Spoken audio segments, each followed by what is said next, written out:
Welcome. This is the Jordan School District Board of Education meeting. Today is November 12th, 2024.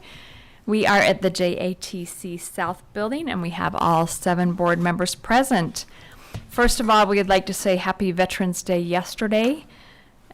Grateful for all of our veterans and grateful for all of our schools who take the time to hold Veterans Day programs, and they really do a lot to help the kids learn about Veterans Day and celebrate Veterans Day. And I love that we have that opportunity for our students in our schools.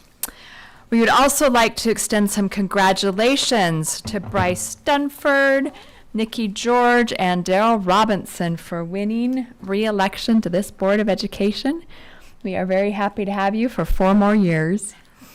And we'd also like to congratulate Erin Barrow. Erin won election, will be taking Marilyn Richards' seat. Officially starting in January, but we have invited Erin to the table so that she can participate with us. She won't be able to vote on anything until after January, but she is at the table with us. We are going to start out with our first agenda item, which is a continued discussion, and we started this discussion about a month ago in this meeting with Education Elements, where we are changing our ends policies to align them with our strategic plan. And we only made it through 1 pillar at that meeting. And so we are going to continue down that path right now. And then just as a reminder, on December 13th, we have an in-person meeting. That's a Friday with Education Elements. So we'll be doing more work with them in person. But right now we're going to focus just on our ends policies. So I will turn the time over to Lauren Schulten and Sarah Bavers from Education Elements. Welcome. Thanks, everyone. I have slides, John. I'm not sure. If I share my screen, is everyone able to see that?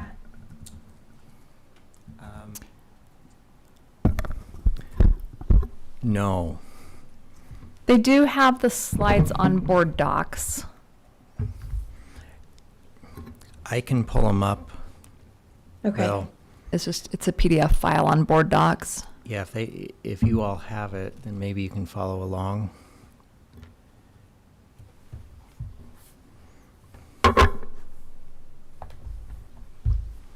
And you know us. We love our visuals, but they're not essential. So if it doesn't work, it doesn't work. It's okay. But we can all at least follow along because we've got them all on board Right. docs. Perfect. Okay. Sarah, do you want to kick us off? I know Sarah's Wi-Fi is a little unstable, so. Yes, I hopefully it will hold tight for the time being. I'm in Fresno, California right now, working with the school district there, so apologies if my Wi-Fi does cut out. But because of that, I'll keep it short and sweet. My check-in question for y'all today, since we are officially in November, what is one thing about Jordan School District that each of you are thankful for? So we can just go around the room and share out. Daryl? I'll start. I'll take the easy one. I'm really thankful for the people. Oh. So our administrators, our teachers, our support staff, even our other board members. We have a great team. And as I look at districts across the state, I don't know if all of them are as fortunate as us. We have some key people in place. So that's who I'm thankful for. Okay, I think all of us feel the same way. It's good being first. And you are up on the screen now, so we can see you if you screen share. Excellent. And I'm really grateful for the past 8 years that I've had to spend on the board here. And we've made so much progress and done so much work to improve student achievement and support our teachers. And it's been a great opportunity to serve amongst all these board members, and amen to everything Daryl said. Not that I don't think they're people, but I'll be more specific. I'm really grateful for the students that we get to interact with.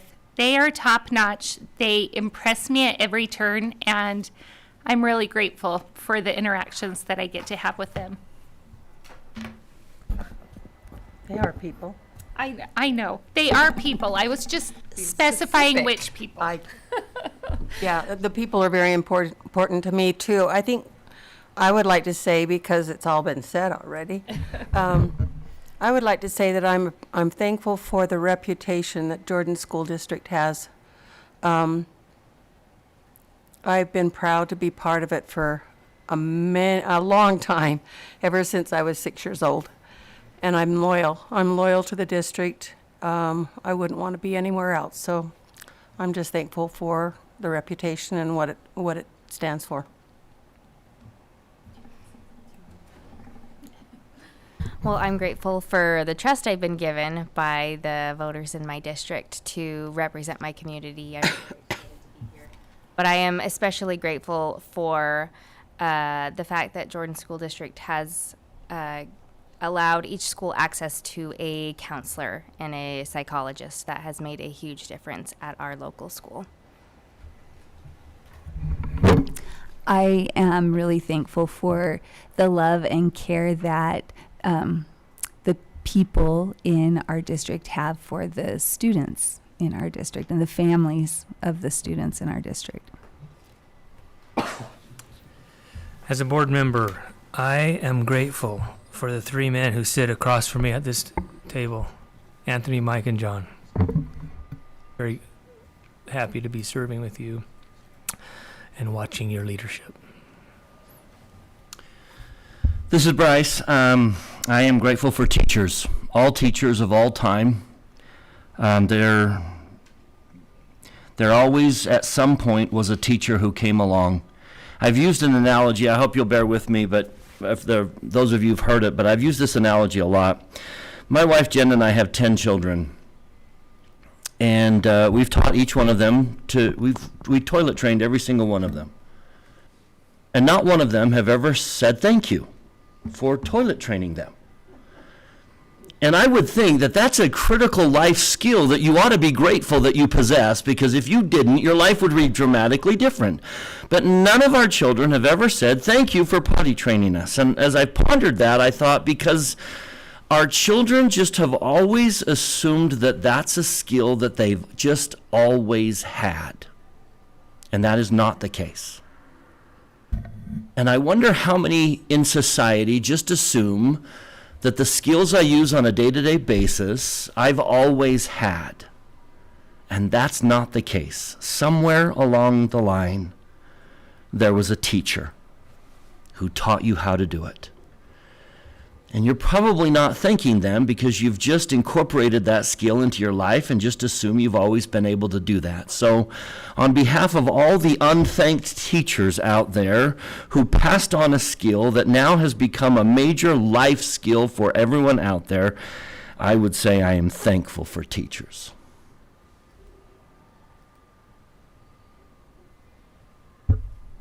My children are texting me that they're grateful that I have potty trained them. Your kids listen to our meeting? You are a good parent. Better late than never. I couldn't get mine. Dr. Godfrey, did you want to share something? Sure. I'm grateful for a supportive board. We've been able to do great things together. And Daryl or someone referenced other districts. Not everyone has that good fortune. And the chemistry of our board and the way we've worked together, not just that you've set me loose or that you've done your own thing together, we've been able to do some really great things. So thank you. Dr. Anderson? Add a hearty exclamation point to everything that's been said. I often tell people that the best part of my job is the people I work with, and that extends everywhere, but particularly on cabinet. They're some of the best people I've ever had the privilege to rub shoulders with, and just particularly grateful for them today.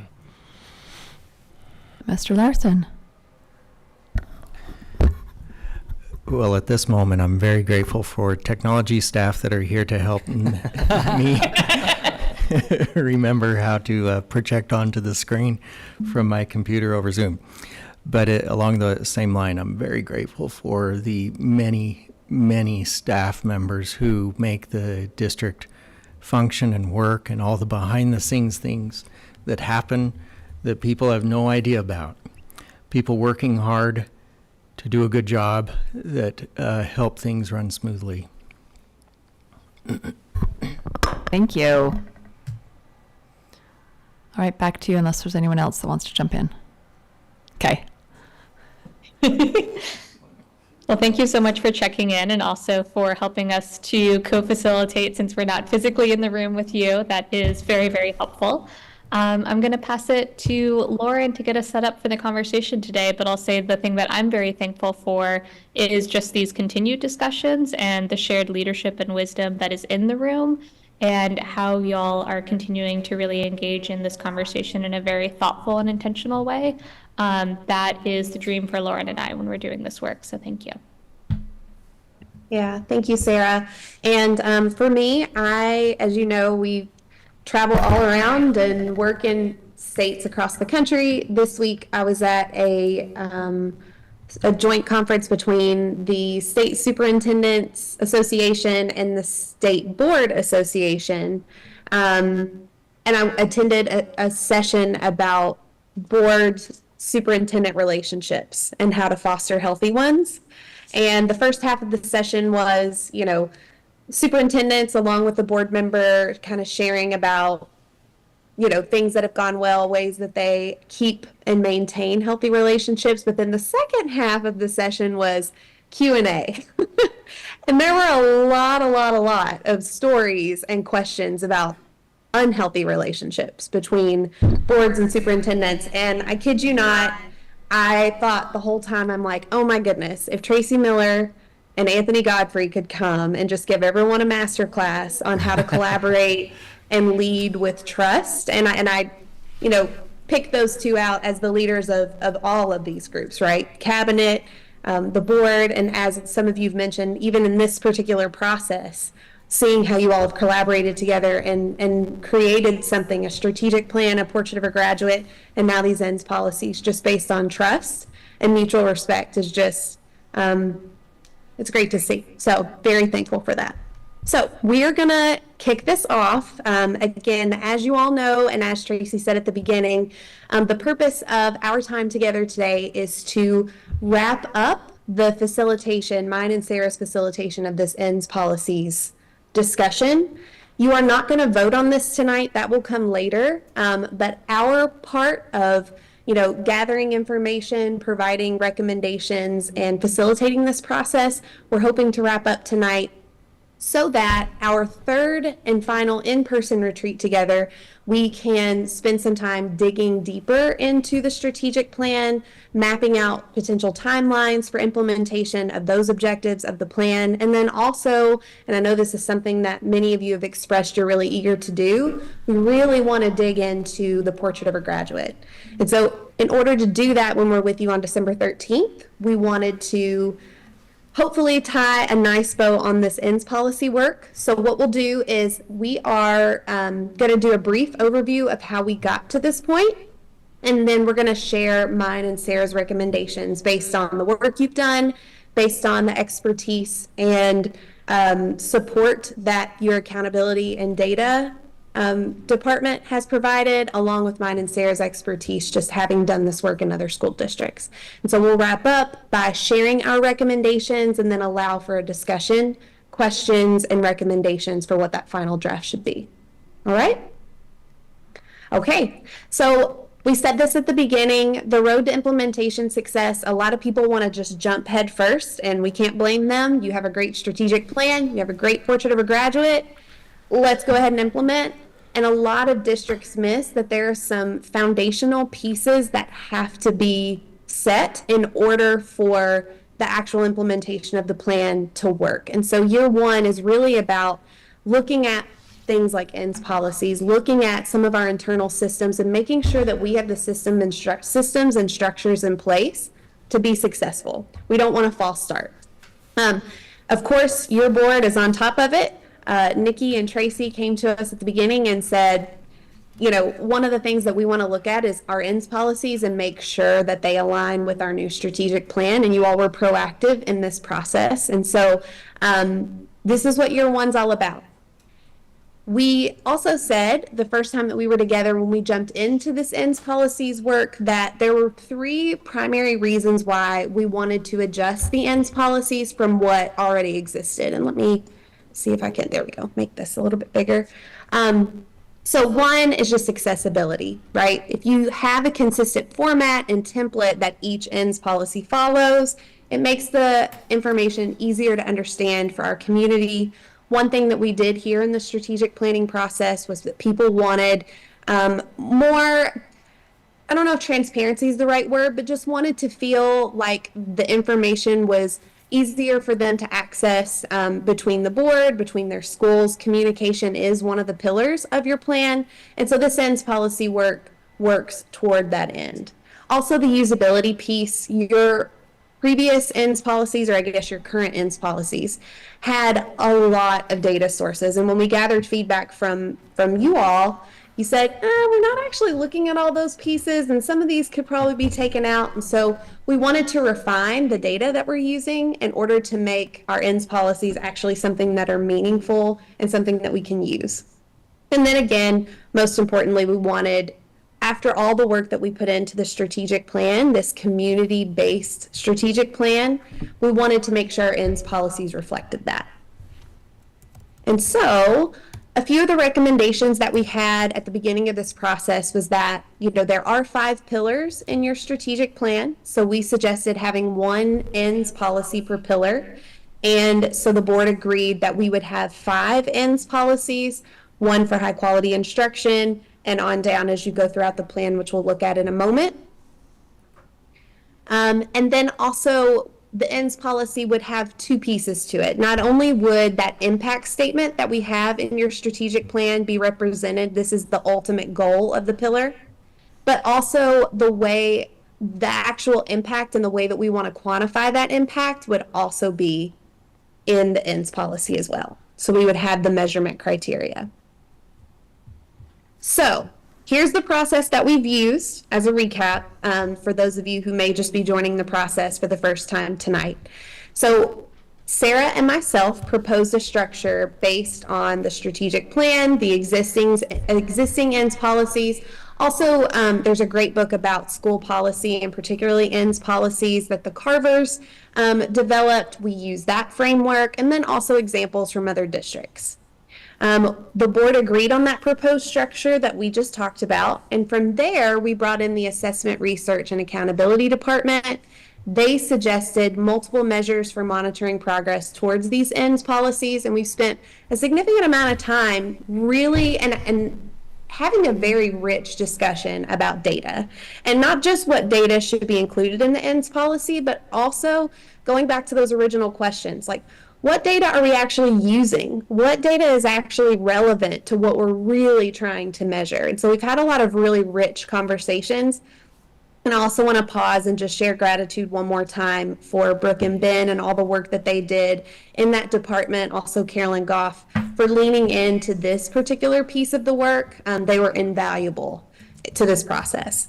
And so from there, the board looked at their suggestions, they provided feedback, and we refined the list together. And so that brings us to today, where we're proposing what we would recommend as a final draft. And I say final, knowing that there will be discussion and you'll vote later. I want to before we jump into what those recommendations are, I wanted to show you this image.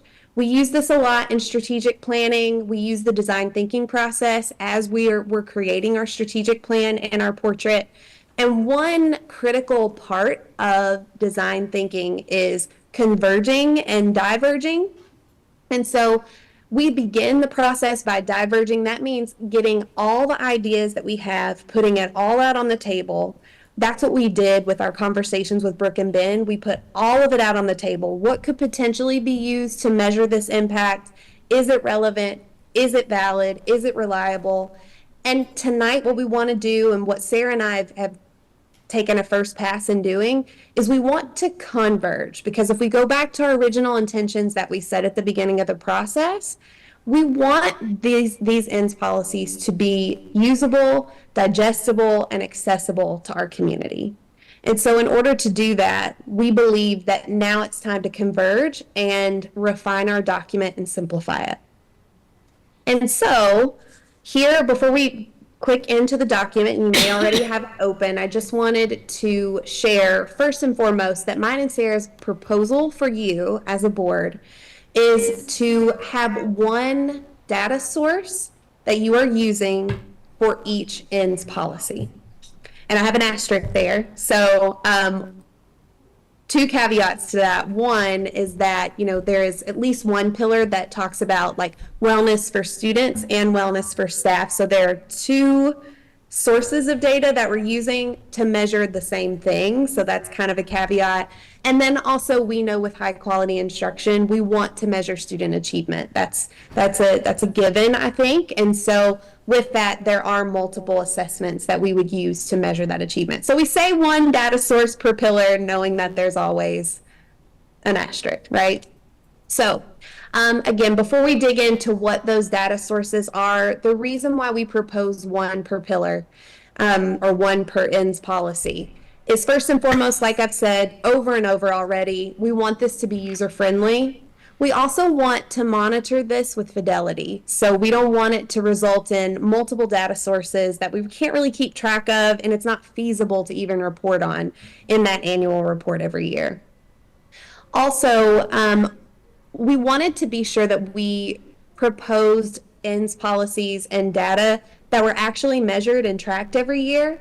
Some of the things that were discussed in our previous retreats as possible data measures were data sources that we were only collecting every other year or maybe every 3 years with some of the surveys or state data.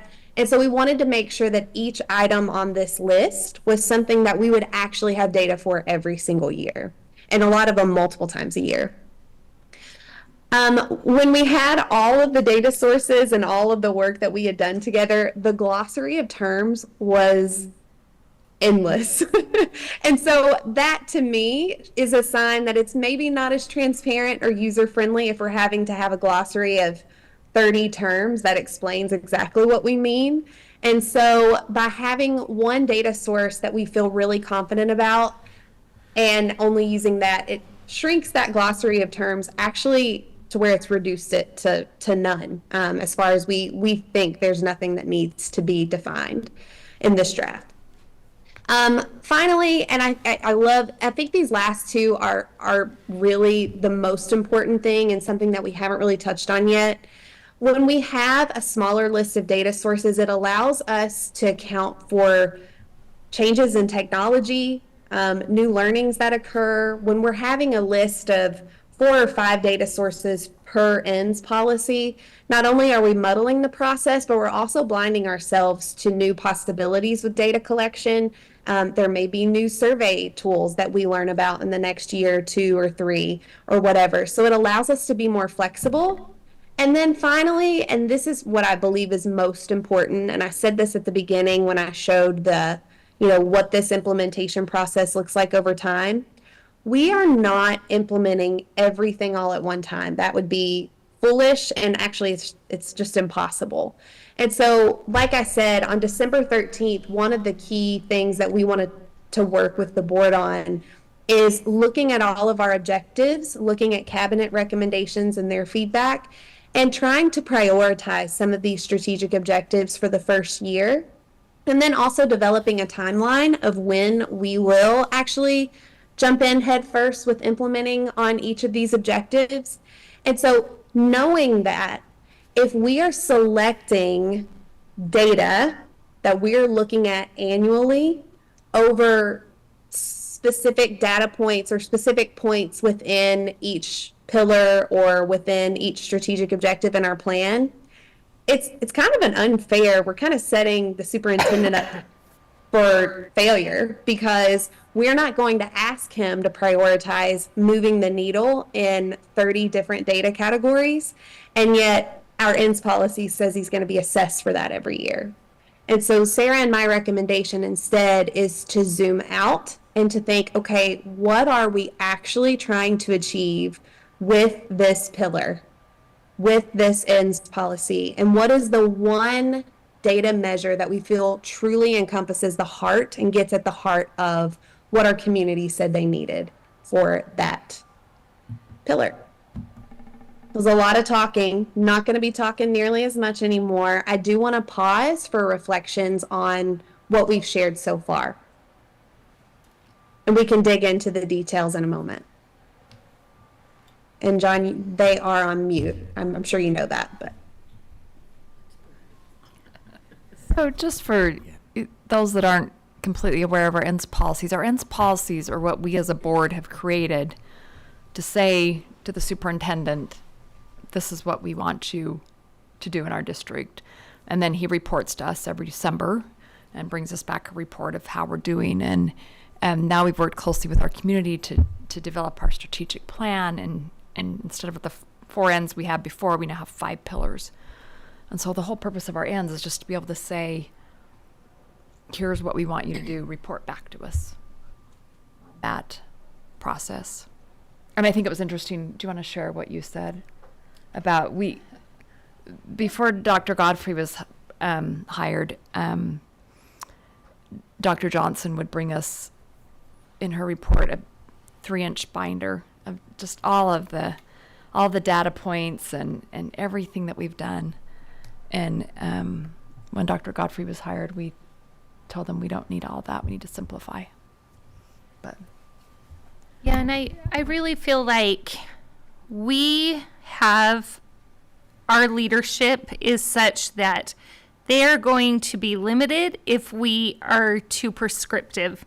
So I expect and suspect that whether we require it or not, we're going to receive data from multiple points of information in our district when our superintendent reports to us.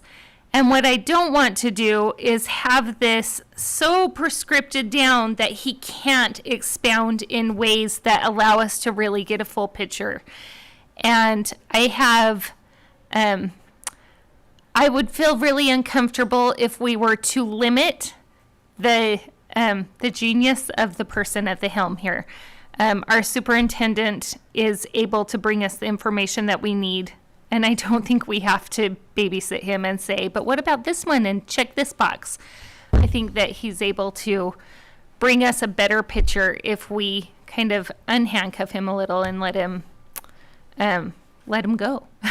So that's kind of our thought, because we had a preview of the recommendation to narrow it down to 1 for each, and our thoughts that it kind of fits in line with kind of what we've been thinking as a board. But anyone else have thoughts or concerns about where we're going with this so far? Sorry, I just got to speak, but today I was preparing for this meeting and I thought, I don't want to miss anything that's currently contained in our ends policies. And so I spent a little bit of time just refreshing myself on our current ends policies. And it is fun to see how our communities evolved and the things that they asked for, but we don't lose anything here. The things that we have always had as a tradition of excellence in our district are contained inside of this. And that really made me feel calm and like we're on the right track. That's a good point. Okay, anyone else before we move on? Okay. I just was going to say, I think this is an important step so that we do what we actually have created. A lot of people might leave this step out, and then it just becomes a wish instead of actually something that we will achieve, and we will have steps to achieve it. So good job on setting it up that way.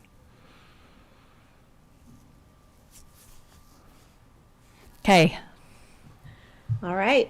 So we will move over to our recommendations, and you each have this document in front of you, correct? I'll zoom in as much as I can. It's a separate attachment on board docs, but it's on there. one? Yeah.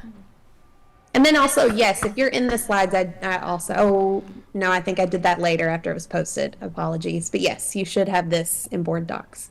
Ours is a PDF, so Yeah. Great. Okay. the link wouldn't have worked anyways. Okay. Well, it makes me feel better. Thanks, Nikki. Okay. So yes, this is, I was going to say, as Ms. Miller mentioned, we did have she and Ms. George preview this for us, and we've already had a really robust conversation and have refined and done a couple tweaks here and there. But again, open to questions and conversation. So I felt we could just go, there are 5 ends, so I felt we could just go one at a time, look at each ends, and then if there are any questions or comments after each, we can discuss. So the first one, and again, this pillar was placed first in our strategic plan intentionally. We know that high quality instruction and student achievement is key to all that we do. It's central. And so that was listed first in our strategic plan and also aligns with our portrait. And so the ends is students will seek out academic challenges and engage with each other and their community in real world activities and discussions, and teachers will be prepared to engage students as measured by the various assessments that we have listed here.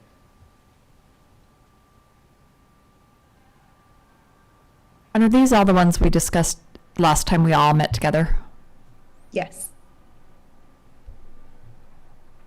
And so again, this was why this was the asterisk, knowing that in order to get a full picture of student achievement, there had to be multiple assessments included here.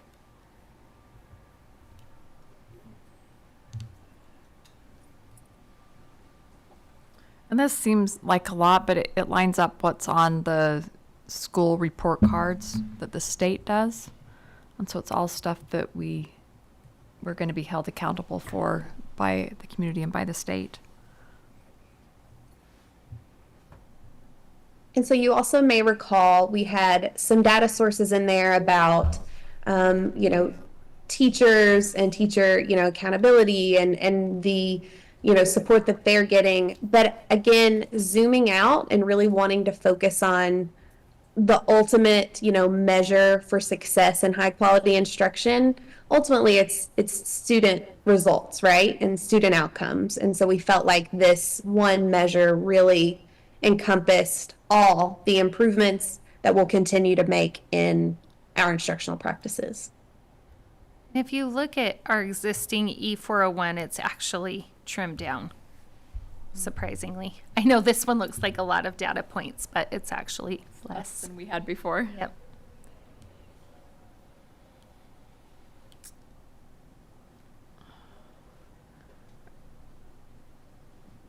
Any questions before we move on to culture of belonging? I had a question. I'm trying to find it in the slideshow. Mm-hmm. You mentioned something about one of the benefits of this was that they could be swapped out if new technology came along, or do you remember where that was mentioned in the? Oh, yeah, of course. Right here. Allows data measures to change over time as new learning and technology emerge. Okay. My question was, based on that benefit, if there is anything in any of these ends policies that we determine after a year or 2 or 3 that it's not quite capturing what we want. For example, just this high quality instruction one. If there's something, if someone feels like we're not quite capturing that with any of these assessments, what would be the process to change that? So there We is. rewrite ends policies all the time. Yeah. We actually have a policy that outlines our policy on how to change this. When we visit each policy, yeah. Change a policy. Yeah, we do. I think we even have by April of each year. So after superintendent gives the report in December, if we want to change any of these metrics, we have to do it by, I think it's April. So that then he has time to meet the new metric or the changed metric. But yeah, I'm wondering if that's what Education Elements is suggesting we continue using. Is that what you would suggest that we continue doing? If we find something later on that we don't like, we just go through our normal processes and change it? Or does that kind of compromise some of the structure that you're trying to build into this? Yeah, so I think that's a great question. I had two primary thoughts when we put that on the slide and presented that to Miss Miller and Miss George when we were going over this. One, and I think Miss George hit it whenever she said, was speaking of the superintendent. One thing that I've noticed, and again, working with lots of superintendents all across the country, I can tell you there are very few that are as innovative and ahead of the game as Dr. Godfrey is. And so I think when Ms. George highlighted that eliminating so many data sources in the actual policy will free Dr. Godfrey and his team up to probably find even more relevant and descriptive data to use down the road, and would free him up to report in that way. That was my thinking on this. By eliminating some of this policy, it will give him more freedom, and especially as, like I said, technology and new data emerges, for him to be able to use that in conjunction with this annual report. So that was one piece of what I was thinking. And I think you nailed it too. The other thing that I was thinking is, one of the primary reasons why we redid this was to make sure that we had a parallel structure with each policy. And so to the board's point, yes, there is a system that we follow to revise our ends policies. And as a result, it's created ends policies that don't look alike and aren't formatted the same, not in how they're formatted, but even in what they're saying and what they're saying the board will do. And so I think that you're spot on in saying that the structure here is really important. And again, that goes back to that transparency piece and making sure that these are accessible and able to understand by the community. And so we want to maintain that structure. If down the road we feel like, yes, there are pieces of this that may not be measuring exactly what we want, or we find something that we think is important and we want to embed it in our ends policies or replace what's in here, we can absolutely do that by switching out that measurement criteria with the structure that we have. Yeah, that's one of my concerns, is that 4, 5, 6 years from now, when half or more of this board is gone, that subsequent boards won't understand the purposes behind how we structured this, and it will slowly grow and grow until it's unrecognizable. So I was just wondering if part of this process we're going through now does or should include some kind of mechanism for change or something like that. Well, one thing I hope that future boards will be able to keep in mind is this is not an eternal strategic plan. This is a 5-year plan. And I hope that they're revisiting this plan and building upon it frequently. I hope these are going to be rewritten often. Absolutely. I have to say this, when we were talking the other day and we were going through these recommendations, there were a few things that Miss Miller and Miss George said throughout our conversation, and at the end I said, do you guys just want to lead this? Like, that's the mark of a great consulting relationship, and by the end of it, you guys are saying things that either we've said or we, that's kind of been, what we were hoping to build capacity or instill in you as values. And so it's just so exciting to hear this conversation and see it all come full circle. So it's really great. All right. So you can see the other 4 ends policies are not nearly as long, again, due to the nature of the high quality instruction pillar. So we'll go to policy number 2. That was the culture of belonging policy. So students will value and engage with their school community, respect differences, and respond to conflict in healthy ways, as measured by the % of students reporting a sense of belonging, 3 out of 5 or higher, using the sense of belonging question items from the Panorama survey administered annually in the fall, winter, and spring to students in grades 3 through 12. when we had this discussion in previous retreats, we had data in there about like discipline referrals and things like that. We felt that this particular data measure was the best measure for this particular policy because it has a positive focus, right? We're not counting the negatives with discipline referrals. We are looking at how many students have a high sense of belonging and tracking that number. Also, Panorama is administered annually in the fall, winter, and spring, so we have plenty of data there that we can continually measure over time. And so we felt that that sense of belonging, as you can see in the title of the pillar itself, was key here. So this was our recommended measure for this pillar. Any questions or discussion?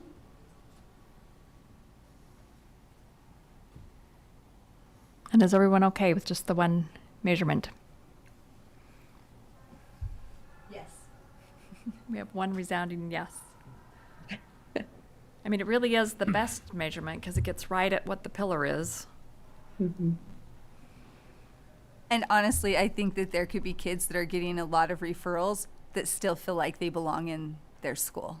You know, they might just love their administrator, you know, like, so I feel like that's not necessarily I like the self-assessment by the kids. So well that they never stop talking and their teacher sends them to the office. Yeah, or the kid wants detention just because he wants to hang out with his teacher after school or something. It's a great problem to have. You're like deep in thought. My Right? concern is I've been on this board for 8 years and I've never once seen a panorama survey. I've never once been presented with the results of a panorama survey. And now you're asking me to use that to assess the ends policy, and that's the miss I'm trying to, there's a miss there. There's always been a veil of secrecy behind the panorama surveys, and making them public has always been a source of nervousness. And I've been on this board 8 years, and not one time have I sat at this table or in there and had someone come and say, here's the results of the panorama survey. I have, but it took a lot of work And a I lot of watched what you fighting. went through to be able to see those results. And to be honest, if anyone saw the results, they would have been so pleased. I thought that there would be something that we would be ashamed of or something, but it was a good report. Like, I wanted to publish it. I couldn't even say what it was on it because I had signed some disclosures. But I'll just tell you, like, I don't know what the secrecy is. They were resounding very well. Obviously, you're always going to get somebody that will comment and they're concerned or whatever. We're going to have that no matter what. But overall, they were very similar to these results. Dr. Godfrey, do you want to address that, or is there someone else here that would be better able to address that? Hamlin? Yeah, we'll have Travis Hamlin come up and talk about that. Welcome, Travis. Hello. No, so I don't recall that I've ever presented the results. You're correct on that, but they are absolutely not a secret. In fact, I have the results, the annual results that I post on our Student Services website. That's there along with all the questions and information about Panorama as well. So that's there accessible, and every time we do a survey, the district data is put up there, not individual student information because that's protected, of course, but all the results for the district are put on our website each time we do that. We're just finishing up our fall one, so that will have, those results will be posted soon. Yeah, so any questions about the survey, I'm happy to answer. Travis keeps getting voted to come back to Dancing with the Stars here. He comes about every week, so he could come anytime you want that on the agenda. We'll have him cover results, questions, process. And I should clarify, my request came very early in we had different administration, and I think there was a nervousness because things were happening in my community too at that time. And so, like, I haven't requested since, and And I also didn't ask for district averages. I wanted school averages, which is a different question too. Yeah, well, and I will add to that. I mean, we can show you school information as well, because that can show without individual student information. Yeah. If we want to look at it that way. The other thing is I would love to, I can give you a quick walkthrough of Panorama so you know exactly how schools use it for intervention and what it measures. And I'm happy to do that anytime. I'm happy to set up, I'm like the Panorama like cheerleader. I feel like I need pom-poms or something like that here. But I love what it does and what it measures and how it helps educators help kids. That's really what it is. It's an early warning system that helps our educators identify early on how to help intervene for students.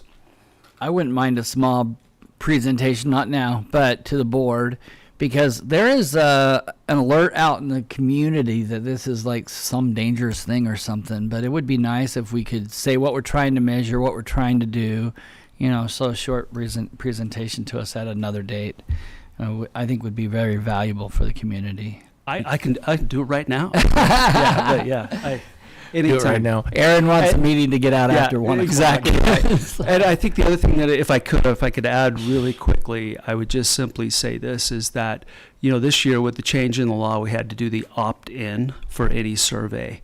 The results of that, the percentage of parents that opted in to the student feedback survey was unexpected. It blew me away on what our results were. It was above 90% district-wide opting in. Wow. So it was astounding to me. So it's an awesome tool, and I'm happy to come back anytime. Mr. Hamblin mentioned that it's an early warning system. Part of HB 84 and the school safety laws that we have require districts to have an early warning system. And so Panorama is our answer to that. And so it is, you could say it is required by law. If we could have that request come like shortly before we give it, just so we have something to point to people. It's one of those topics that never come up until we're ready to give it, but if I have something I can point people to and say, hey, listen to this and ask me what questions, I think that'd be a valuable resource for me as a board member. So. And I just want to say, as somebody who struggles with technology, I was able to find the results of the Panorama survey. If Lisa can So find it, if I anyone can find it, it's possible probably for everyone here to find it. Awesome. So But is it safe to say that we're going to measure whether or not students feel like they belong by asking them if they feel like they belong? That's how we're going to measure. We're going to ask you if you feel like you belong, and if you say yes, then we're content that we've hit the target.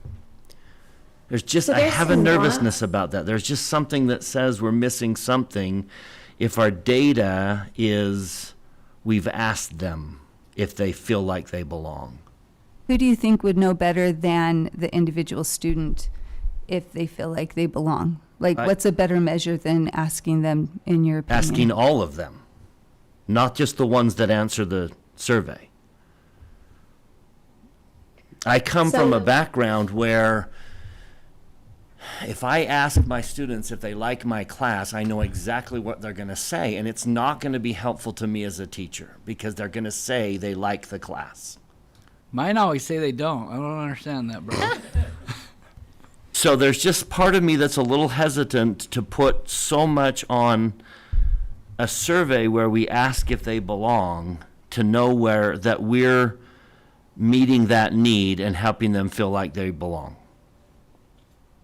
So there is a little bit of nuance to the questions. There is obviously a question that says overall, how much do you feel like you belong? But there are other questions that add some color to those responses. For example, how well do people at your school understand you? How much respect do students at your school show you? How much do you matter to others at this school? And so that can bring a little bit more nuance to these responses in the policy and listed here. One other thing that I'll say is I think, and everyone feel free to correct me if I'm wrong, it's in my recollection of the past 2 retreats that we've had, I feel as though we've spent the most time here trying to quantify it. And I think the reality is, and we've all agreed, it is difficult to quantify a sense of belonging. And most of the measures that we came up with the exception of, like I said, the discipline referral one, were coming from a survey and a student response. And so, we were open to other data sources, but surveys were the best that I think collectively we could come up with along with your accountability team. And then also the reliability of the Panorama survey, knowing that those are research-based questions that tend to be more, valid than maybe a district-created survey or something that we are just coming up with. We felt as though this was the best measure for this particular thing, at least that we have available at this time. So a phrase keeps coming through my mind, and I don't know if there's a way to incorporate it into the policies, but including but not limited to. So as Dr. Godfrey is preparing this data, please include this, but don't limit yourself to this. Feel free to expound, and I don't know if that goes without saying, but the other thing that I'm just, again, because I've been looking over our original policies, and when I look at E404, there's a section on an emotionally safe environment for schools. And so I was like, well, how do we assess it now? And it's like we require them to have a code of conduct, and they have to train on that code of conduct, and we have to have protocols regarding wellness. I mean, I really don't know that what we have in place now even goes as far as what this is bringing us to.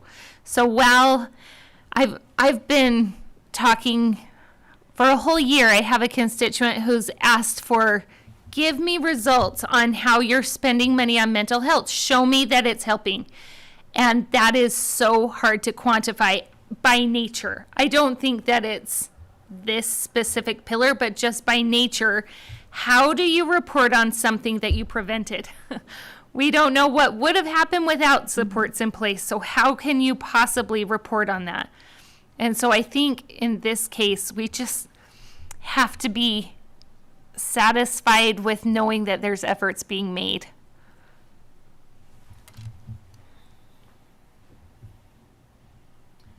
Back to what you said about the data points. Do we want to say something that these are the data points we want, but it's not limited to just these? Yeah. Is that something you think we should specify in policy? I kind of do, and I think we should have it in each one. If we're going to label a specific data point, I don't think we should limit it. Does everyone else think about that? Kind of conflicts with the idea that we want one data point per pillar, right? So the way that I understood that was when we become too prescriptive, then it seems like we want you to present to us specifically what's in policy. And what I'm hoping we're saying is, here's the outcome we hope for, here's a data point you can reference, and then what? Bring us what you're seeing, bring us the anecdotes, bring us the new data points.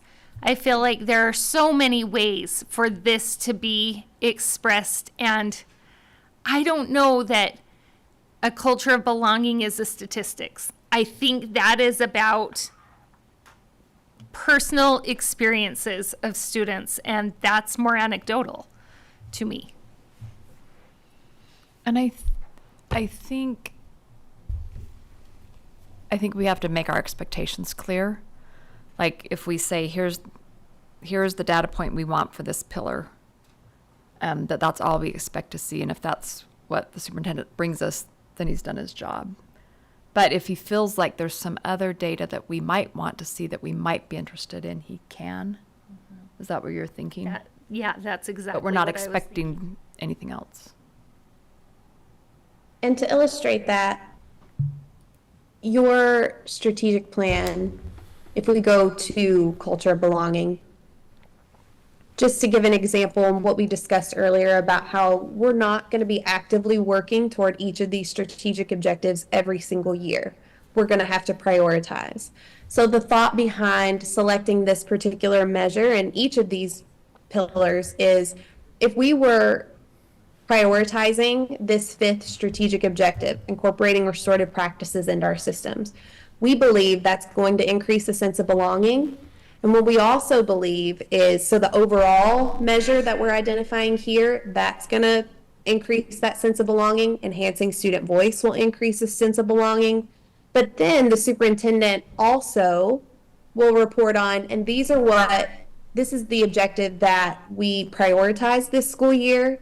Here are some things that we did to achieve this objective, and here's some additional data to show those results. And so I think the not limited to is also in his annual report being able to specify, here's what we prioritize and here are the gains that we saw here, and not incorporating that particular piece into the policy, knowing that these priorities will change each year.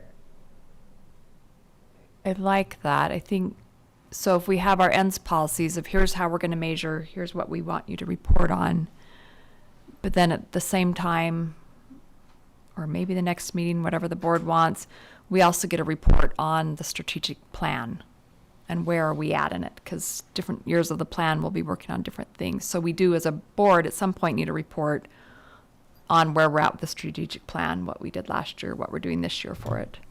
And that would be kind of bringing in additional information. Yeah. So I think I would lean that way rather than asking for more in our ends policies. It would just be asking for a annual report on the strategic plan itself and where we're at with it. Anyone else? Maybe not make staff think that the only thing they can bring back in the report is what was specified as the criteria. Is that what you were getting at, Nikki? That if there's something that happened during the school year that shows progress in a particular area, but it's not the piece of data that we're looking for, we still want to hear that, right? Sure. Yeah, and that's something, I mean, in our ends policy, this is something that we're going to measure and report on every single year. But if we look at our strategic plan, it's broken out over 5 years, and we're going to be working on different things each year. And so when he brings us a report on our strategic plan, it could be highlighting different things that are a subset of what's in our ends policy. Does that make sense? Okay. And this is a chicken or egg conversation because we haven't had a chance until our December 13th meeting. We won't be able to break out those timelines and talk a lot of specifics about what's happening now and what's happening next year. But I think that conversation is coming, if I understand it right. Absolutely. And yes, that'll provide even more, understanding to this conversation as well. And just for the record, this year's annual report in December will be on the existing ends policies, not these new ones.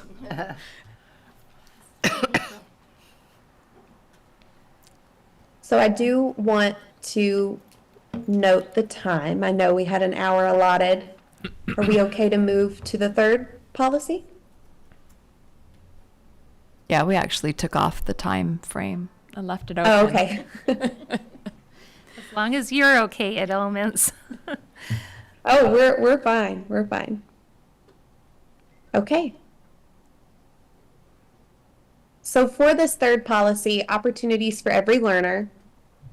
Again, the inspiration for this was the community, speaking of, students with varying challenges or varying abilities, wanting to make sure that everyone sees a path to success and ultimately to graduation and success beyond.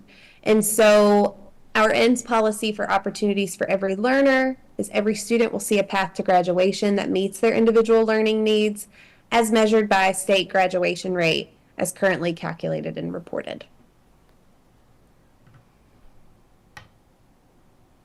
the other data sources and discussions that we had about this were taking the same high quality instruction lists and tracking students with special needs and then multilingual students in all of those assessment categories as well. Knowing that we're going to take a deep dive into that achievement data already, we felt that graduation rate and ensuring success for students in that way was the best measure.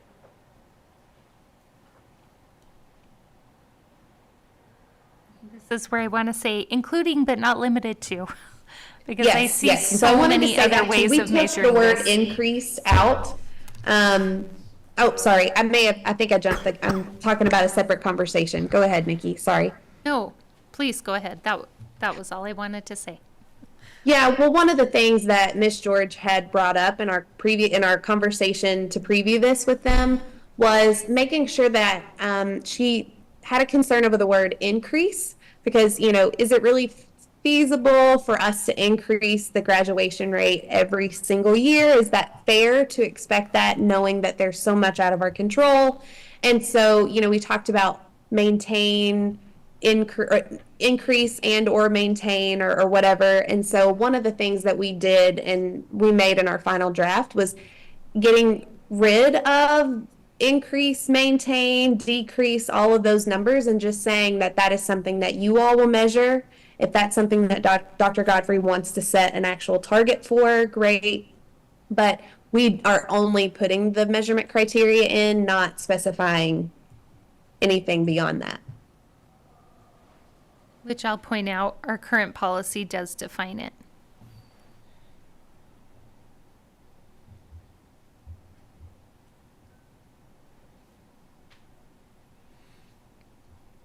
Policy number 4. And again, this is the one measurement that's going to be in the ends policy, but if you jump over to the strategic plan itself, there's some great objectives that'll be happening over the course of 5 years that I'm super excited about, like expanding access to a wider variety of graduation credit options, creating access for advanced learners. A lot of that's in our strategic objectives. And that's exactly what I meant when I was like, oh, this one's hard not to say and. Yeah. But it's if it's there. not limited to, then we're gonna hit on it. Yeah, like we haven't lost track of all those. It's just just lives in a different document.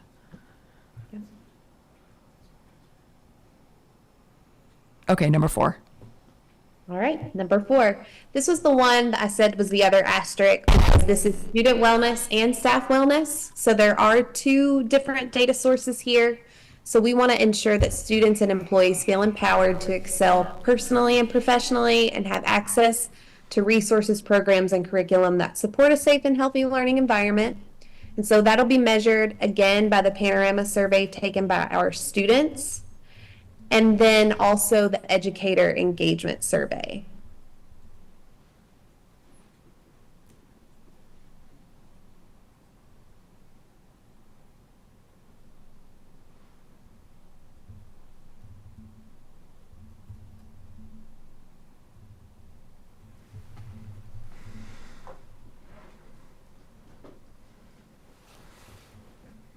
I feel like these questions from the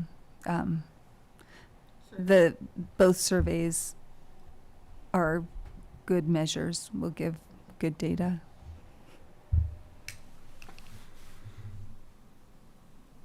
The other data that we had discussed was, tracking the frequency of use of some of these resources, trying to, looking at other things outside of a survey.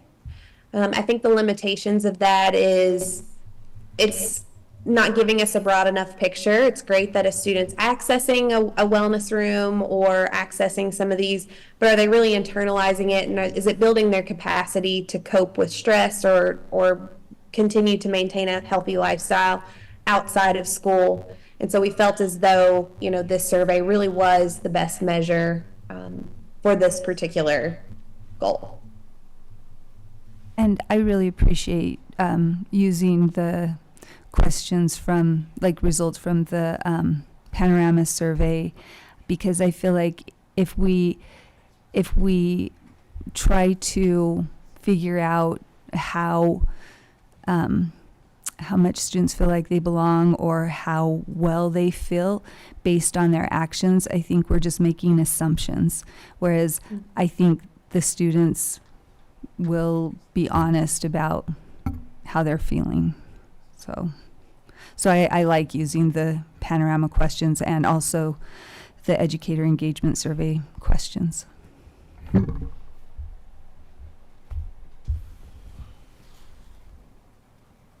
I hate to be a broken record, but I think that it's hard when we talk about decreasing stress. To me, that sounds like decreasing rigor. Like we're decreasing expectations to alleviate stress. And what I really want to see is students responding in healthy ways to stress. As teachers providing scaffolding that helps students understand how to do something hard and do it well. And so that's always just something, I don't love decreasing stress. I want to teach them to manage stress healthily. Well, a lot of the questions aren't necessarily about stress. They're about, like, when things go wrong for you, how calm are you able to stay? Once you get upset, how often can you get yourself to relax? There I mean, tools, which right? to me doesn't seem like they're about the rigor of the class unless people are feeling angry or unable to regulate their emotions because of what a teacher is assigning them. But And also, this is a mistake on my part. You can see at the top of this document, we did have a discussion the last time about undue stress. And that, this same conversation, stress is not bad, it's undue stress and decreasing rates of that. That is the language that's used here on the document that's linked, but not in the actual policy itself, and that's easily added. So we could easily change this to decrease undue stress. And that was the where we landed the last time. I mean, I don't want to put undue stress on students, but I want students to face stress in healthy ways. And I think the questions, if I click the link, I'm really comfortable. The questions talk about what's your response to stress? How are you calming yourself in moments of stress? And that's, I just feel like stress is not bad. It's been given a really bad rap, but stress is motivating. Stress is what teaches us to progress. And I want our students to not be afraid of stress because we keep giving them these words like, oh, we don't want you to feel stressed out. Well, yeah, we want you to feel stressed out. We have high expectations for you. We want you to excel, but we want you to do it in a healthy way, and let us teach you and support you in that process. I think one thing that we could do as a next step, because we know that these survey items are pulled from Panorama, but that exact label of decreased rates of undue stress is an internal label that has been made up. So it's probably worthwhile first checking with the actual Panorama survey and framework to see if Panorama categorizes these survey items in any specific language that we might incorporate here. Or to your point, we can just use a different label if Panorama doesn't have one. How do the rest of you feel about adding either decreased undue stress or something along that lines to the UNS policy? Mr. Hamblin, can I ask, how much say do we have in the labels in the Panorama surveys? So the surveys in Panorama are norm referenced. So anytime that we deviate from the questions that they have, we lose norm referencing. We can add questions. That's not a problem. But there is a cost at doing that because we would lose the norm referencing. So I'm just looking at the label. It says decreased undue stress. Is that what you told me, Lauren? Yeah, and I'm wondering if I think that this is just a label that we put on the questions that we pulled that we felt would be a good measure, and we just said decrease undue stress internally, like Sarah just mentioned. I don't know that that's necessarily related to the survey and that Panorama says, okay, this group of questions is about decreasing stress. I think that's something that we just did and is an easy fix if we're not comfortable with how that's worded in the policy. Because you can see here, I think the questions are what we're looking for. This is about using tools. And it's really not about decreased stress. It is about coping and managing your own emotions. And so I think that this is just an internal verbiage problem that we can fix. And actually, the panorama heading for these questions is emotion regulation.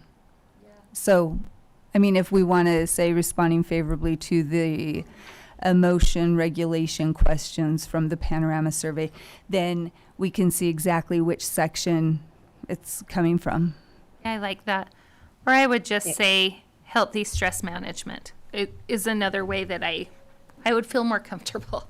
I know it's wordsmithing. I don't mean to get into the weeds. I think that's an important, but I think it's important. I don't think it's a weed. I feel like we really changed the way that students view real life when we talk about they can't cope with stress. We got to take away stress. We don't. We don't need to take away their stress. We need to support them with tools.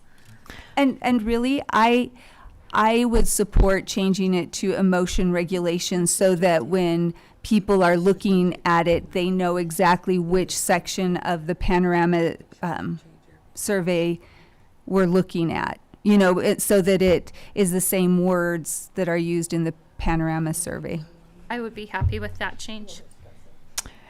Is everyone okay if we have education elements wordsmith this to make change to the decreased stress wording? Something along the lines of the emotional regulation. I like that. Yes, I do because I'm think getting it's- really stressed.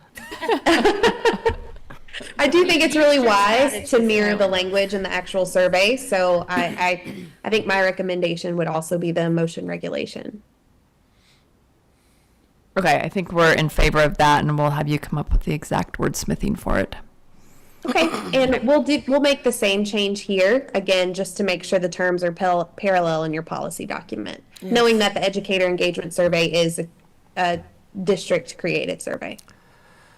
Question on this. Kind of a random question. I don't remember, maybe I did have some emotional regulation training in school. I don't remember ever having any training or strategies on how to deal with stress taught to me. And maybe I'm suffering from what Bryce was talking about, how I just assume it's something that I just have always known. A learned skill. Or you didn't need it because you didn't have social media and a cell phone. At the time, yeah. There you go.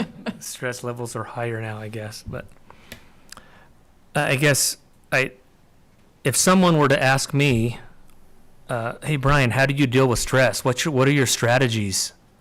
You know, what tactics, what skills do you use? I wouldn't know what to say, really. Like some of these strategies that you just asked Marilyn if she's implementing her stress strategies. And I don't know exactly where I'm going with this, but it's just, I'm wondering why public education is focusing on this, on teaching children. Is it because children aren't learning these skills at home? I mean, is that where these skills have historically been taught and now they're not being taught there? So I don't think that we're looking at teaching these skills. Like even when you read the actual questions, it's not how do you do this? It just is how often are you able to pull yourself out of a bad mood? Or do you? Almost always, frequently, sometimes, once in a while, almost never. How often are you able to control your emotions when you need to? When things go wrong for you, how calm are you able to remain? And I think that these questions, they're not about how do you do this or about the school teaching. It's just here in this school, are you being pushed to a point where it's really difficult for you? Because that could let us know, hey, if there are a lot of students that are having a hard time regulating their emotions in a certain part of the district, maybe maybe we need to adjust something. Does that make sense? Not necessarily. Anyway, so I think that it's not about teaching students these skills. It's about how are you feeling? Are you able to manage these things at school? If there were a certain percentage of students, we haven't identified it yet, if there were a certain percentage of students who didn't respond favorably to these questions, it would be, based on this, it would reflect poorly on the district because we failed at student, staff, and wellness. So we're measuring our success in this particular area on how well students respond to stress. Am I understanding that correctly?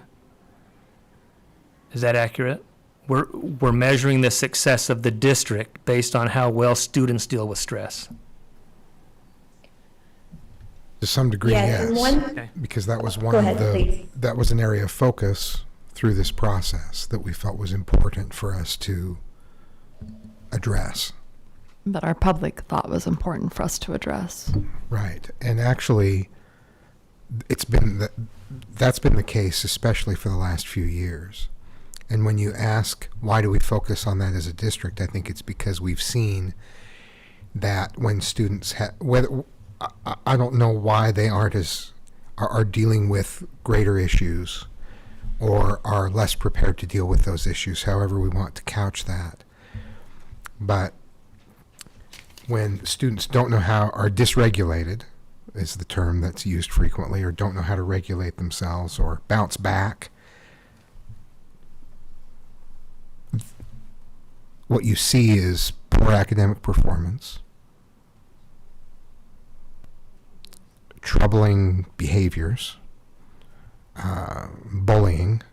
So we're trying to get to the root of the issues that are creating a less safe environment or a less conducive learning environment. So that's why we address those things, and that's why I think there was a focus on measuring that. But it's because it's included in the strategic plan and in the portrait of a graduate. Can I read from Utah State law? Civic and character education are fundamental elements of the constitutional responsibility of public education and shall be a continuing emphasis and focus in public schools.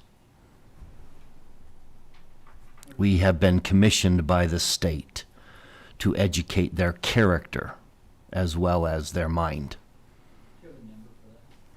53G 10204.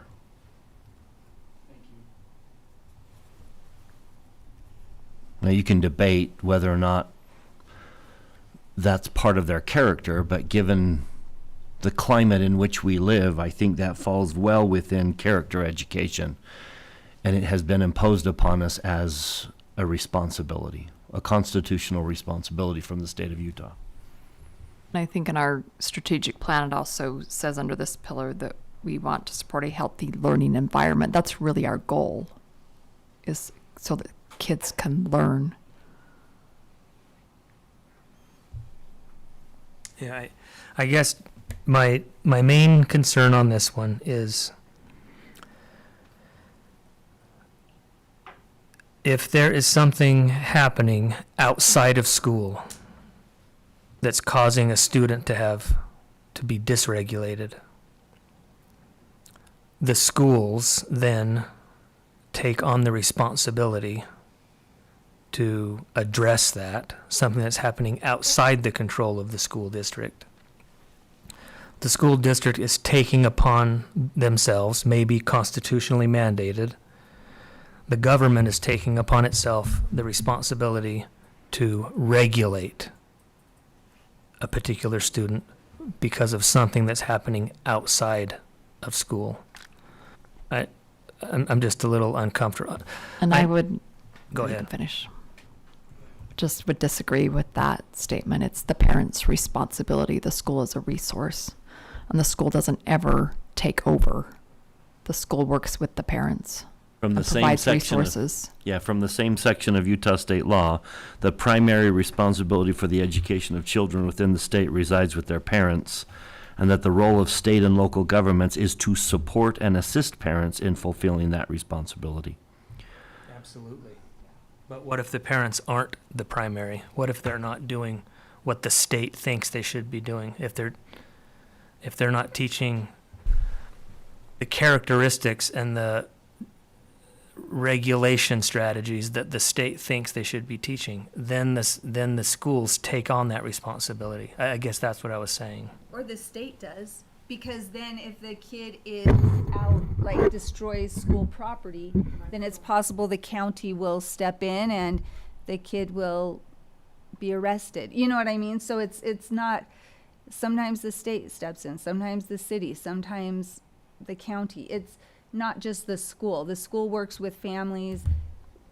We're all trying to work with families, and it's not like we're trying to make all kids have these same exact characteristics or whatever. We are trying to help students be successful in the future. We're trying to give them the best possible education that they can receive, and part of that is being able to function in society.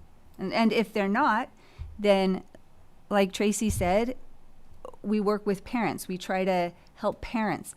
And if the student is engaging in a lot of weird stuff, like I mentioned before, other government agencies step in that we don't have control over. We're not going to arrest students. We don't have reform schools to try to reform students, if that makes any sense. And we're measuring our success based on that. If half of their student population ends up in prison, I know it's not going to happen, but if they do all these naughty things, we are saying we failed. You better believe we are. Okay, I just wanted to make that clear. And I do feel the weight of that as I think through my responsibilities in my report next December.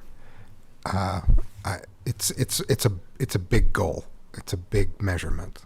From the same state law, public schools fulfill a vital purpose in the preparation of succeeding generations of informed and responsible citizens who are deeply attached to essential democratic values and institutions. The happiness and security of American society relies upon the public virtue of its citizens, which requires a united commitment to a moral, social order where self-interests are willingly subordinated to the greater common good. If that's not the definition of public education, I don't know where you're going to find a better one. So yes, we accept that responsibility.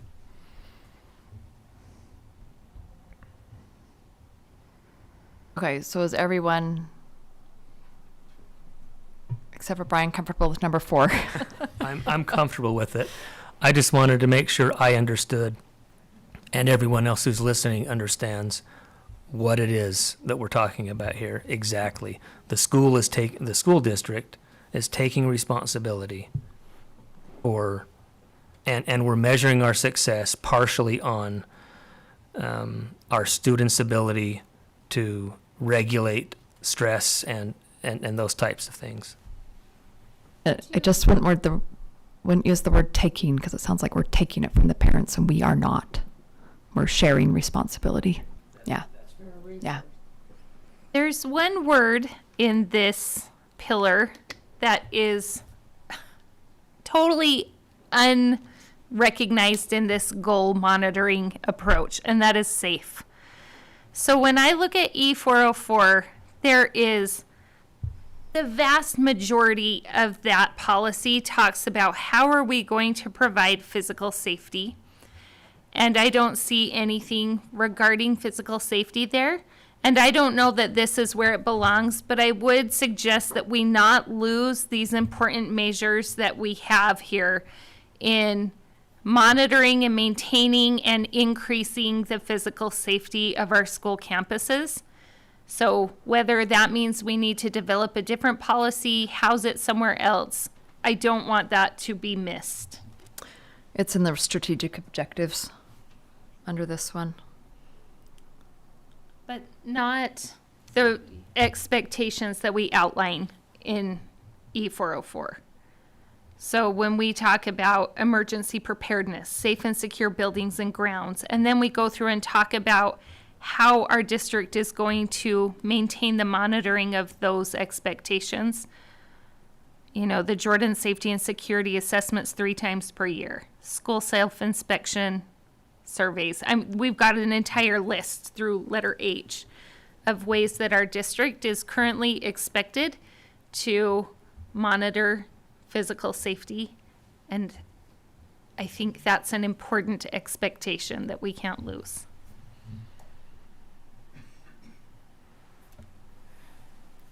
I've heard parents, I've heard parents blame the school for the failure of their children. And it bothered me to hear that. Parents saying the school failed, the school district failed us. My child is struggling with whatever now in adult life, and it's because the school failed. I don't like that. I don't think it's appropriate, and I don't think it's true either. At some point, parents and the student him or herself have to take responsibility for their actions. The school could provide all of the tools, all of the teaching, all of the constitutional mandates that we've been given to provide a public education in all these areas, and the student could still fail. Quote, fail, whatever we define failure as.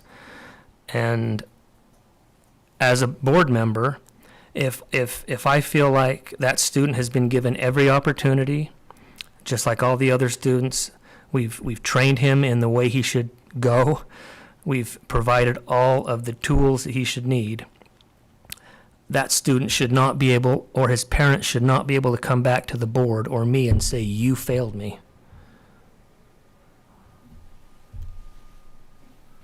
It isn't about public education giving them what they need. I totally agree with that.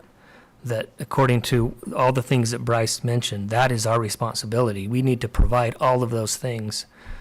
But if we do it faithfully and to the best of our ability and give everyone the best chance of a great education, and they don't take it or they make poor choices, you can't come back and tell the school district or your teacher or your principal they failed you. There has to be some level of accountability.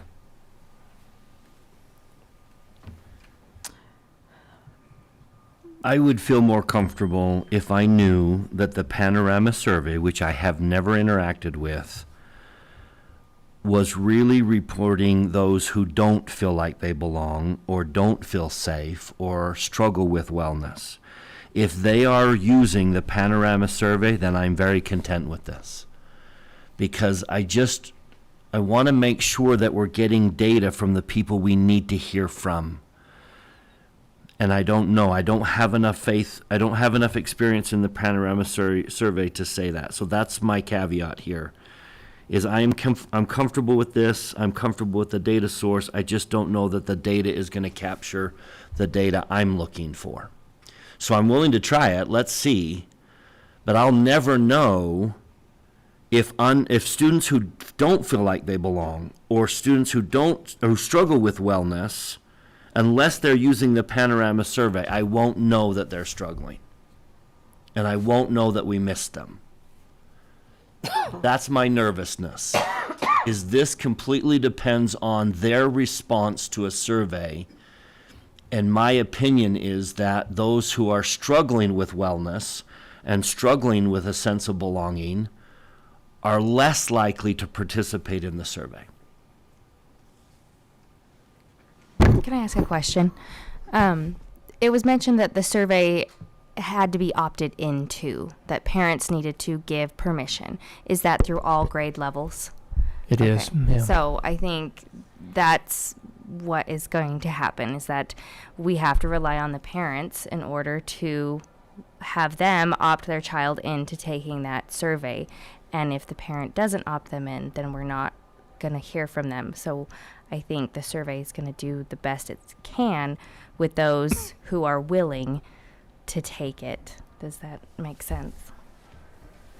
Yeah, and that goes back to what, Brian said, we can't reach everybody. Okay, so it sounds like we're okay with this one for now. I don't have a better one. Yeah, for this year.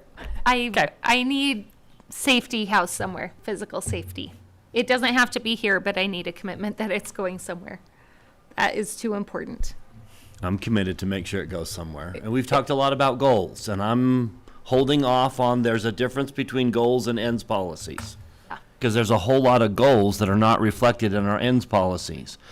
And I trust the process is that goals will have a house and a place, and this board will be able to set goals that are not necessarily dependent on our ends policies. I'm okay with the separation. Dr. Godfrey, if we retire E404, is there any reason to believe that our safety and security assessments will go away? They are not going away. Yeah. In fact, the rigor has increased.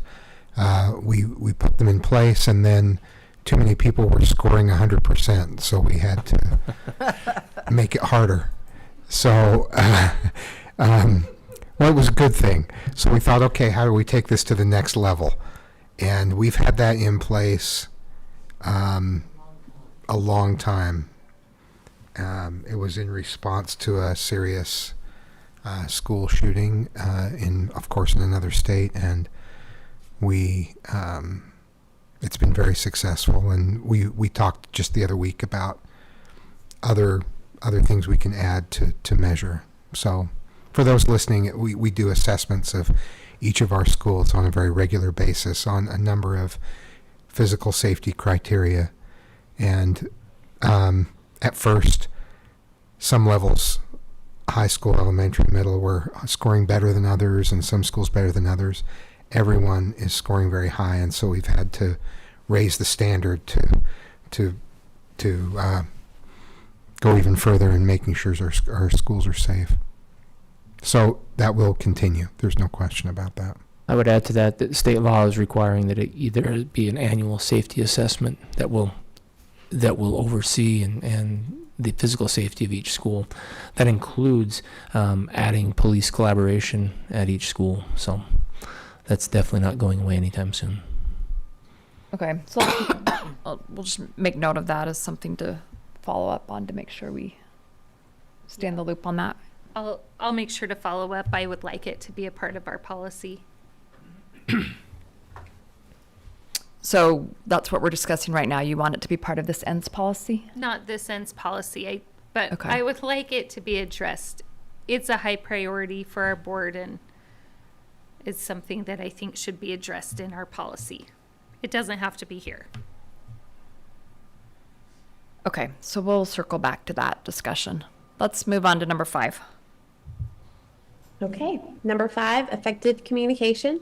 Again, this pillar was about wanting parents to feel engaged in the district initiatives, to feel engaged with their children's school, and for there to be increased communication both ways. And so one of the key pieces of this pillar and what we heard is just wanting a shared sense of trust. And so you could see the ends policy as families, employees, and community members will be more informed and engaged in a trusting partnership, which leads to greater student success. Actually, the last discussion is a great segue into this one. So as measured by the percent of positive responses to the family district trust question items on the parent stakeholder input survey. We did have other data that we considered for this one. For example, I think one was measuring how many people are using Parent Square or accessing the school website or district website. However, when we kept zooming out and thinking about what this pillar really was about and what the community was asking for, it was just trust and being able to trust.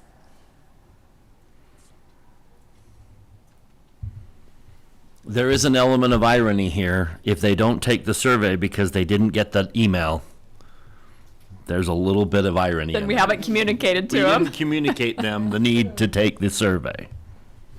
Yeah.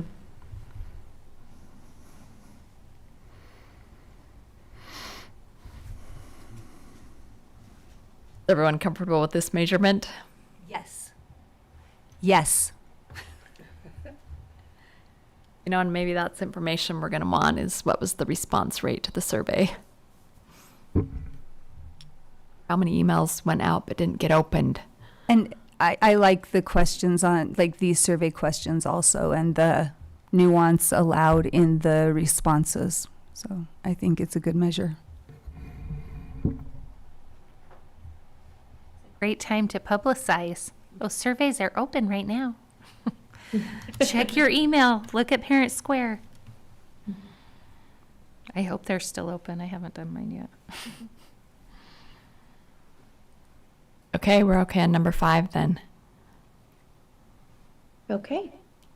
So our next steps are, we've been taking notes. We will adjust some of the language here, share that back with Ms. Miller to share, and then she will provide your next steps for actually voting for these policies, correct? Yeah. And let me ask everyone a question. Right now we have 5 ends policies, E 400, 3, 404. Do you want a separate E for each of these pillars, or do you want one policy that lists them all? It's just a formatting question, really. Be a very small page if we separate them. It would look like the, Paragraph.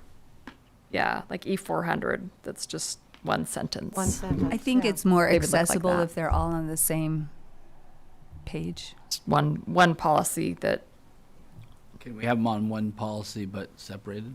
yeah, Is that what you're asking? Right? yeah. Including our mission statement. And then we have a separate policy right now for our mission statement. Do you want that to still be a policy?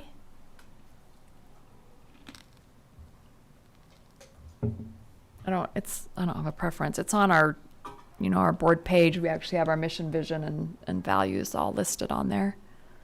But should that be a policy?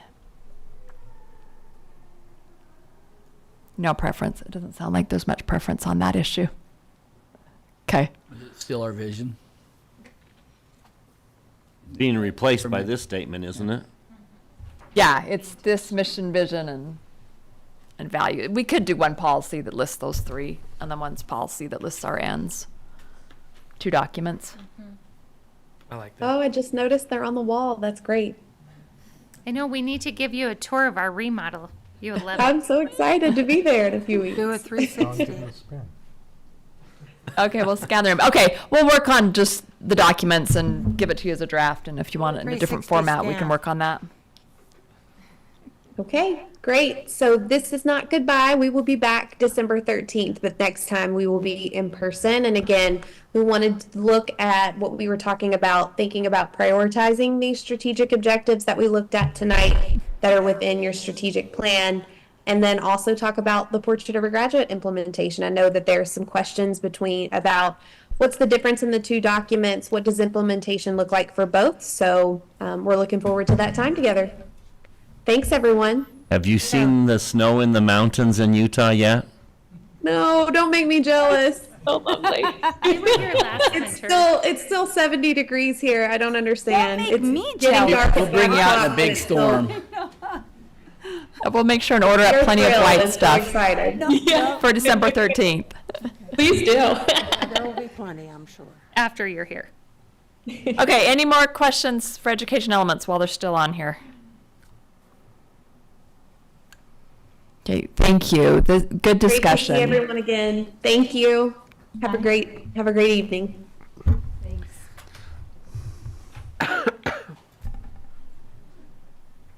These are hard to let go of, and my only thought here, I'm just so unsettled about this because I just don't know that what we're getting is a complete replacement for what we're giving up, and I just keep saying that all of this is a work in progress, and we will grow and adjust and modify and tweak, and I think that's how it's supposed to be. So I'm comfortable with this as a starting point.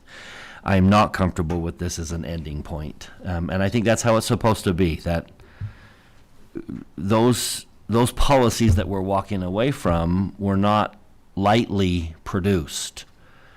And so they should cause a little trepidation to let go of, and I think that's appropriate, but I'm okay with my uncomfortableness.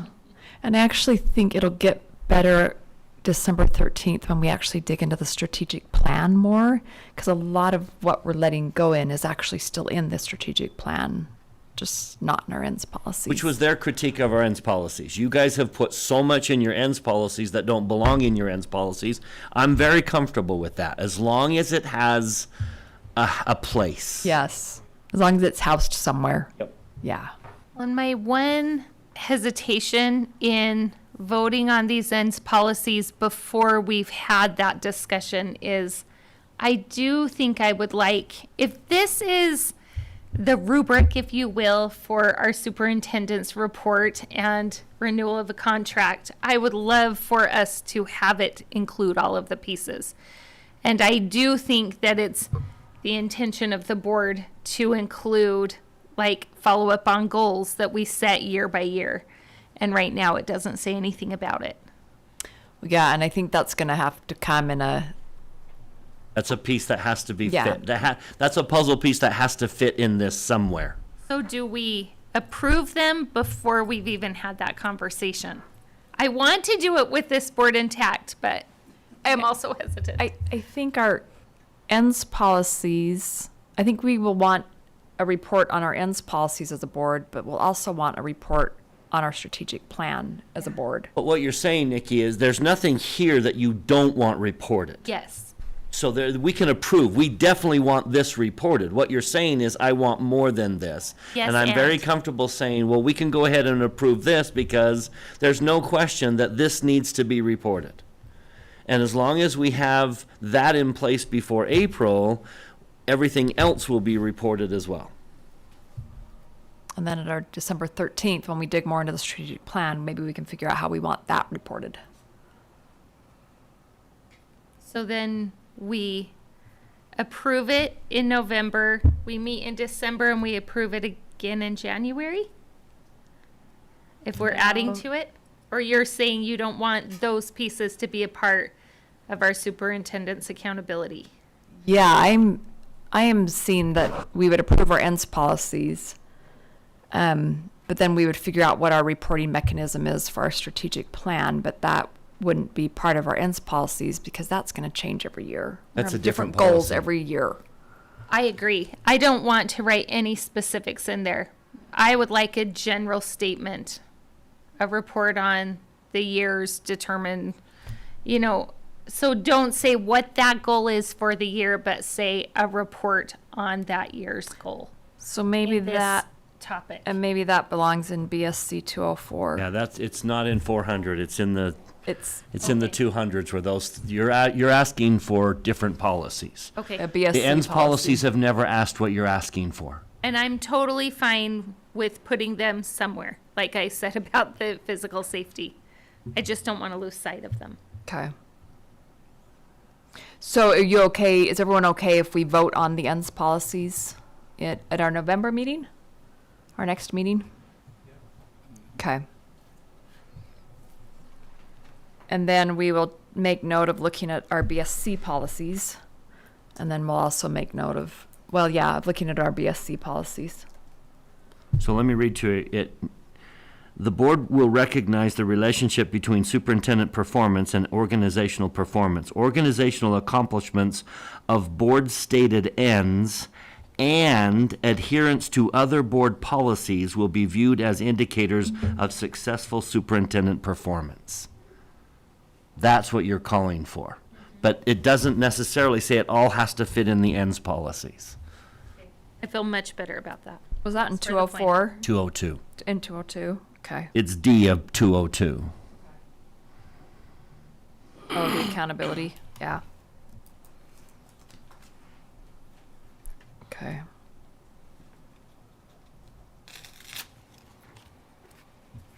Okay, are we okay to start our next discussion? Does anyone want a break first? So much for an hour. I think Okay. the break might be, this could be a long discussion. This could be a long discussion. So we will take a 10-minute break and we will start this discussion at 6 o'clock.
Oh, does the color? Okay, welcome back. We're in study session November 12th, 2024, and our next agenda item is a continued discussion on enrollment and housing. Dr. Anderson. Thank you, and good evening. We're here tonight to first report on the results of the housing and continuum, and I guess we call it the tool that was used by the board to give preferences. And it's a workbook, and each board member was able to fill it out over the course of the last couple of weeks.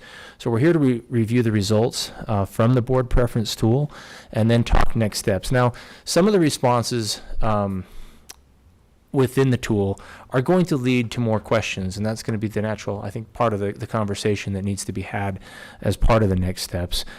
So just keep that in mind that this is a beginning point, and it's going to help inform the next steps in the process.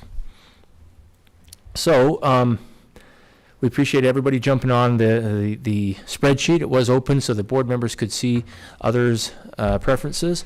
And what we've done here is listed the items that a majority of board members, meaning 4 or more, preferred to consider within the next 5 years. This is the list.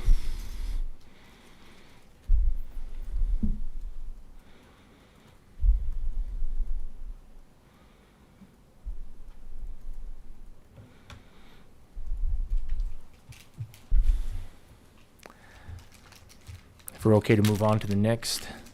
I think we're done with that topic. Let's go. That was cut and dry because it's two things, right? It's the West Jordan feeder and Yeah, the first 3 bullets there, you can see remodeling and converting West Jordan, its grade configuration, and that would, the converting of the configuration from a 912 would involve the feeder middle schools, and that's where, you know, the potentially studying the closure of Joel P. Jensen comes into play. And then, you know, in the next 5 years, having a middle school adjustment, or high school, middle school, and elementary boundary adjustments would be part of that bigger picture. When you start closing schools or remodeling schools, and that one thing will beget another. And I think the first 3 bullets are pretty clear, and we're probably all on the same page. I'm guessing the bottom 3 bullets, there's going to be a lot of variations on to what extent we want adjustments. I think that's a key question. Yeah. It's just where on that continuum between price or cost and comfort are we willing to go with those last 3 bullets? kind of 2 projects there, I think. Yeah, it's a good way to say it. But let's be clear, this is a major moment here. This board chose not to move forward with new construction of the high school or any middle schools in the next 5 years. That is significant. That's one of the big headlines right there. Yep. We're going to house within our means. And if that announcement had been made 5 years ago, it would have blown us all away. I wouldn't have believed you. I would have said absolutely not. A year ago. Yeah. I think the other We would have thought we were deciding on school colors in this meeting Right. for the new schools that we were opening. That's right. I think the other consideration here is, and I've had a couple of board members mention this, is that this is a tool, a workbook that would be helpful to come back to each year, because as forecasts evolve and things happen, this would probably be a helpful exercise to undertake each year. I think we need to establish what are the trigger points? You know, what are the trigger points that, and at what point, what's the distance between the trigger point and the critical need? I think we've got to have some significant discussions over the next several months. And I think that the bottom 3, I don't want to do Moab ever again. So, like, that's my preference. So we have to decide how to do it, but I don't want to do that in one chunk. But maybe we have to, but I would prefer not to do that again. One of the reasons that we ended up with a district-wide boundary, with district-wide boundary considerations, just for some context that we've all, I think, pushed down in our minds is we had a $500 million bond that failed. And as a result, there were a lot of boundaries that had to be changed in ways that were otherwise awkward and unpleasant and not ideal. And so that was really a correction to what had to be done in difficult times once we were able to emerge from that. And once we had a bond that did pass and we were able to build some new buildings, okay, let's look comprehensively at what our boundaries look like, what permits look like, what year-round and traditional look like. Yeah, we were going off. When we ultimately had the ability to take a broad look after we emerged from the failed bond to the successful bond, that's why we had to take a look at things in the way that we did. So it wasn't that anyone was waiting or negligent in not addressing the problem. It's that we had to deal with a failed bond in ways that were not ideal. And then once we had a bond that passed, then we could successfully make boundary changes that made a lot more sense. But all the descriptions of how difficult it was to do that are accurate. It was a lot of work and it was a lot of stress, whether undue or not. It was a lot of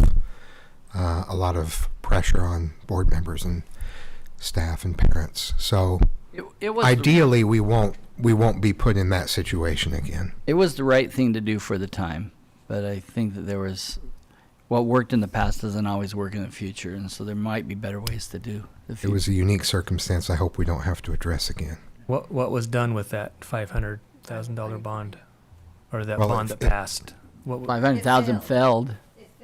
Well, he And then we had a second one. mentioned the second one that passed 200 The second one that passed wasn't a was, $500,000 one. The The second one, 240 or I can't remember. 49. yeah, 245. and what was done with that one? That one was only building schools.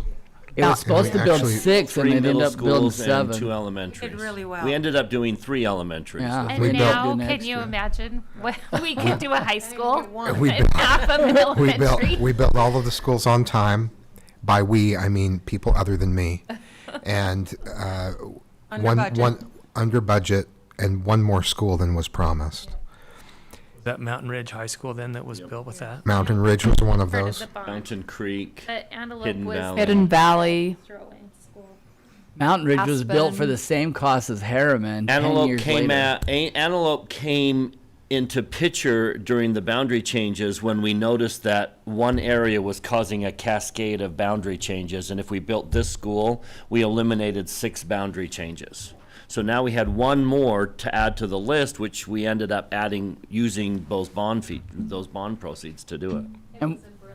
And we would have had to do mini Moab anyways because all those schools were coming online. Yeah, that We would have had to do something. They would have been pretty big either way, any way we did it. So I don't want to belabor it, but I think that all these things that you've said are accurate tonight, and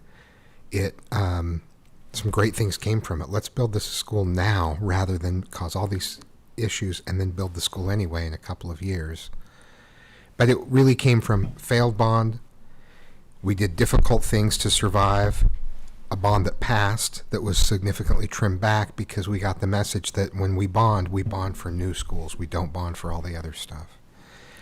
And I'm sorry. And then we responded to What's that. all the other stuff? remodels, Okay. bringing things up Exactly to what Salt Lake code, is doing. all the other things. Exactly what Salt Lake is doing. Although We they were had a told very no. successful bond. But so we included a lot of projects, not just building new schools. And we went out to the public, we went out to public entities, we went out to chambers of any gathering of 7 or 8 people that would listen. Movie theaters during previews, whoever we could talk to about the bond and what we had learned from the failed bond and what we promised in the new bond, and we met all those promises. And that's where the district-wide boundary change came. It's that we have these new schools we're building. we had to make these difficult decisions for years to compensate for not being able to build. And the board made some difficult, courageous decisions about permits and boundaries and building that put us in good shape. So anyway. And for those listening at home, he was not exaggerating when we talked about movie theater trailers. Yeah, we actually did that. We actually had ads in movie theaters while you waited for your movie. And at the RSL game? Yep. And the point is, we're not doing that. We are not starting a bond proposal, Right. which is years in the making. That's what's coming out of this discussion, is we are not starting a bond proposal. Which shows 3 different approaches, and I think a responsiveness to the public and to a changing situation. The early bond didn't pass so many years ago, so then the next bond is changed, and now we try to avoid even the need for a bond if we can, with a very public and very thorough conversation about how to address housing and enrollment issues. So we are making the decision, if there's not going to be a bond and there's not going to be building of a lot of new schools, we are in the near future, we are saying in a way we're willing to pay a higher price for when we do need to build that high school, because right now it's 200 million, it could be 300. You know what I mean? So postponing it sometimes is not the right answer. So we got to make sure that that's the right answer for us. I'm not saying that we should build, but I think that's what we're saying is we'll take a risk on it that we'll pay inflated cost over the urgency of the time, because we will need a high school, we will need other schools. And I think another important point is we can't underplay what it means to say we're remodeling West Jordan High School. I mean, that was our capital projects fund for a lot of years, almost all of it. And this one, we're saying maybe we can do it faster. So that's a big decision on the part of the board as well. Lisa, what's the vibe coming out of West Jordan? As they've heard close Joel P. Jensen, what's the vibe? What are you hearing? That is not the part that I am focusing on as far as this discussion. But as far as remodeling West Jordan High and converting West Jordan High School to 912, very positive vibe. Is it balanced with a potential very negative vibe? Because it's just an uncomfortable thing for me to, and people I think are well aware of the possibility of Joel P. Jensen closing, but because I have personal feelings and feel emotionally about this school, I choose not to bring it up too often. So I don't know if there's a negative vibe. I have talked about it with some different people from different groups, but and I don't know that it's negative. Yeah, I've mostly been talking about West Jordan High School rather than Joel Isn't P. that like, how do you separate those? If you're saying ninth grade is going to their high school, Yeah. that is. And the thing is, The rest of the sentence. and so people feel positively about ninth grade going to West Jordan High School, and I just don't say, well, that means that, and I have said, the students from Joel P. going to West Jordan Middle School, but I don't ask specifically, how do you feel about closing Joel P. Jensen?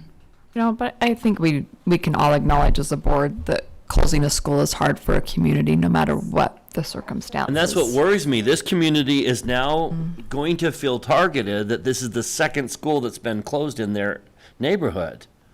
I just worry that they're going to feel beaten up and whipped, and what do we do about it? Yeah, and they always Amazing will, but I think at least this time we have very, very positives to offer them. Ninth grade going to high school is something that a lot of people really want, and a remodeled school is also good. So I'm happy that we're not going to be able to take away the negative, but I am happy that we can offer some positive. Yeah, and I think it does overshadow, it overshadows any negative, and people can see the benefit of having ninth grade going to West Jordan High School, so. I hope there was a lot of insinuation that we wanted to sell the property and make money on the elementary that was closed. And I hope that the fact that we haven't done that will help the community know, no, we're really just focused on what's best for the schools. Can I ask a question about number 1? If we're not going to do a bond for it, we're really saying we're going to drain our summer funds. And if we're going to do it faster, it means all of our summer projects are put on hold. Or do we have the capital to do it? Can we do a release revenue bond? How are we financing this? Because if this is such a high priority, Yeah, you're way.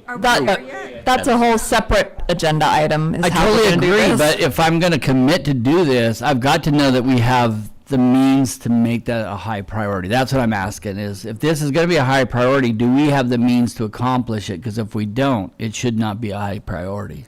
That'll come. That'll be a future agenda item. Of course we have the means. We just can't do, we can do anything we want. We just can't do everything we want. So there'll be So which sacrifices anything do on you other want to things. do? John's Okay, we're smiling. getting ahead of ourselves. Let's go back to where we're at with this survey and presentation. Okay, so I think, again, we're just a starting point. If, to build on what Dr. Godfrey said, the headlines here are West Jordan feeder system to undergo some changes and boundary adjustments to be made at all levels to balance enrollment growth. As a continuation of that, it doesn't sound like the board has any interest in building any new schools within the next 5 years. Those are the key headlines from this slide. I have a quick question on this one. So the This one Wood meaning- Ranch, the beyond 5 years that you just went to, Wood Ranch. We said that we would have a school by 2029. Did people not consider that 5 years? In my 5 years, I thought that was. So I'll ask John, Mr. Larson to chime in on this. But the Wood Ranch, first of all, the developers have changed the name. It's no longer going to be known as Wood Ranch. It's going to be known as Terrain, Terrain, Terrain. I saw E. Terrain Road. I There was you go. driving on But Bacchus it's and I not was like, Terrain Road. It's, I don't know if Like they're drops of Jupiter? No? What is pop culture reference. someone smarter Rain than me know Elementary will that be very definition? confusing. It's the development that they are calling it. So we'll in future, if you see that word terrain, I don't know if it's French. I'm not positive An about E. that. It's with an E at the end, and we'll put in parentheses Wood Ranch just so people get used to it. But that is what it's referred to. Now, my understanding is that we haven't even closed on that property yet. That's in the works. We're scheduled to close on that property in January. And is that date adjustable? What if we decide we want to kick that back 2 more years or something? In purchasing the property, Not in purchasing it, but in building. that was part of the purchase sales agreement that we had. Have to have it built or However, we have not closed on that purchase sales agreement yet. And we don't have to build it. If we don't build it, there's a provision to sell it back. Just sell it back to them. yeah. So there's, But I don't think we want to Well, sell it back to and me, until January, you have another option too. which is Change the agreement. Payment. In other words, we didn't promise to build a school there. We clarified what would happen if we didn't. so that was my question for those who put it in this category was it your intent by putting it on this list that you would sell back that property? I would love to keep the property, but I just don't know if I want to build a school that we don't need. Well, on the projections, We'll need Antelope it. Canyon's on as schools to watch. Yep. On the forecast, sorry. If this helps with the discussion, the agreement as is the date is not adjustable. If We added that in? that was part of the agreement. They pushed back hard. And so if there's to be an adjustment, that means that they automatically have the right of repurchase. That's, We need the property. But it's going to be, they're going so to could we want to have consider that moving it to school. another list? They're going to want to have that school in their community. Would say, I mean, I had it on the 5-year, but I would say we're going to revisit this every single year. So just because it's beyond 5 years right now doesn't mean it'll be beyond 5 years next year. Well, I just depending on wanted to make projections. sure when people chose that item that that was in their conscious thought. Good clarification, and thanks for the opportunity to update the name of the development. Dr. Anderson, does that mean it has also changed hands as far No. as who owns it? No, Oh, okay. same developers, new name. Has changed. Yeah. Okay. Correct. I was thinking if there was new ownership, then we could renew the contract, perhaps. Right. So again, these items are just as we do our forecasts beyond 5 years. It just gets a little, it gets a little less clear, a little less focused. These are what a majority of the board, the items that a majority of the board wanted to consider beyond 5 years. And so yes, you've got new schools, 1 high school, 2 middle schools, and 4 elementary schools, with the potential closures of elementaries in the West Jordan Fever. Again, beyond 5 years. So I like the title Beyond the 5 Years now, but I'd like to, as we formulate this into a long-term building plan, is just call this a long-term building plan. Because maybe Wood Ranch is 4 years and the new high school's 8 years, or I do like having a list of our recommended possible future schools, so people kind of know we have a plan. Because right now, what we don't have really is a plan. So I just would love to call that like long-term plan. Right now, it was perfect title, but eventually I think title that and then move. Like I loved our 5-year plan in the past because we kind of moved through projected dates and people kind of could see that. I see these as kind of being on the radar. We know they're in the distant future, and we want to make sure we're cognizant of them, but these aren't going to be in the immediate discussions. I don't think the line between 4 and 5 is as hard and solid as we intended to say it was. If a need arises in You'll Village respond. 9, if a need arises in Wood Ranch, we'll make the adjustment. But I think the idea here is that's not a hot topic right now. So can I ask the question? This was the terrain property was really a close vote. And if you were to look at this again in consideration that you might lose the property if it doesn't move to the 5-year list, would anyone's change? I don't want to lose the property. Yeah. So that might shift it to another list because that would change the majority if That's why that even Bryce 5-year was says a that. fuzzy mark for me. Because I think this happens at the end of the 5 years, and that's why it was a fuzzy. That's why I Yeah. pushed it into the next category, saying it's not on the front burner. But I had no intention of saying I don't want to build a property on Wood Ranch. I had the same thought. I was like, 5 years from when? From the beginning of this school year?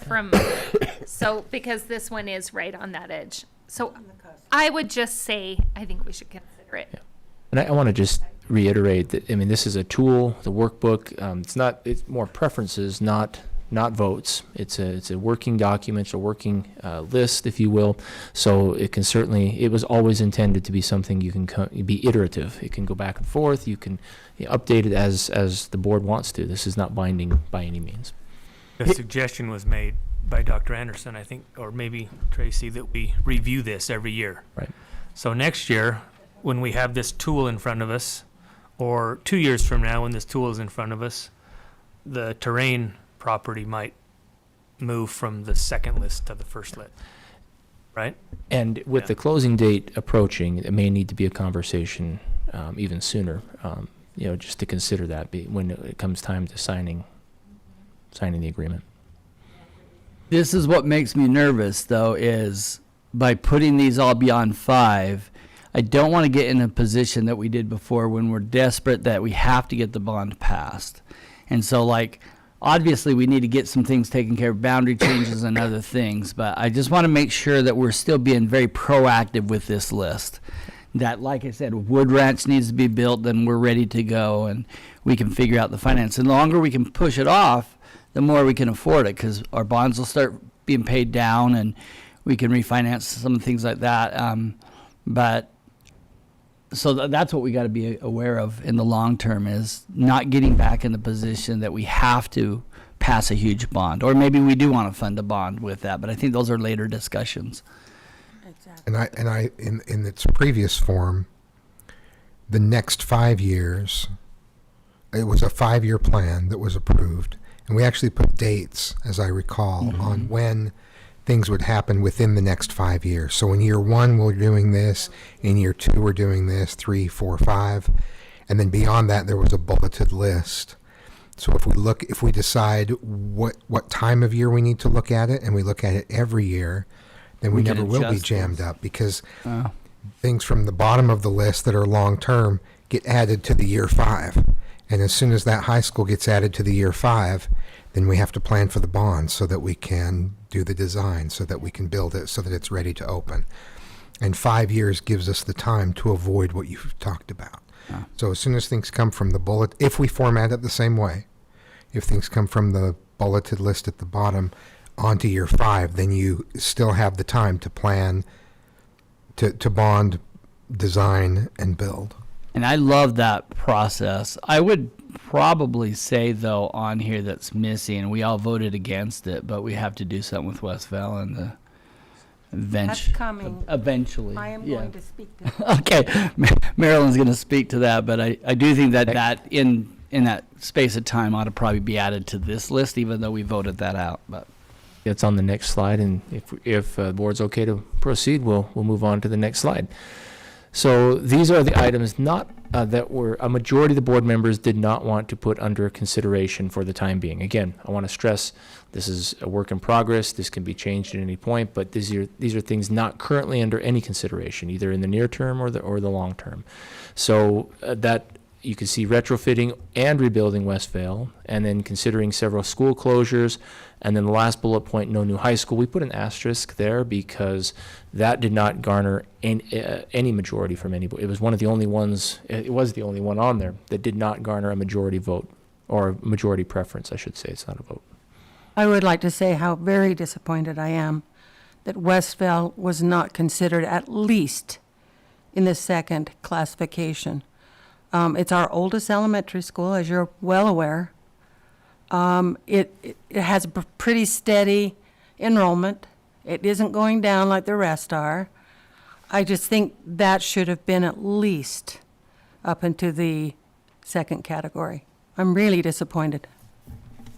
are we missing one up there? Because I don't see the consideration of closing a West Jordan Elementary. I thought that was on It was the on the list. last slide. It was on the On the previous last one. slide. Yep.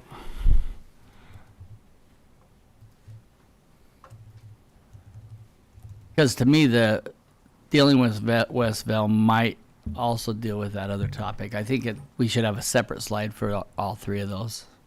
Yes, if we're not retrofitting or rebuilding Westville, then it's in the consideration for closing. And yet we know we need a school there.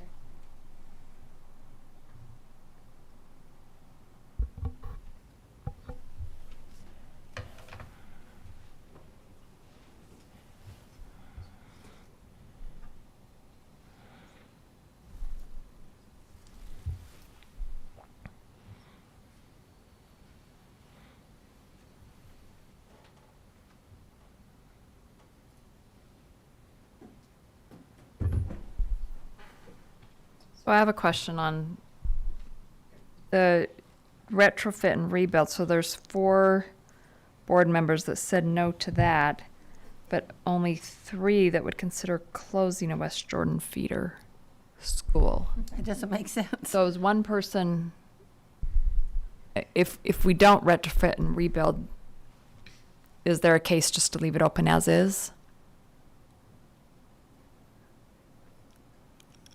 So to me, that's what the survey said, but I don't know if that's what reality says. Remember, the information from Westville is still pretty new, and I think it just needs to be studied more to see where it fits. I'm not sure we put it where it needs to go, because I think it's still kind of new. We've got to look at that whole area collectively.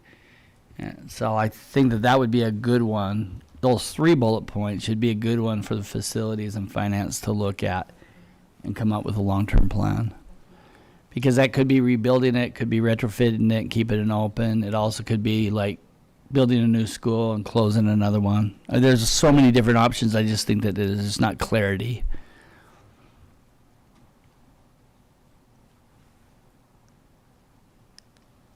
Welcome to the board, Aaron. This is where you earn your paycheck. First board meeting. Spend it all in one place. I think that brings us really, just what are the next steps? What would you like us to bring back for continued discussion on the housing and enrollment continuum? If we wanted to put this into a 5-year plan, we could look at what the board determined needs to happen in the next 5 years, assign a year to each one, and then bring it back in that form and have you look at it and see how it feels. And there is this, okay, I can't remember who asked it, but it is an essential question. If we're not, what are we doing with Westvale? What happens with Westvale? Because we have a close vote on boundaries and closing and that sort of thing. So I think we could take this, unless there are modifications, and put it into the 5-year plan. We could go back a few slides and talk about which year we assign each of those items to, just to take a look at it, not that it's set in stone, and then bring it back to see how it feels in that format. And if we want to change the format, change the content. That makes sense to me. I almost want to see 2 versions. One, a remodel of West Jordan spread out over 6 years, and one, can we do it in 2? And what would that look like? Using a satellite campus? Yeah. And when would we start? Like, is that this summer project starting, or is that 2 years from now? Like, how much time do you need to prepare for that? What's our finances to move forward on that? What's the urgency to move on rebuilding West Jordan? So if there's a list of questions we can answer and put this into a 5-year plan, then that allows us to at least look at it in the form of a plan and see how that feels. So question number 1 was, what does it look for 2 years versus 6 years? Yeah, and which one would you recommend? And what would it take to do that in terms of a satellite? We also talked about, don't anyone panic, no one panic. What if we did even like a month of virtual learning at the start of the year? You're kidding me. That would give enough time to, I don't know what that time frame is, but if you gave a bigger window for 2 summers, maybe you can get a lot more done. We did that with Bing. And that would maybe even be less disruptive than moving to another site. So we can bring back solutions for 2 years, solutions for 6 years. On the And 2 then the year, other can you just say, question- can we redefine that instead of 2 years, a short term and a long term? Like, so 2 might be too fast for you. Like, whatever the fastest you can go. 2-ish, 2-ish. 2-ish, yeah. Okay. Ish is good. And Because it's least disruptive, most disruptive. That's the continuum. Because I'm a really 2 or glad 3 year Scott's not plan in is my going to be peripheral really tonight. disruptive. But if we can do it, it might save costs too. Sure. And the faster we do it, the less expensive it Yeah. is, as long as we don't have to pay extra for an expedited job. So we'll look at a short version, an expedited version, a longer version. And remind me of your question, Daryl. I don't remember. Go back and listen. Fair enough. I think what I was trying to say, 6:35. 6:35, go listen. I think I was just saying, listen, whatever you need, we were defining it as 2, whatever you need as a short window, Because 2 or 3, you guys how soon decide. could we start that Oh, work? and how soon could we start? Good remembering my question. Yeah, how soon could we start the work? I'm So- also curious if anyone else is willing to add Wood Ranch or Terrain to the 5-year list. I think it has to, I would anticipate it's built that year that we have to build it. I would pencil it there. We can just see it. Pencil it in for an opening of 2029. I mean, I think maybe it's just because it's not on people's, like, we don't need to start that process right now. In fact, we're going to wait next year and look at the projections before we make a decision to start that process of building. So So if we're building a 5-year I'm okay that timeline it's not though, there. then we're essentially saying we're okay losing the property. No, this is a working document. Nothing is solidified. It can all be changed at any point in time. And will be changed. Next year, we'll reassess this. But I can't Because commit. today we say we're not going to start building it right now, doesn't mean we're never going to build it. But by the contract that we have agreed to, that is what we're saying. Board members, do all of you agree that we don't want to build on Wood Ranch ever? Is that what you meant? So my question then is, I mean, am I the only one who sees it that way? If it's written into the purchase agreement that we will sell back the property in 2029 if we don't have a school on it, then we're saying we're okay selling back the property. I was saying, Out of I was consideration. saying that next year when I fill out this form, I might change my mind on whether I want it in the list of items to consider. So I wasn't saying I don't want to talk about Wood Ranch again for another 5 years. That's not what I was saying. I was saying right now I don't want to consider it, and then next year when we all go through this again, it might move into. It's like what Anthony was talking about. It's down here now.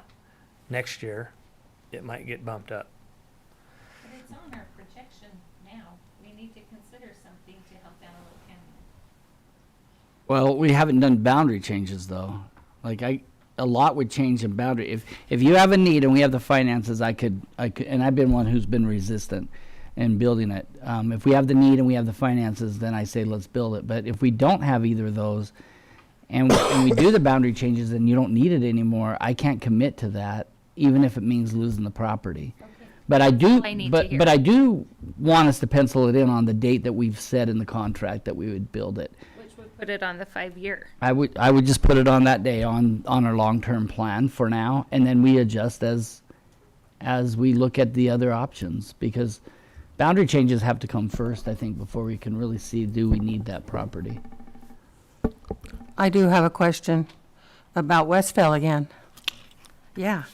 As you remember, it came up on the seismic study as one of the buildings that we needed to retrofit. That is why my question is, why is it not under consideration? Expensive.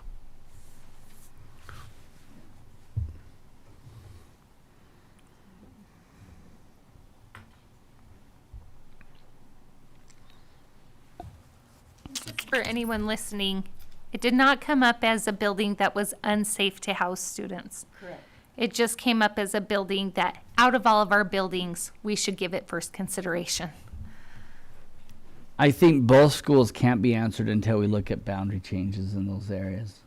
And once we look at that, then we can consider where we move on those. So both of those, I would even put Westville at that same Wood Ranch area, the 5 years out or 4 years out.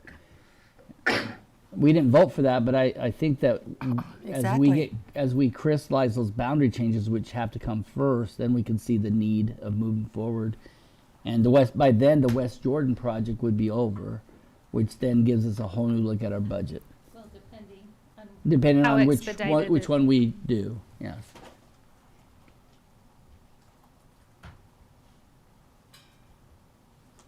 I'm okay with it. I'm okay with it as is written, as long as we are intentionally saying it's okay with us to lose the property.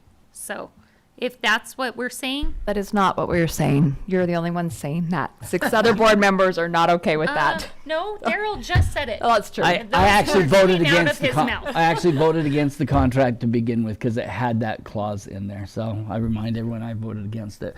But again, I think if we really needed to postpone it, I don't think that they would want the property back versus having a school in their community. I might be wrong, but I just think that we just look at what we need at that time. I would put it on the list, but I wouldn't make a decision about that yet. It's our only property west of U-111. Just gonna say that.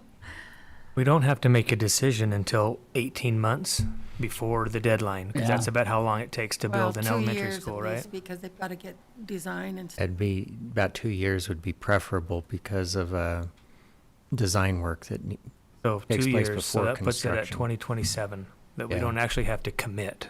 That was my understanding, so that's why Yeah. I'm not worried about it not being on So you can gain 5-year radar. You can gain 2 more years of data, couple, Yep. well, at least 2 more years of data to make that decision at that point.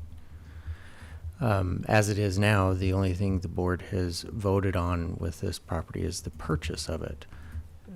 And so we'll be concluding that or doing that, fulfilling that in January. But beyond that, other data to obtain in the meantime before a decision has to be made. What time of year should we be reviewing a 5-year plan, John? We could do it after October 1 enrollments, and that's time to say, okay, next year we're going to need a bond, because you kind of want a year to plan that. And then it's time to say, it's still time to do boundary changes in that same year if you need to accelerate those.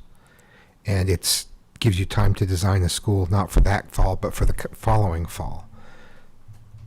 So if it's in October, a year from that coming fall, you could have an elementary school if you decided at that point to build it.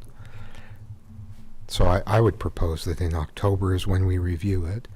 We bring one back next time along with answers to questions about 2 versus 6 years-ish, and how soon could we start if we got the green light on any of these items. And if you'd like, we can just put these items, we can assign a year to each of these items, or we can discuss that tonight, but we could just assign one as a starting point for discussion, whatever you'd prefer. I'm not trying to push that, that's what we could do to make it fit in the structure we've had in place in the past. And It might feel different if it's put in the form of a plan, I think. And I think a lot will hinge on the possibilities for the remodel of West Jordan, when the shorter term or longer term, because if we determine it needs, it's 2 or 3 years, then that helps inform when we could even start to consider converting to a 912 system. And then that would inform when your Joel P could potentially close. So one thing would beget another on that.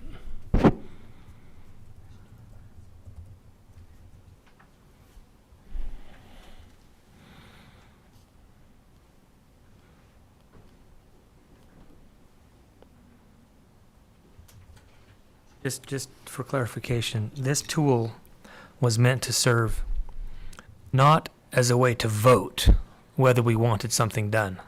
It was We weren't just taking action. right. It was just meant to be a way to say, I'd like to have a discussion on that. Right?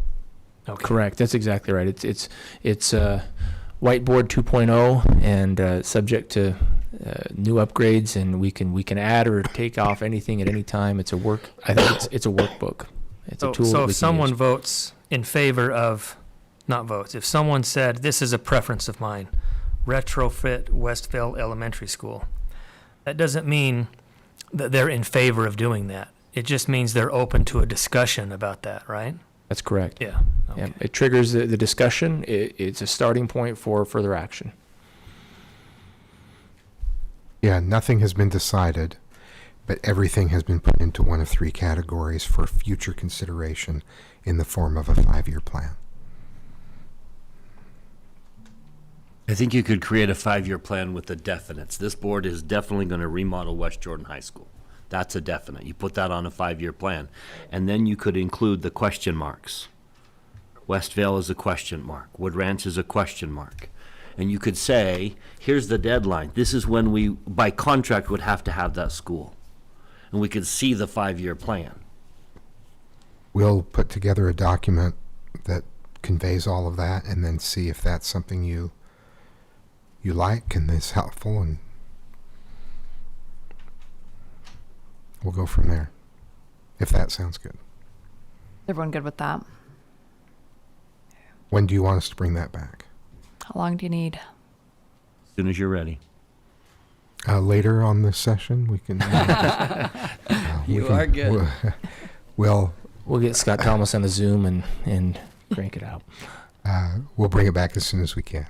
Next couple meetings. Yeah, I was going to say that if not November, the December meeting would be Yeah. great. We'll bring it back. To me, it's answering that first question: how soon can you get going on it, and do we have the finances to get going on it? If we can't do that this next summer, then I don't need to see the plan immediately. If bringing, so the urgency really is when you have those initial talks with facilities and such.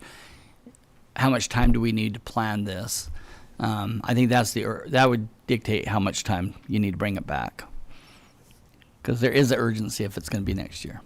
Well, remember that at the next board meeting, we would be scheduled to hear back on an update for the 25 summer projects. So at this point, we're kind of looking at there's a lot to discuss about the quick and the long, but the board's already moving forward on the 25 projects. But we probably couldn't begin until the year Until after. 26, yeah. So the urgency to get it back really is. Unless there's some different strategy that we Yeah, exactly. haven't thought of, yeah. And I remind you that we recommended low on summer projects for this upcoming summer, with that question mark lingering over us. A little bit of capital reserves that we could move on, so. But it doesn't mean we couldn't start this summer. It's exciting, because if we do it to West Jordan, what we did to Bingham, it's awesome. It was awesome for the school, and it's awesome for the community, because we save taxpayers a lot of money. Okay, so we're good on bringing a plan back? Thank you. Any other specific direction on that? Yeah, I want to talk just a little bit about these boundary adjustments and maybe what time frame we're looking at that. I mean, this is a big topic, but maybe if I could just go around and each person say kind of what you're thinking on boundary adjustments. When you selected that, that's something we need to look at, and we don't have to make any decisions tonight, but let's just kind of find out where we're at and maybe start formulating some ideas on how that process should go and what the time frame should be like. Can you clarify that just a Yeah, little? just a little. How specific do you want this to be? Are you asking us to name schools? and No, areas? no, I'm wanting just your general thought process for how you think we should tackle boundary changes, high school, middle school, and elementary school level, and kind of what your time frame is. But no, I don't want specific schools. Okay. Does that make sense?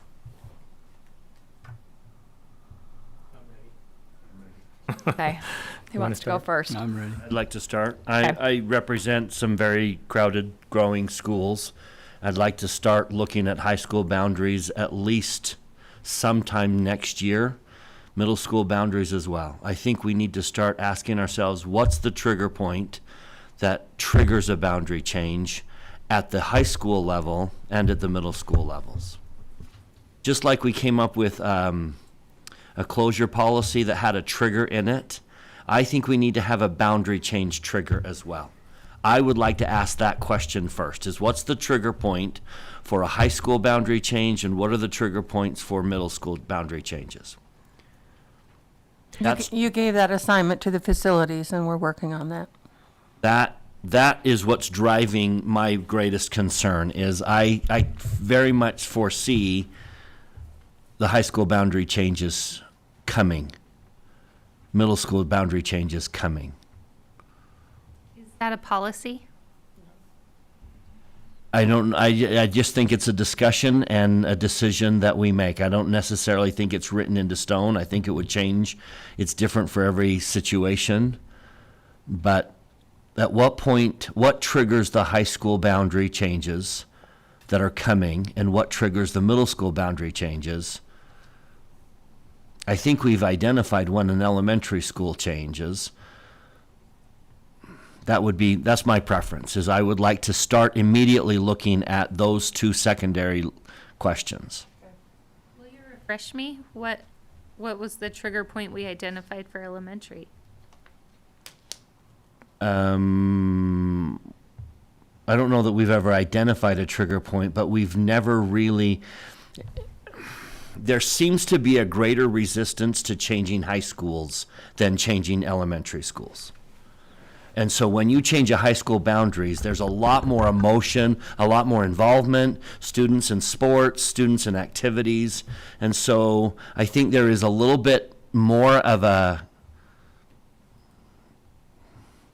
need to handle it with care at those secondary levels.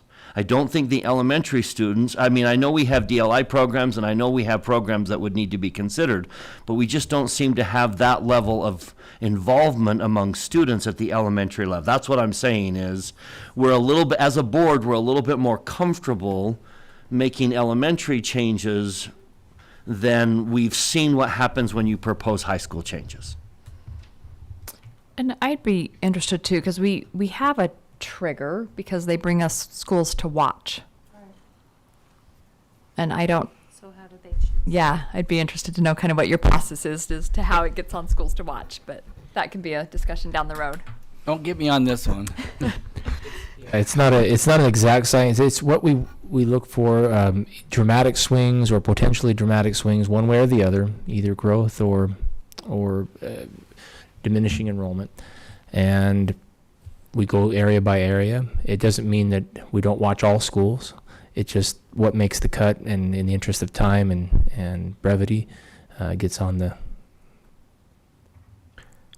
I also think as you're considering those, the point at which changes need to be considered is it's not just, especially with high schools, it's not just the school that may need a change. It's what's the situation at the surrounding schools that might be able to alleviate it.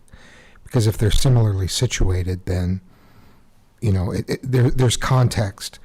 That's part of the schools to watch, is that if you have a school where the enrollment is sometimes the schools to watch, I think, are outliers or the unexpected on this latest list in particular. Like, boy, we didn't expect this school to be going down as much as it is, so we need to keep an eye on that. It's bucking the trend. But in terms of a trigger point, I think it also has to do with what's happening around this school, because if there's space in one school that's being created and not enough space in another, it's that combination that may trigger it, not just an individual school situation. And being on the watch list doesn't mean that there's imminent action required. I'm going to cite Blackridge, and I think that caught a few people by surprise, right? And yeah, but it doesn't mean that we need to do something. It doesn't trigger a boundary change discussion this fall. It's something that we need to keep on our radar. It's something that we bring to your attention, saying this is something, and it's not just at this one particular school. It is in the area, and that's why we put, for example, Blackridge on that schools to watch. Hey, Brian. Yeah, my preferences for looking at boundary changes were based primarily on the data that we received, indicating that over the next 5 years, the forecast was steady. It wasn't, I don't know if steady is the right word, but it was slightly declining, if I remember. And so based on that data, I didn't see a need to build any new schools. I thought that we could solve. I know that we have certain portions of the district that are declining and other portions that are increasing in enrollment. But I preferred, rather than close and build, I preferred to address all of those types of problems with boundary changes. And like, do you think it's a process we need to start within the next year, or you think it's just something we're watching and needing to start in a year or two? I would prefer to do it on a case-by-case basis, not all at once. So as we find problem areas, for example, these schools that are on the to-watch list, address them as they come up, rather than, I think this area is going to increase, maybe we should try to include that in it. This one of the most important slides in the presentation for me was the one that showed how, and this is not a diss on you guys, but one that showed how inaccurate our forecasts have been. But it's just based on the available data at the time. I think we all understand that. But there was a slide that showed this was the forecast, this was reality. Increasing this is what actually happened the next year. This was the forecast, this was reality. So it was. Or was it, this was the forecast for this year, and this is how it changed this year, and this is how it changed? Yeah, we had the trend lines that said if our 2020 forecast had held true, this is where it would have gone. But yes, we that's the one I'm understand that at talking any about. given point, our forecasting is going to be off by a few degrees, right? And so that's why we meet off, on an annual basis to adjust that and recalibrate those trend lines. Yeah.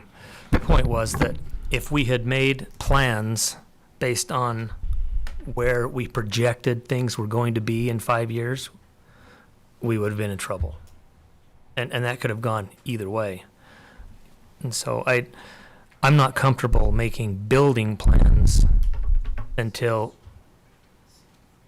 the students are there, almost, as close as we can make that to when the students are there. And to your point, the closer our forecast, I can't remember exactly the percentages, but our forecasts for the next year have been within a very, very small margin of inaccuracy. They were really spot on. But as you get out a little further, it becomes more understandable. challenging. Can I push back a little bit, Brian? Yeah. So I believe we waited for Mountain Ridge way too long. And one of the reasons I believe the suicide cluster happened at Harriman was the overcrowding, that we could have addressed some of those needs better had we built that school a little bit earlier. That's my conclusion. I don't know how accurate that is, but what I don't want is, I don't want to wait for a need. I want to be ahead of that need. So when the need comes, we forecast it. Now, I believe we live in a kind of a funky economy time that we can't really rely upon, because I think housing prices are high, people aren't moving. My area especially, we're aging out. We're all empty nesters and nobody wants to move because it's too expensive to move. I'd rather have a huge house that I don't need than to move. Well, if the economy changes, all your projections are going to change with it. We could be back here in a year from now again with that bigger need. So the economy is driving some of this weirdness of what we've projected, and it could open up and change in a heartbeat. And so it's just really, we got to be flexible with that. But I don't want to wait until we have too many students and we have to build. I want to be a little bit ahead of that. But The problem with doing that is you can't get a bond to pass until people are uncomfortable. That was the public's decision. The board tried to build one earlier and the public said no to the bond. But if you look at the bond cycle in this election, the bonds passed a lot easier from other districts. And I think that we could still structure the bond for, I'm not saying build way early that we don't need those needs, but I think if we structured it right, if we You know, I'm not saying build tomorrow, I'm not saying build in 5 years, but I do not want to have another situation where we are overcrowding a high school at such a point that it costs the mental health of the students. And just for the record, there were 4 bonds, 2 passed, 2 failed. It's 50-50. The other side of that argument would be you build a high school hoping to fill a need, and the need never comes. Exactly. So, yeah, so you've got both sides. And Like Cottonwood High School. Well, And That school should never have been built. Exactly. it makes me really uncomfortable to say we're doing this for the mental health of our students because we have crowded high schools. We have high schools that we have allowed to stay overcrowded for a lot of years. And I value their lives. And so I'm really uncomfortable going there. Okay, Lisa, thoughts on boundary change?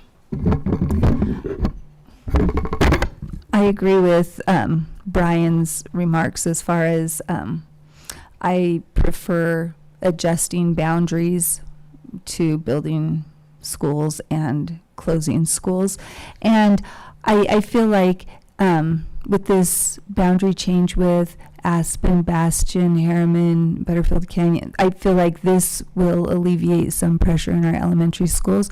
And so as far as a timeline, I don't know how far in the future we'll need to go for high schools, because I saw that both Harriman High School and Copper Hills High School have a high enrollment forecasted. And I remember one of my first board meetings, the difference between forecast and projection was explained in detail, and I really appreciated that. Like forecasts, they do become less accurate the farther you go out.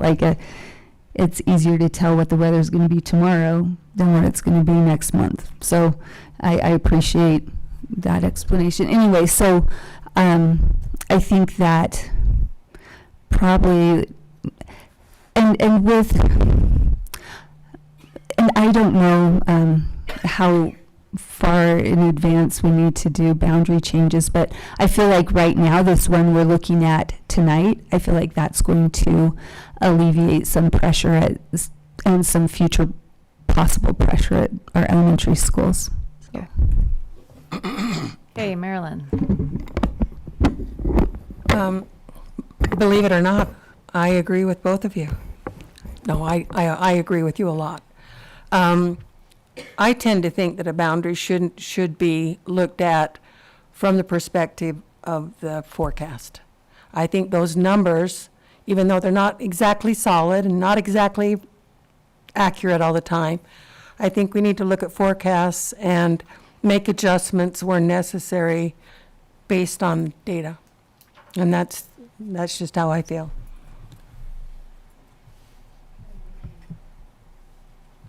I feel the same way, but I will add, I think we need to be forward thinking enough that we are careful not to subject the same community to multiple boundary changes within a short period of time. That's true. And that makes it complicated. I think Sunset Ridge is a good example of that. Daryl? That's a perfect segue to my thoughts. I need to apologize to my community, to be quite honest, because the boundary change that they're experiencing is in some ways my failure as their representative. I would not have made some of those changes had we have looked at it in a smaller scope, but we were making them during Moab, where we were making all these big decisions all over, and I didn't have the insight. If you remember right, we were kind of relying upon a board member to make the decision for us instead of us making a decision together. The boundary changes are different. So if that makes sense, so I think they need to be in smaller areas. As I talk to, and this will come up in our next discussion point, as I talk to the PTA in the area that I will be affected in the next boundary change, I talked about sometimes you have to make immediate change to alleviate a school. You have to do that at Aspen, right? Like we have to make immediate change, but sometimes that need to change is not there. I believe that what Mr. Dunford's saying about that East Lake area going to Bingham, it's going to be inevitable. Like, I don't know what other areas are you going to move? And so, but if we do it earlier and more proactive, we can give choices and let people kind of age out of their school, if that makes sense. Or there's options we can do if we're proactive versus reactive, like we have to move you. And so there's different ones. So again, I would like to put it under a microscope, do it in geographical areas, start with our big needs and little needs. But we also have to have the courage, because I'll be honest, both Harriman and Copper Hills are overcrowded because we lack the courage to make some of the changes we should have probably made. And that's hard. But if we're deciding not to build a new high school tonight, we're also deciding to make those hard changes. Question, just from my curiosity, what types of things did we not do that maybe we should have done because we were scared to, or it was too hard? In terms of my last statement or the earlier statement? Yeah, Because the they're two Copper Hills, different. Harriman. They're two ones. I think that there was pockets that we knew we had to do, and we did some other things, like we decided to cross-district bus, which we backed out of really quickly.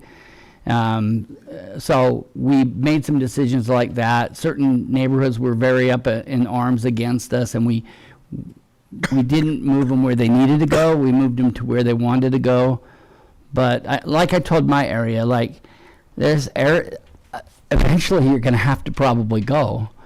Like, so do you want to go now or you want to go later? Because if I don't make the move now, we'll be making this decision again in another couple of years. You saw that with West Jordan Elementary. If you look at the long-term history of the board, they brought that school up several times before we had to, for a different reason, right? A safety issue, but it was still the same issue. It's the undercrowded there. So staff and the board thought that a particular course of action would be best, but there was pushback from constituents, and so we decided not to do what we thought was best. Is that what Yeah. happened? Okay. And I don't even know if it's what is best, because I feel like staff does not come to us with, this is the best course of action. I think that people who work for Jordan School District come to us with options and aren't trying to get us to go in a certain direction. I do believe that with that big comprehensive boundary change, there were options to try and alleviate some of the pressure on Copper Hills as far as enrollment, but the Copper Hills community did not want that, and so the board represented their communities and voted a different way. It was never on staff, in my opinion. It was all on the board. Like, That's fine. but had it been smaller, I think, if we weren't trying to tackle all these different areas at the same time, I think we would have made better decisions. They might have been the same decision, but I think we would have made better decisions. I just had way too much on my plate to make right decisions during Moab. And again, we talked about the history of it earlier. We had to do what we had to do at that time. But I would rather do it different and more proactive and give options to people like aging out of a school to do it. This is what we're going to face, is probably what you're saying in the next few years as we talk about boundary changes. Yeah. I just wanted to make sure I understood what we're It's fun setting stuff. ourselves up for. It's fun stuff, Brian. The very first decision I had to make, get ready, Aaron, was moving my own daughter out of her school, and those are hard decisions. My wife was mad at me, my neighborhood was mad at me, my church congregation was mad at me, but I had to do it because it was the right decision. But those are hard decisions when nobody can promise that you're never going to have a boundary change, because we will. We're a growing district and a shifting district, and it's going to happen one way or another. Okay, my thoughts on boundary change.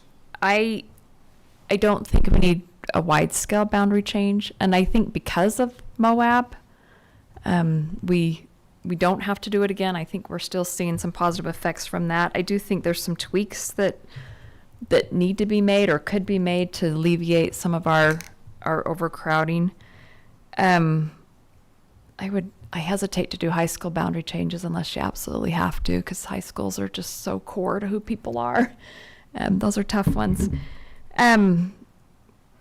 I would be interested to know, even in asking staff if there's any obvious ones that, here's a school that we're concerned about, here's a fix that we could make. I'd be interested in knowing that. And maybe there are ones they've thought about and maybe there aren't, I don't know. But that would be something interesting to me.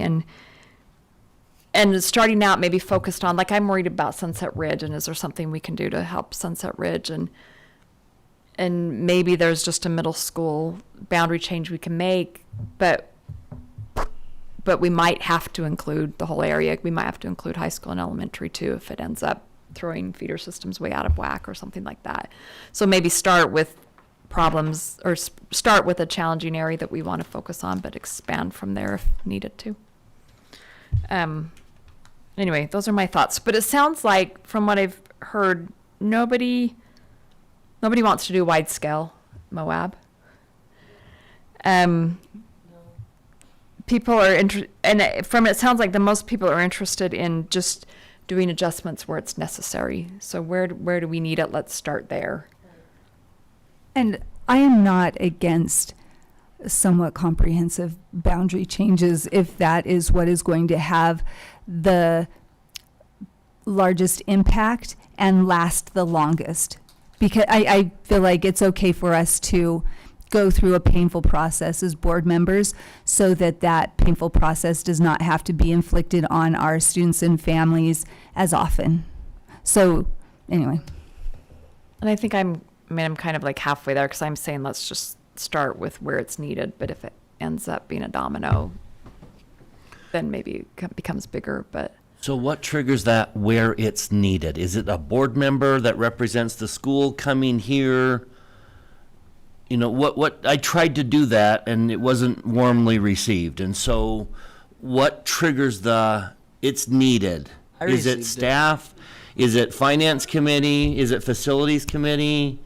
Is it? I would like to ask staff to come back and tell us if there's any that they would consider doing right away or within the next year. They kind of did a hotspot map, didn't they, once? And I think that putting the overlays of the boundaries, looking at that hotspot map could help us a lot. The only problem with the hot spot is it only shows growth. Yeah, maybe they can do that different. A hot and cold spot map. I wonder if Mr. Feston or Mr. Hamblin have any thoughts on this, or is it appropriate to ask them? Like, do you have thoughts on? Well, I think, Bryce, you're asking the question that we need to figure out. Well, the schools to watch that we brought forward, that was our list of areas that we feel are of concern. Now, farther down the line, that's our 5-year plan. So if there's something that we haven't discussed in the cloud discussion or that isn't on this list, then we should talk about that and we can bring back information on that. But that was what we brought back the previous time, is that list of schools to watch. Those are the areas that we need to be concerned about. That's the trigger.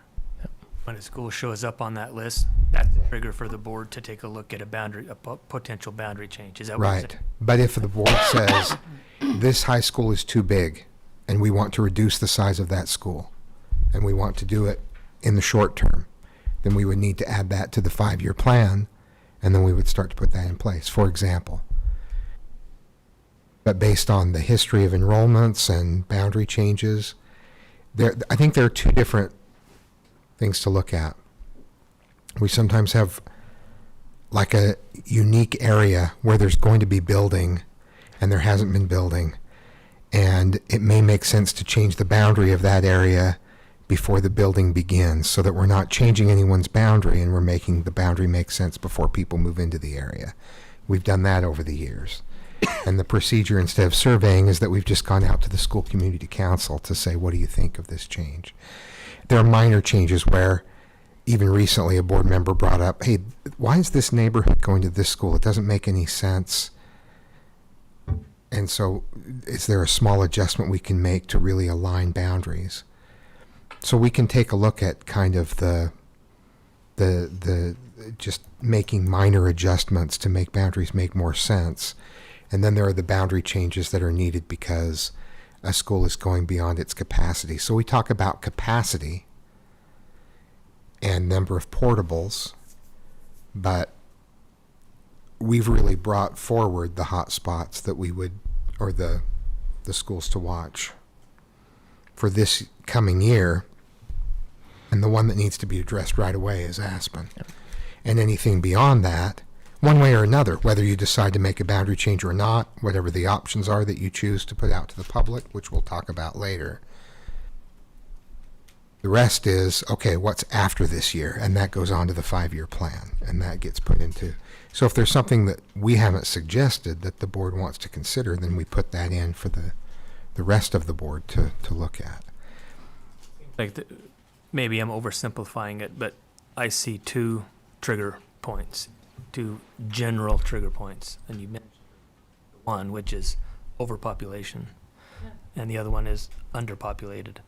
If they're, whatever that number is, and that's what I think some of the logic is in some of your deliberations and staff, how does a school get on that list? But ultimately, it seems like one trigger is this school is beyond capacity, and this school is, or this school is under capacity. Those are the trigger points.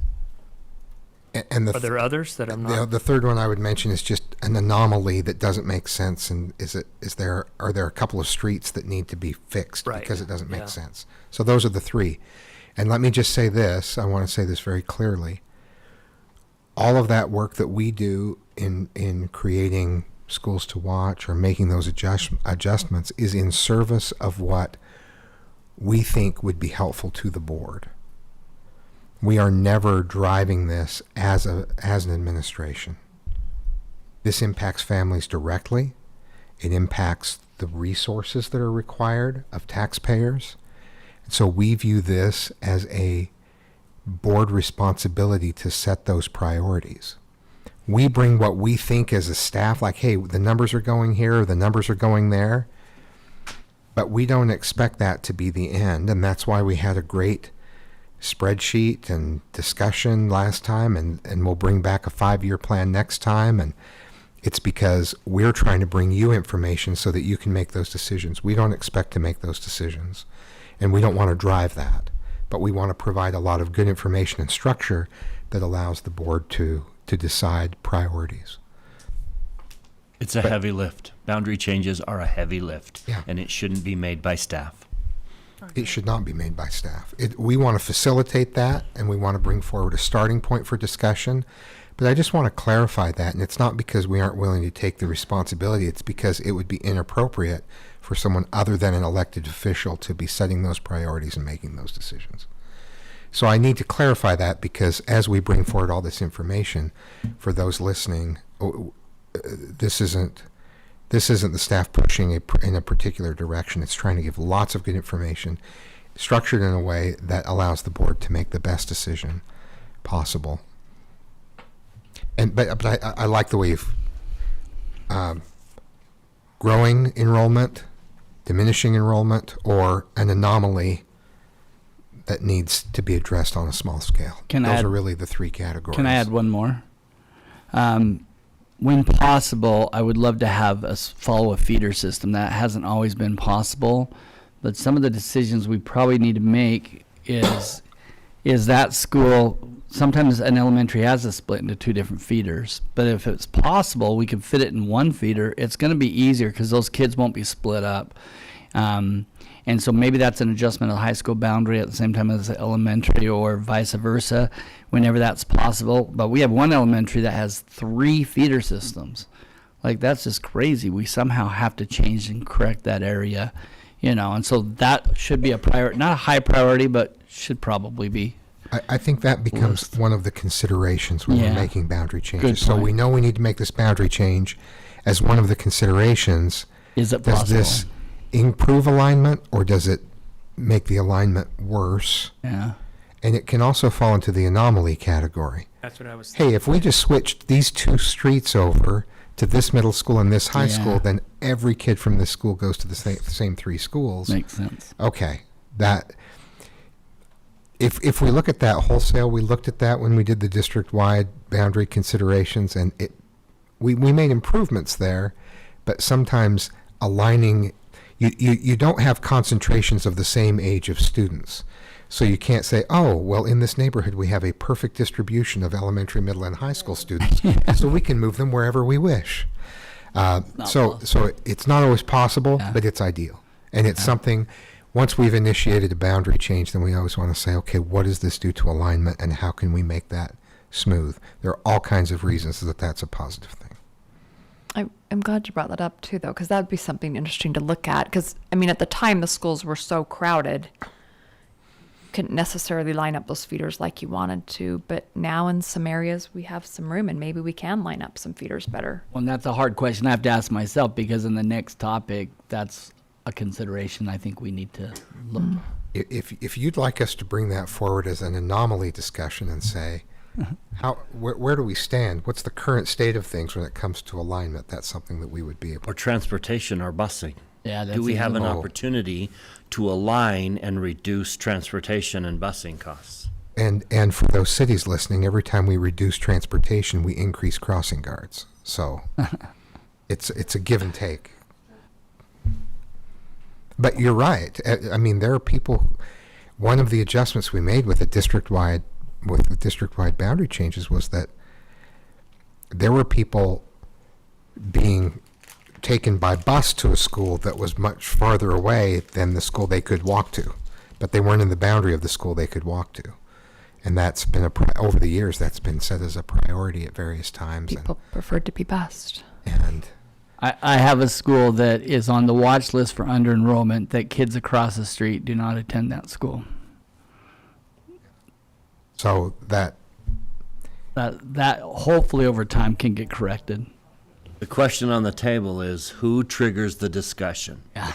Is it a board member's right to say, hey, I'm noticing something, and can I bring this to the board and get this on the agenda? Is it My guess all is of the above? My guess is it'll be different. Do we have a process in place to bring a boundary concern to be considered to the board? I don't think we do. No, we don't. Well, it seemed like you did bring a boundary concern, and did we want to address it? Like, did a majority of the board want to address that boundary concern? Because I think if the majority of the board had wanted to address it, then we would have given instruction to staff to study it and bring us back some options. Or am I mistaken about what happened? But was that appropriate? What I'm asking is, was that appropriate? Or was there another avenue? I think it was shot down because many people. Shot down. It passed 6-1. I think it was warmly received. What passed My 6-1? proposal? Your proposal? To notice schools without No, any study? my proposal at the wasn't it. last board meeting. Oh, sorry. I thought we were talking about when you brought a school forward to discuss boundary changes. I would love to have a procedure to change boundaries. I think it'll be a little bit harder than what we did for closing a school, because that was really easy data. I think that it's going to have separate possible trigger points. And I think a board member should be able to go and say, hey, I want this area looked at and brought forward through one of our committees or through staff. And because I think that's why that area we kind of pushed back in a kind of a disorganized way, because it wasn't presented through a system. We don't have a system in place. So I would be very interested in figuring out a system, but I think it's probably not one trigger point. It's probably could be an optional trigger points that trigger that. For instance, I could come to staff and say, I'm really concerned that Black Ridge kids across the street kids across the street from Black Ridge are not going to their school. Can we look at that over a long period of time? It's not an urgent need for me, but it's a realistic one.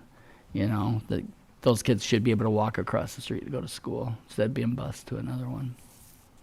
So it seems like just a result of this conversation on boundary changes that maybe we come back to our next meeting, and if people have specific areas that they want looked at, bring it, and if 4 board Bring members it to the support board? it.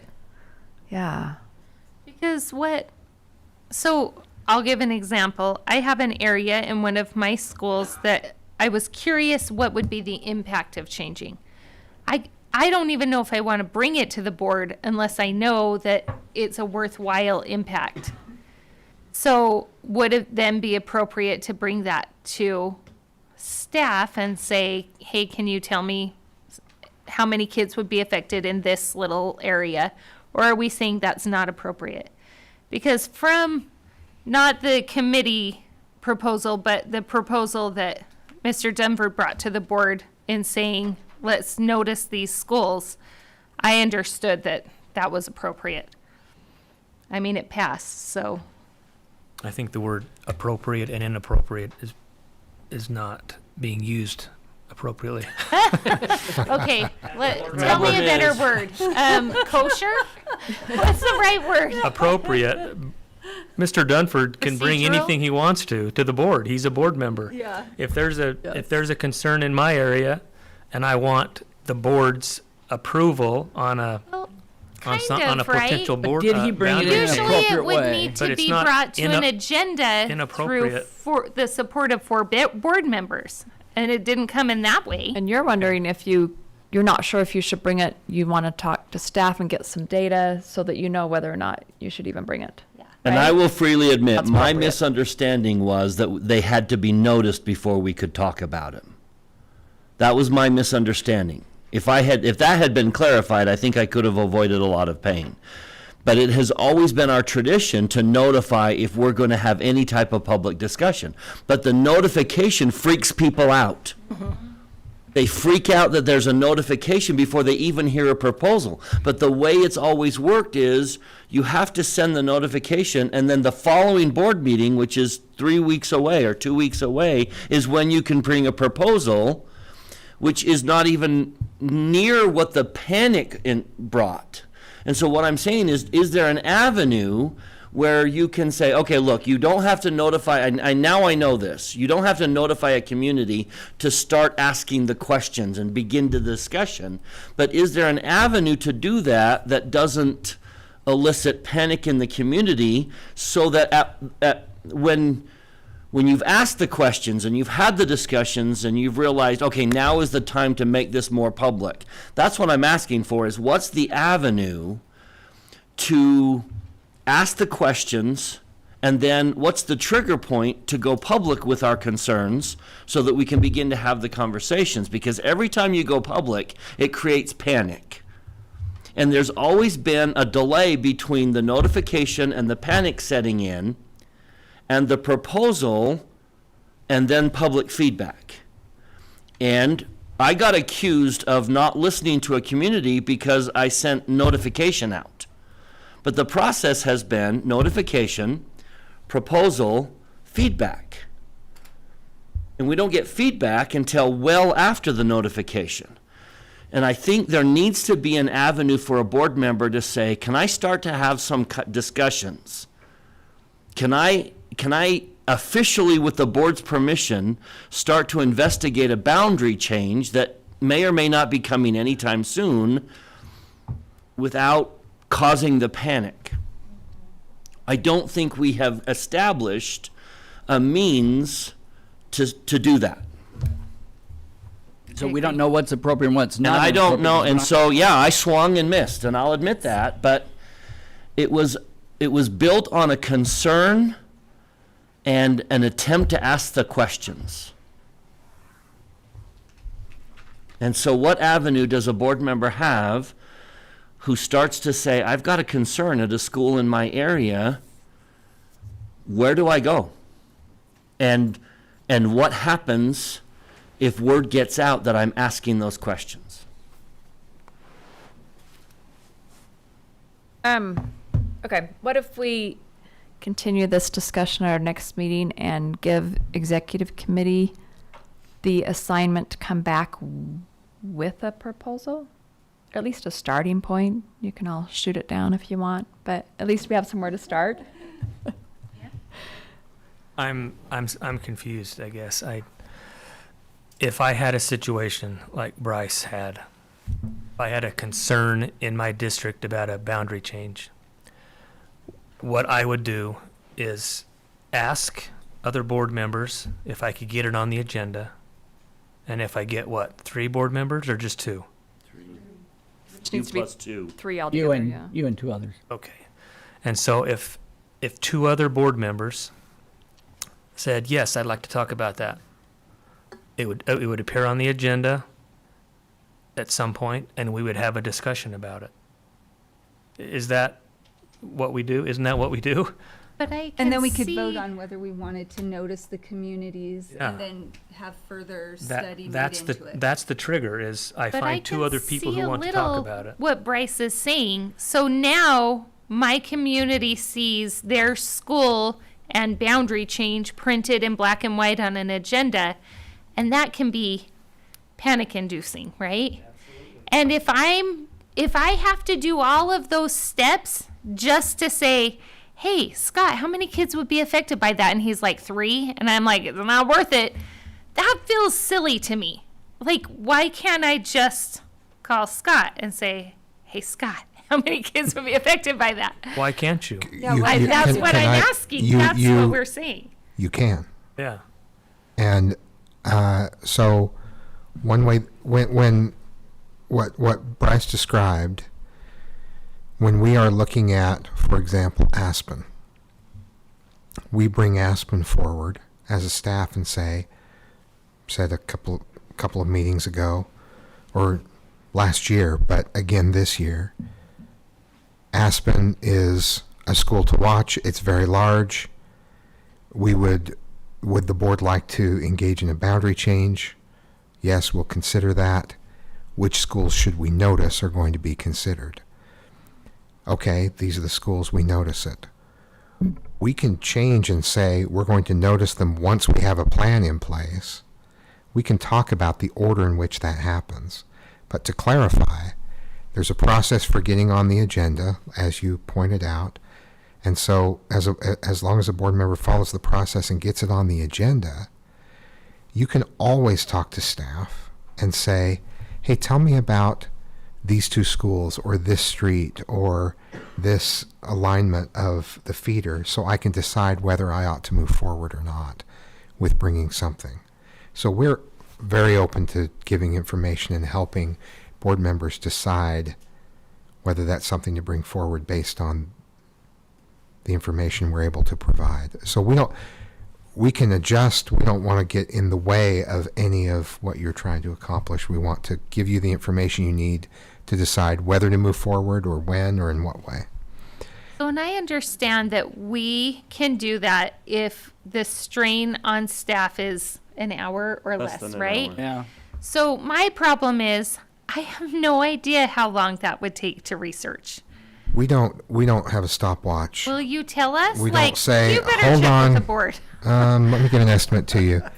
We have a pretty good sense when it's a huge project, and we will tell you. You'll tell them. So just ask That's what I us, want to know. I And don't we want have you a comfort level where we're going to say, Kind. that's larger, we would need to bring that back, or we would need to call some other board members and make sure. But we try to be very flexible on that. But every once in a while, I can't remember the last time it's happened. It's been a long time since it's happened, but there were some big projects that came forward, and it was very involved. And so then we've brought it to the board and asked about for the board's support. But if you ask for something that's even a few hours, we're very flexible on that. We want to be helpful. So to your point, Bryce, it's the lag time between announcing you're going to be part of a boundary change and the announcement of the specific plan. We can remedy that in a few ways. One of the ways we tried to remedy it is to say we would be moving students to your school and made it clear that we wouldn't be moving any students from your school. But I may have referenced before, once I ended up going to an elementary because they were sure that we were moving kids out. We were only moving kids to their school. So I had a large turnout for people thinking that something bad was going to happen that wasn't even being considered. So I understand the point of giving more information earlier on so that we don't have that window of time where there's a lag. But you can always contact staff, and we'll put together information for you so you can decide whether and in what way to proceed. In that case, who would you like us to contact? Any cabinet member. I just would like to see clarity in the path. I'd like to have a document. And I think there are some other questions we need to ask, because I don't have a problem going to staff. The question is, I sought approval to go to the community. And as soon as you go to the community, word gets out that you're talking to community members, then panic sets in. And so there has been a process to say, if you're going to go to the community, you need to notify them that you're going to the community. So as executive committee ponders a proposal, I think the answer is simple if you're just going to staff. If it's a numbers question, mine wasn't a numbers question. And I sought to go to the community, and I felt like the right way to do it is to notify the community that Bryce wants to talk to the community, but that was not the best way to do it. And so if the answer is to go to staff, I think we have an easy solution. But what if the answer is to go to the community and start talking? Then what do we do? And so as you ponder your proposal, there has to be an avenue to say, if it's a numbers question, you call Scott up and he can give you the numbers, done deal. But if it's a deeper than that, if it's a more complicated issue than that, what's the process where we don't panic the community, but we know we've created an environment where everyone knows that this is happening, and yet no one's panicking over it happening. So can I give you an example of an example that I think we need to look at is Midas Creek, and it's not my school anymore.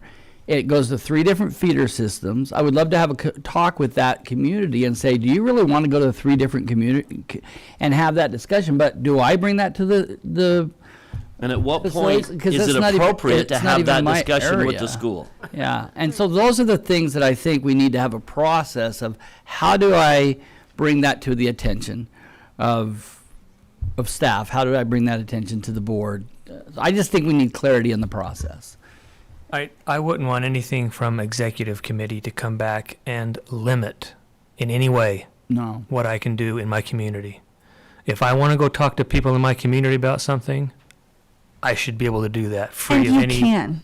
Right, I can now, but I don't want executive to come back with an idea or a policy that will limit who or when or where I can talk to people in my community about anything. I think we're except opening. closed session I think items. we're opening it up, not restricting you. As I see it, is we're opening up the discussions instead of But restricting. I'm you. kind of yeah. with Brian, though, like I'm rescinding my offer to have us put together something, because it sounds to me like Is it not appropriate? if board members have something they're concerned with, they can call staff, they would call Dr. Anderson. Bryce and he tried can it, get And though. you can numbers. always have a cottage meeting if you, I mean, and when you say talk to your community, are you talking about like surveying the community district, like everybody?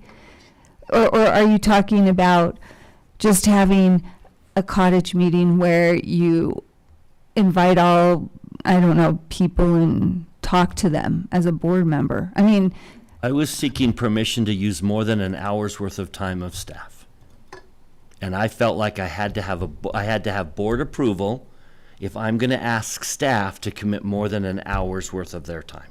Because you were wanting them to actually start creating boundary options, though. And I think it would be inappropriate for me to have. Facilitate surveys Was that what you and asked for? What you asked for was, can we notice to communities, Because right? he thought he had to do yes, that. and first. I will admit that I was under the that I couldn't bring a discussion to the board until the community had been notified. I get that. That's been our tradition, whether it's legal or not. That's been our tradition. Is we don't want them to find out through the back channels, but from the horse's mouth that we are talking about a boundary change in your area.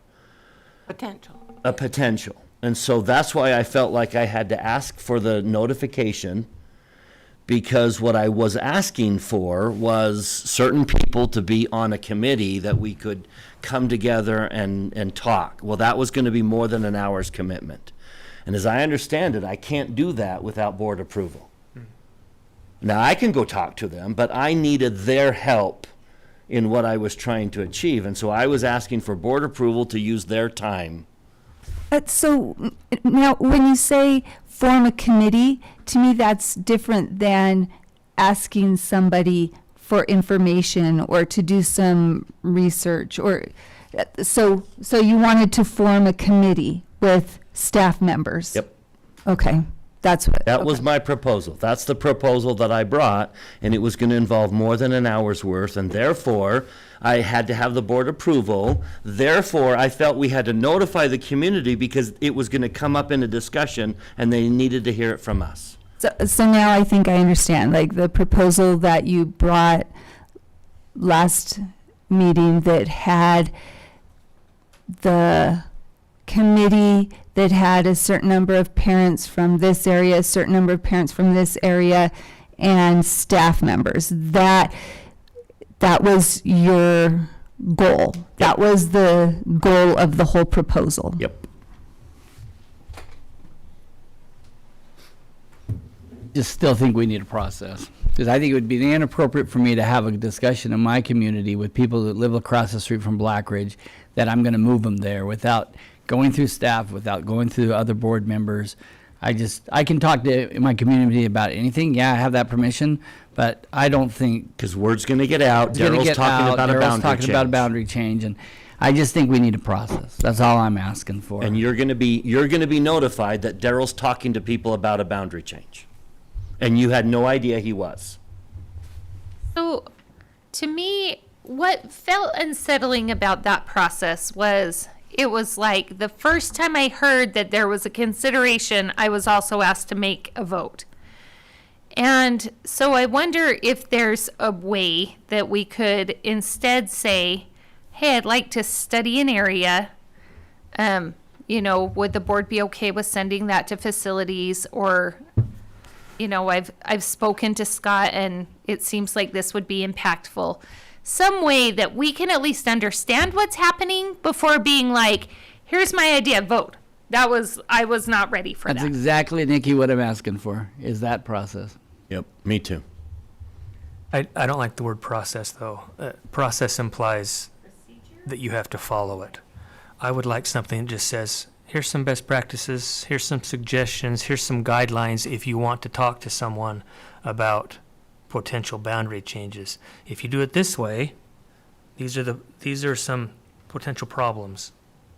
Call it what you want. I'm asking exactly what you're asking for. Yeah. Whatever you want to call it, you can call it that. I'm just asking for. I'm asking for guidelines. And I'm with you too, Brian. You, as a board member, you can bring anything to the board. I agree. I don't want to limit us. Can I bring Midas Creek? So maybe it's just yes. And yes, So I should go and have a meeting with people in Midas Creek without That's up to you. contacting other people. Yeah, Like I don't. it's up to you if you No, want to you go could talk bring to it to people. the agenda. And I would say, That's if not what we're you're saying. going to suggest changes to someone's area, professional courtesy would say, talk to that board member. person on board, yeah. I think I would feel a little blindsided if Yes. someone came with a plan that I was unaware of for my schools. And so we're still just on the second agenda item, right? Yeah, I want to Okay. wrap this up, and I'm Are we- not sure where to go right now. So can we end this Is this what we're still talking about? conversation, and we'll bring back something next time? Okay. The good thing is, I think the others will go faster, Lisa. Okay. I'm gonna say let's table this discussion, Presentation. and we'll come back next time. Do you want executive committee to bring back some suggestions, or do you want to just continue the discussion? I don't know exactly what you mean by continue the discussion, like the discussion we were having, the one about, because the question you had asked was, that we were all answering was our thoughts on the boundary changes in the next 5 years and our thoughts about that. And so, This discussion is specifically is if a board member thinks a boundary change should happen, what do they do? Well, I think it's broader than that, but I think what triggers a boundary change is really what's on the table. A board member is just one trigger. But I think we discuss it later. I never heard from Aaron at all, though. Like, She's overwhelmed. Like, run away, run away. She's at the beginning of the discussion. Okay, I'm going to move on to Aspen Elementary. Yes. Dr. Anderson. Okay, thank you. Oh, hold on a second. Do you guys need a picture? They're On a on, picture of 'em. Picture. they're on YouTube. Should we take a break? Yeah. Oh, that's right. This is all on We YouTube. can do a break. You guys are on. Right side. You guys to are be on in this camera right now. You've been on camera this whole time. Oh, yeah, we saw it. Here we go. I want a picture. Here we go. But we can take a picture. Get in here. Don't get you in there, Daryl. They don't want you. No, they want me. That's cool. Bring 'em. They should get me. Yeah, I'm their teacher. We need every minute. Oh, okay. We can gather. Hand the We can phone. take it quick. Hand the phone to Mr. Feston down there, and he'll Should we take just a go on a picture. break? Or Mr. Larson will take it. Should we just go on a break? No, because we're doing Aspen Elementary Oh. before we go on break. Oh, I'm very. Okay, So- stand. You guys stand up. Come Okay, in. there we go. Sorry.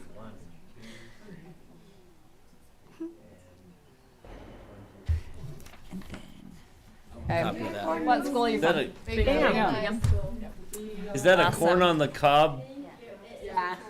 That's hilarious. Copy of that. Okay, our next agenda item is potential boundary change for Aspen Elementary. Oh. Okay. Please, let's talk about Aspen Elementary. And all 6 options. We are here to review 6 options. I might note after that, after we go through the options, we want to discuss next steps and timeline, which should include a discussion on whether or not to narrow 6 options down and whittle it down a little bit. In the past, typically we haven't surveyed on 6 options. We've surveyed on 3, maybe 4 sometimes. We have been criticized when we've brought more than 3 options because it waters down things. It's hard to delineate and differentiate between things, and so people have not appreciated it when we've come with many options for a survey. So that's just something to keep in mind. We can do whatever the board wants, of course. I just bring that to your attention. So yeah, we're here to discuss 6 boundary options, which include the schools you see in there. You've seen the current boundaries, and this is what the next several maps are going to be in the same format, where you've got the colors that represent, the colored areas will represent the new boundary proposals, or the options therein, and the solid lines will represent the current boundaries of each elementary school. So with that, the next one would be the enrollment forecasts as they are currently constituted, keeping in mind that Harriman does include the 175 or so students that are in the DLI program on permit for the program there. 175, did you say? Yeah, roughly 175. Yep. Not included. They are included. Yeah. Are included. Include when we do boundaries, we include boundary students. But for the case of, because we know the DLI program will continue there, we have included them here. That's why the asterisk is there. Okay, so I'm going to ask Mr. Feston to briefly go through each of the first 4 options. You've already seen these options, and you have them in on board docs as well. But I'll ask him to just briefly run through the first 4, A through Okay. D. Yep. So these were presented to you last time. Nothing has changed on these options. Option A would split the Aspen boundary at 118th South. Everything south of 118th would be moved out of Aspen to either Bastion or Oakleaf Elementary. Also some cleanup of boundaries between Butterfield Canyon and Harriman along 6400 West. What I've called the Bastion Panhandle, kind of that narrow extension that goes to the west, is split between Oakleaf and Harriman under this option. Option B also splits Aspen at 118th South. Really, it's just a different flavor of ice cream here. With the area south of 118th is more evenly split between Bastion and Oakleaf. Again, those changes between Harriman and Butterfield Canyon are in this option as well. You can see it up there. Those are just to clarify, the grid you see up in the upper left would be the forecast with this boundary option, not the current numbers. You see in parentheses the capacity of the building as it's, with it in its current use, and then those are the forecast numbers for option B. And Harriman does include the 175. And Harriman Correct. does include It includes the DLI students that are there. And current use means with the number of portables that are currently there. Exactly. Okay. Yeah. Option C is a little bit different flavor in this option. The Sunstone neighborhood would move south of 118th and go to Bastion, as well as the two apartment complexes behind Harriman High School. Copperwood and the Emerson apartments would move to Bastion. Can you just Yep. hover over for the purposes of Emerson and Copperwood? Just to So show we're where they are? talking about this area right here. If you can see my mouse moving, just to the east of Harriman High School. There's two apartment complexes there. They are they're independent of each other. They are separate study areas, and so we sometimes we have lumped them together as the apartments, but there are actually two separate complexes there. It seems like Sunstone goes a little further west than that. Am I wrong? I'm not going to say you're not right. Go ahead. Go No, ahead. that is the extent of the Sunstone neighborhood. Okay. Beyond that, or to the west of that is pretty. That's a pretty is solid Daybreak. boundary right there. It is. Yeah, It's and a- it gets you it can is tell an when you drive that. independent It's, community, independent neighborhood. Yeah, I know where it is. And I would also note on the map for option C, Scott, the line that is proposed for between Harriman, Butterfield, and Oakleaf there, that goes north to south. That's not a road, but it could be or will be in the future. Yes, this is 6400 West, and it exists most of the way with plans to continue it all the way to the north to 108. But a pretty prominent feature. It is a prominent feature. And a straight line, which is rare in some of these instances, especially north to south. Also in option C, some area south of Harriman Highway moves to Butterfield Canyon out of Oakleaf to help with that. Option D is kind of the big swing. This is the largest boundary change I've been involved with as far as number of schools and geographic area. If you zoom out to the entire extent of the boundaries of these elementaries, it's almost a quarter of the district of geographic area. So under option D, we make some pretty big swings. Sunstone moves to Bastion. Harriman Highway becomes the boundary between Harriman Elementary and Oakleaf and Butterfield Canyon. That's the diagonal line there that you see, and Diagonal line it is on the map as Harriman Highway. Yep. It says Harriman Highway, yeah. So this one actually balances the enrollment the best between the five schools, and sets Oakleaf up for the anticipated growth that coming out of Olympia Hills that is currently underway. Thank you. And if you recall last board meeting, the board requested additional options that would include the Copperwood and Emerson apartments. One option the board requested to remain at Aspen. The other option would be an option where the complexes were split between schools. And so we've endeavored to do that. You can see in option E that in option E, Copperwood and Emerson would remain at Aspen. And if the rest of the map looks familiar to you, that's because it was based on option B. Option B took B would be for better balanced enrollment long term. That's why we used B as the baseline and not A. The board requested that we use A or B as a baseline for those, and we went with B.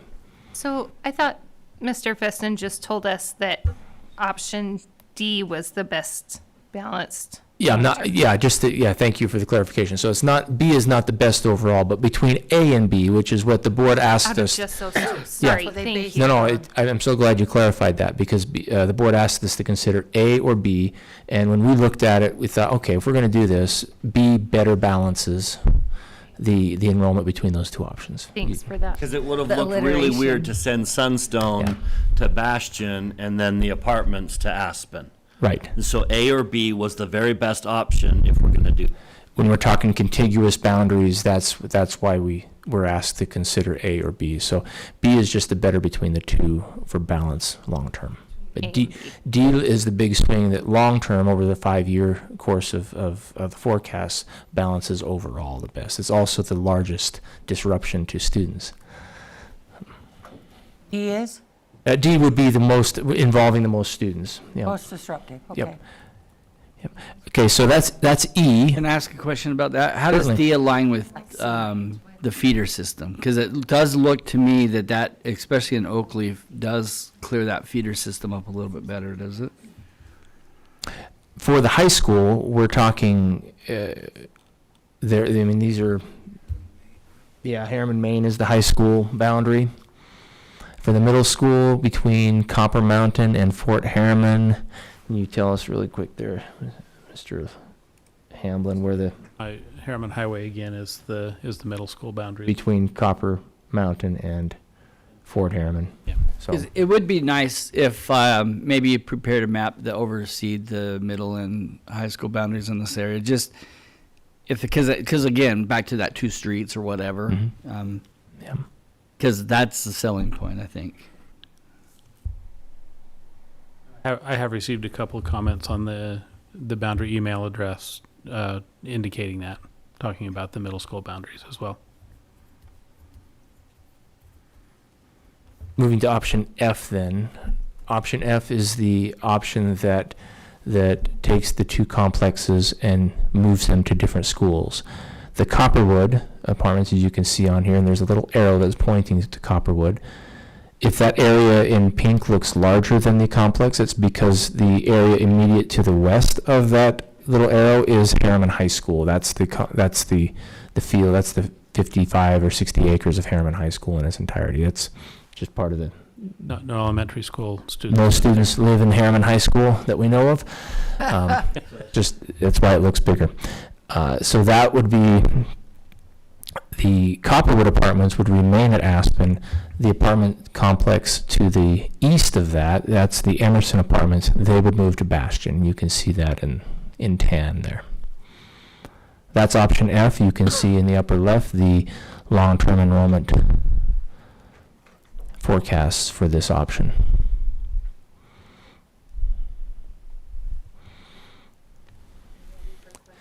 Well, just maybe just a review of them just really quickly. Option A, you can see the differences between A and B. And then those are, A and B are iterations of each other. C gets to be a little bit different. And C and D play off of each other, with D being the most movement of all of the options. And we talked about E and F just now. So as far as next steps and timeline goes, and before we get into the discussion about which options you'd like to consider for surveying, we are prepared to send out a survey to patrons. As soon as the board decides which options you want to survey on, we'll be ready to roll with that tomorrow. We would anticipate the survey going from tomorrow through the November 24th. That's a Monday, early Monday morning. And that's over 2 weekends to give people time, and it's prior to the Thanksgiving holiday. We're also prepared to go live with the website, boundary.jordandistrict.org tomorrow. And that includes a link to the Boundary website, the information that was sent to parents. We've already sent that out, and it would just be updated tomorrow. It includes interactive maps that you can zoom in all the way down to your respective house if you want to. And there's contact information on there through Calendly and through email, where patrons can set up an interactive either virtual meeting or a meeting over the phone with Mr. Feston and any other members of staff that would be interested or would be needed for that. A type of a virtual open house and virtual options for people to talk and really drill down if they have questions and would like to really get into it. So once the survey's been completed, The next board meeting is Tuesday, November 26th. That's 2 days after it closes, and we would come back with the survey results. It also is the date that we're anticipating holding the public hearing. By law, when you do a boundary adjustment, you have to hold a public hearing, and there's a notice requirement for that Mr. Larson's been working on. And at that point, we could talk about recommendations based on the survey and based on the input that we received through the virtual meetings and through the comments that are received through email. So that would be November 26th. It's anticipated that there would be another, this would be a business meeting on December 10th where there could be public comment again. No longer a need for a public hearing. There is a difference, but public comment again on December 10th and potential board action at that point. I want to point out that it's the importance of potentially doing it in this window, because the open enrollment window for permits begins this Friday. It closes, our initial phase of it, our lottery system closes the end of December. And so if a decision weren't made by December 10th, unless there was going to be another special board meeting held, people in these areas would not be able to be part of that. It would complicate things. So that's why I think this timeline was preferred, right? We talked about a couple weeks ago for permits. Does that make sense? Can we open permits to this area a later date? Is that tied into state law? Does that make sense to you? State law requires us to go through the second weekend in February? First Friday in February. First Friday in February. Open enrollment, But, early enrollment. but that ends. early one is set by the board. It's set we by- could say this area, we could extend it for. Yeah. So the only challenge with that is with Power School, the program that we actually use. In order to make those kind of changes, we would have had to let them know in, I think it's the end of July. So in order to do that, it would require doing it manually. Yeah. It wouldn't be a part of the automatic process. So it would be a more complicated endeavor. However, Mr. Robinson, maybe to speak to that, there are options that would allow sixth graders, for example, and you can see in the upper left-hand corner of those grids that there would be enough capacity in the buildings for sixth graders, possibly fifth graders, to stay and finish out their time at their schools. That was my next question, because like if you look at my school, the immediate need is probably not there, but the long-term need is. So are we interested in doing what we did with, is that Halverson Street or something, where we let people graduate out? Because then I'm more interested in moving. I do feel that the process is a bit rushed to get it done by the end of the year. I would rather do it right than rushed, even if it means we have to spend some time doing some things by hand or whatever. I don't know, but maybe the survey will prove me I'd wrong. like to see and what the everyone- public says, yeah. because if it's an overwhelming, this is One what way we or another, want, then it's it's easy. a done deal. Yeah. But if it's not, then I just want to make sure we have the time right, especially where we don't have the turnover on the board that we could have had. Sure.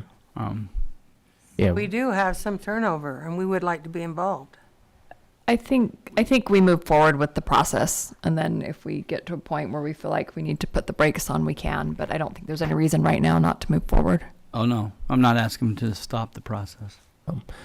Yeah, those are the considerations we wanted to bring for next steps and timeline, if that's suitable to the board, and we would just ask for some feedback and discussion on the options themselves and which ones do we want to survey.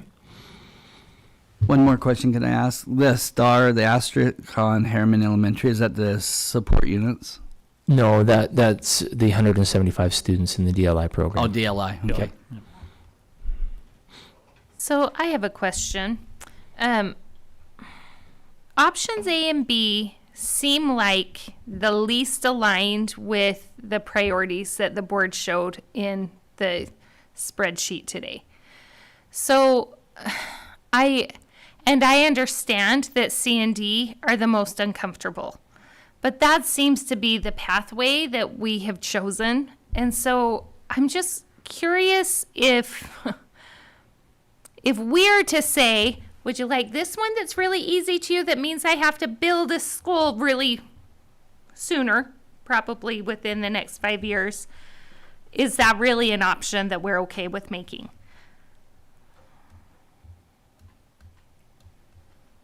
In my opinion, That's really the question. So which options do we put out there? Yeah. and in my opinion, we have too many options out there. Yeah, we definitely, I definitely want to narrow this field, but that's my question is just, even the options that were brought to us tonight are all hinged on, in my opinion, the least favorable. So I hear you saying that Boundaries. you'd remove A and B And E and F. and E and F. I would just give C and D. Remember, it's never any of these options. We can always go back and adjust them for the next. Yeah. So like if Bryce feels really passionately about separating out the two apartment complexes, then I would say, why don't we do that on map D? Why would we do it on B? Because then you're going purple, orange, purple, or pink, purple, pink. And you got pocket busing. Why? Look at Sunstone. If Sunstone is orange, This part. and then all of a sudden you've got the two apartment options, we've got pocket busing. The pink only touches if it's kitty corner. There's no.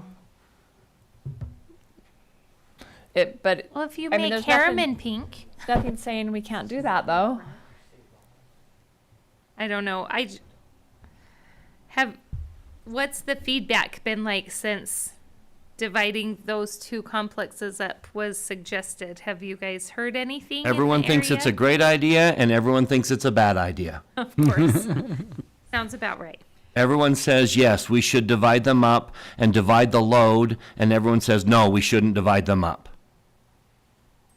And that's the complication, is this is a challenge for any school to handle that whole area, as Aspen's been doing. If we just lift it up and hand it to Bastion. But no matter how you divide the community, it's a mess. So it's a mess and it's a blessing. Let's hear proposals on which ones we want to put out in a survey. So anyway, Nikki's was just C and D. That's mine as well. I'd like to hear all six. I'd like to give Sunstone the courtesy of giving them an option. Instead of saying you have no option, you're going to Bastion. You're going back to Bastion. You'd do all six. I would do all six.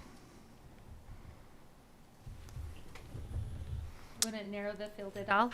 Could you remove A from the list? A is the one that I would remove. I'm fine. If I were I just would narrowing like it- to give Sunstone the narrowing it option down. of staying or going, because they were at Bastion, we moved them to Aspen, and now we're proposing to move them back. And to give them no say in that and say, we're just moving you back, period. I'd like to hear if they want to move back, or if they're adamant about, no, we want to stay. Okay, we have 2 people that would remove A. I said yes. I would Oh, 3 remove people A. that would move, 4 people. Should we remove A? Would remove A. Okay. We're down to 5. I'd also remove B because E and F are B with just little tweaks.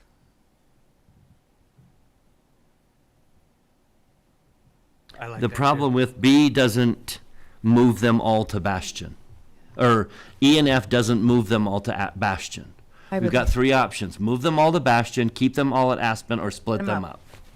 I would leave B in just for that sake. Not that we're gonna, I mean, we may or not end up with it, but So before we decide that, I'm just curious, will people on this board be willing to say yes to an option that is going to require a new building? Because if it's not actually something that we would consider, I think it's cruel to offer it. Which one would that be? Well, A and B, and consequently E and F, we're over 1,000. So we're essentially saying we're building a building. Which conflicts what we talked about earlier. yeah. Exactly. But it does put us 4 years out. And I feel fine What with we set is not in stone. Yeah, but we do need 2 years headway to start building, so. And I would like to build that building sooner rather than later, but it would be in the Wood Ranch area, like when we build that one, build 2, you know what I mean? Like, That's not what was indicated on our survey. well, our survey was kind of a little bit restrictive. I think that it just asked black and whites, not the grays. So I agree with Nikki and Brian. I prefer to just have a couple of options, C and D. The other It one align with our goals, C and D. The other one I would remove is E.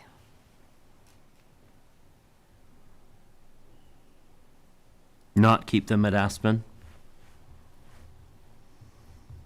Yeah, and do F. I guess F splits them up. What's interesting is we're all talking about the upper part of the boundary changes, and I'd- hardly anyone's talking about the lower part that affects my area. I feel like I am. I'm talking about what gives us the most balanced numbers long-term Most room across for the board. growth. You wouldn't eliminate E, though. So which I ones mean- would you? Which one would you eliminate, Daryl?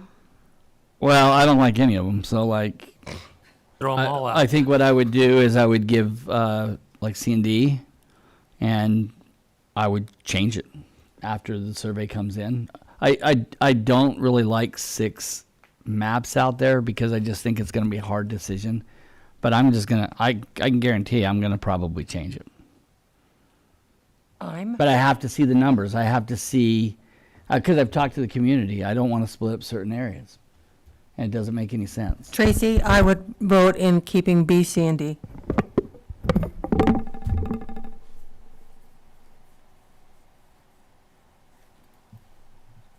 Maryland, B, C, D.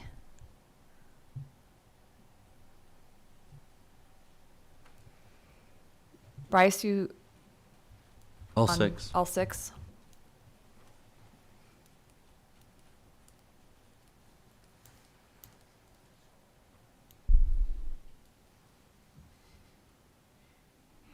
I'm just really uncomfortable with E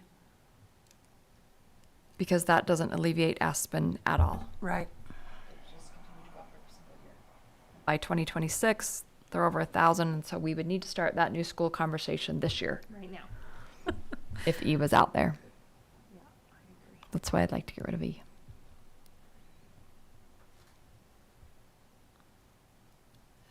Yeah, that's kind of what just started this whole discussion last year, was alleviating the pressure on Aspen as far as enrollment. And so having options that do not do that,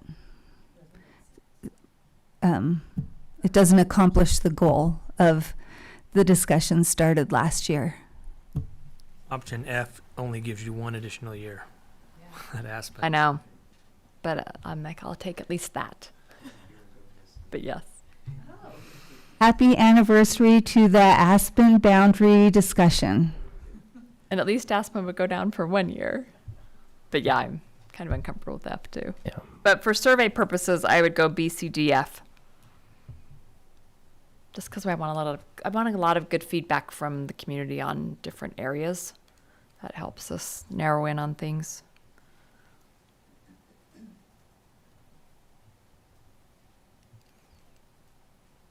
Okay. Question on that feedback from the community. I haven't been involved in one of these before, so I haven't received feedback from the community. Put on your seatbelt, Brian. But what does that feedback look like? Is it just, this is what I want, and this is what I don't want? No, it quite often includes here's why. And they don't. And what are the reasons why? What are some I'll tell you one. possibilities? So I met with my community already on this, and the area that we're moving out of Oakleaf to Butterfield Canyon includes the whole PTA. So we will rob Oakleaf of their whole PTA. There's not a member of the PTA on the other side of the boundary. So that really hurts the school to do that, especially if it's an immediate one-year Option is term. that? Almost all the options. We did that with South Jordan Elementary and Jordan Ridge. South Jordan Elementary's PTA all got moved to Jordan Ridge. I know we've But done South that. Jordan Elementary's PTA now is awesome. They rock. I know we've New, done, but they rock. I know that we've done that, but that's the kind of conversations you'll start having with people. So you have to ask yourself, is losing a PTA worth doing something that's not the best course of action in our opinions? But you got to listen to the PTA, you got to listen to the people, and then you got to do the right decision. And that's what I'm trying to say is those are the conversations that you will start having in this process, and you have to do what's right for the people and what's right for the long-term stability of the district. And sometimes they conflict, but And Brian, to answer your question, we don't ask them to pick which one they like best. We ask them how they feel about each one. Numbers, it's a percentage, it's a Yeah, ranking. like do you feel favorable or not? And then there's open-ended comments too, so we'll get pages worth of open-ended comments. Is that correct, Dr. Anderson? That is, and there's a sliding scale, 0 to 4, 0 being least favorable, 4 being most, and they can slide for each option where they like it, and rating it that way. The comments can be done in a couple of different Can I add one thing there? And they're rating each of these options independently of the others. Yeah. So it's not a rank order. So they're not it's- voting. They're just telling us how they feel about different on options. each option. And the comments can come in via email. We have done both ways with open-ended comments, but in this case, we've left it open for board. It's boundary comments or boundary@jordandistrict.org is the way to send in their open-ended comments on this particular one, the way it's set up. We can do it either way, whatever the board prefers. And we never have once picked the options. We've always made our own options.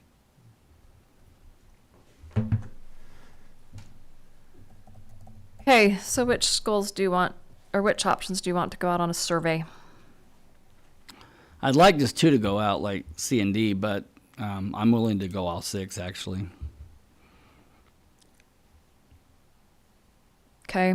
It could be a very long survey for parents. with 6 That's the steps. only thing that I would, there's a problem is on some of them, we need to find data from those data points, which complicates my decision in my area because we have to seek advice for those others, but they're not on the other maps. So it's a hard process. We have too many options, but maybe you need to hear them all.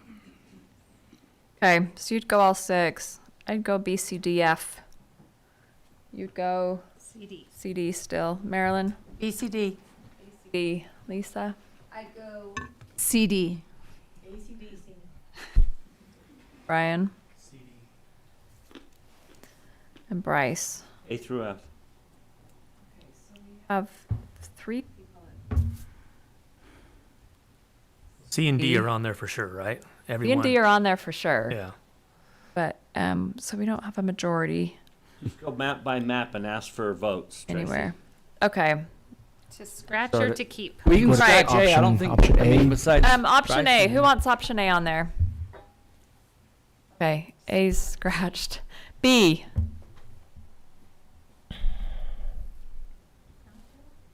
I think I wanted all of them, so. Okay. B stays. C. Love that, but, D. oh, see, I was in. Oh yeah, there was enough hands up. So C and D. Wait, so B, C, D. Okay, E.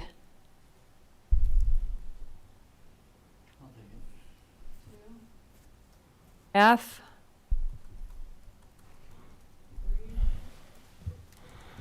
Okay, so it's B, C, and D.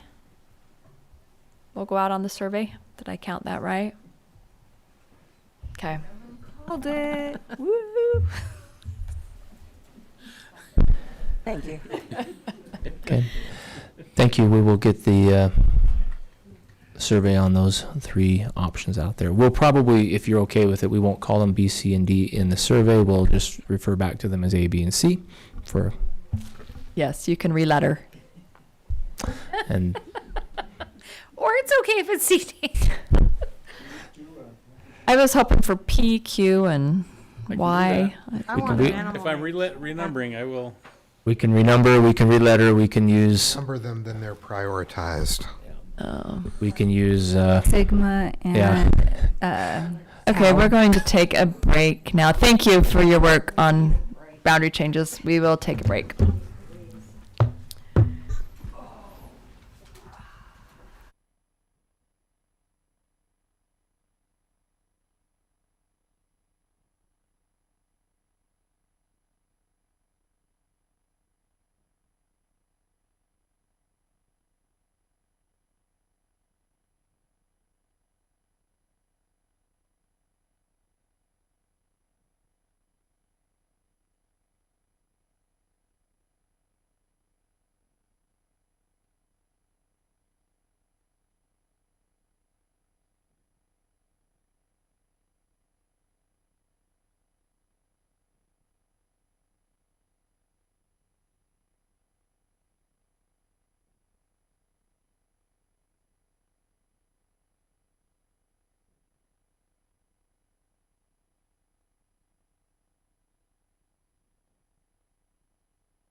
Okay, welcome back. We are in our study session on November 12th, and we've made it all the way to the 4th agenda item. Wow. Discussion on the finance continuum and fund balance guidelines. We will turn the time to Mr. Dunford. Finance Committee is making two recommendations again, and maybe we tackle these separately. I'll propose them separately. I want to remind you, if you'll pull up the board docs document, in 2021, this board voted on the following color code in our fund balance, our unassigned fund balance. If you look at that color, we decided to go green was above 25%. Yellow was in the margin that we're trying to meet, the 25 to 21, and red was below 21. Now, I know the thinking that led to that, but the more we talked about it in Finance Committee, no, green should be the target balance, not the high. 25 is not our target balance. That is not green. Green should be the target balance. So what we're proposing is that if the range is 21 to 25, we're trying to stay between, then what we're proposing is 23% is green, 21 to 22, and 24 to 25 is red. Yellow. And then everything above 25 and below 21 is red. We want to avoid above and below and try to target that right there sweet spot. So we're proposing that we just change the color code that sends the message that too high, too low, we're trying to avoid. Yellow is okay, as long as we know what direction we're going and we're trying to hit that sweet spot of 23%, which is green. So the way, if we approve this, we're going to change this document, but the way it will manifest itself is when John gives us that budget, and at the very bottom where he shows us the percent of unrestricted fund or unassigned fund balance is a number, he'll color code it with this new color code. So that when you see green, you know we're in the sweet spot. When you see yellow, you know we're moving out of the sweet spot and you just kind of need to know which direction. And when you see red, you need to know we need to make some adjustments. Either we're holding on to too much money that we've taken from taxpayers and we shouldn't be, or we're spending too much and we're hitting a critical zone. That if there were an emergency, we couldn't tap into those funds. So that's proposal number one, is that we change the color coding. Okay, let me ask you, what was green again? Green was above 25%. Oh, what is green now? No, the new green. 23, right in the middle. Just 23, not 24 or... 24, 25 is yellow. 22, 21 is yellow. There's a 5 point, and we can't split that up evenly. I mean... So you've got reds on the extremes. Yellow. Yellow and green right in the middle. Yep. So with 5, you can do 1, 2, and 2, or maybe it's 22 through 24 is green, 21 is yellow, and 25 is yellow. Either one of those. I'd be more comfortable with that. Okay, I think 'Cause that it's would hard be. to hit green on one number. I think that's great to just simply say the 3 would be green, and then the 1s are yellow. Yeah. So this is my hot take. I like it how it is because I look at it as green means go, spend. Yellow means this is where we kind of stay the course, and red is just like stop. And so for me, it's easier to know red is where below and green is where above and yellow instead. And so I know that I feel like it would be fine to change it. It just will make more work on my part to look and specifically see, okay, does this red mean we're above or we're below? Does this yellow mean we're above or below the target, if that makes sense? So I like the different colors for the different areas personally. But I mean, I am fine. I'm not going to fight against this at all, but that's just my preference. I do like this change because last year when we were, going through our spreadsheets, and I was in the yellow, and people seemed alarmed, like, you're okay in yellow? I'm like, well, yeah, because yellow is what we've decided. But that seemed to indicate caution to people. So, but I can see we could make red for too low and purple for too high or something if we want a different color. Can we use orange? Orange should be in there somewhere. Only if it's good. Orange is a good spot. Maybe using the green, yellow, and red is confusing to people.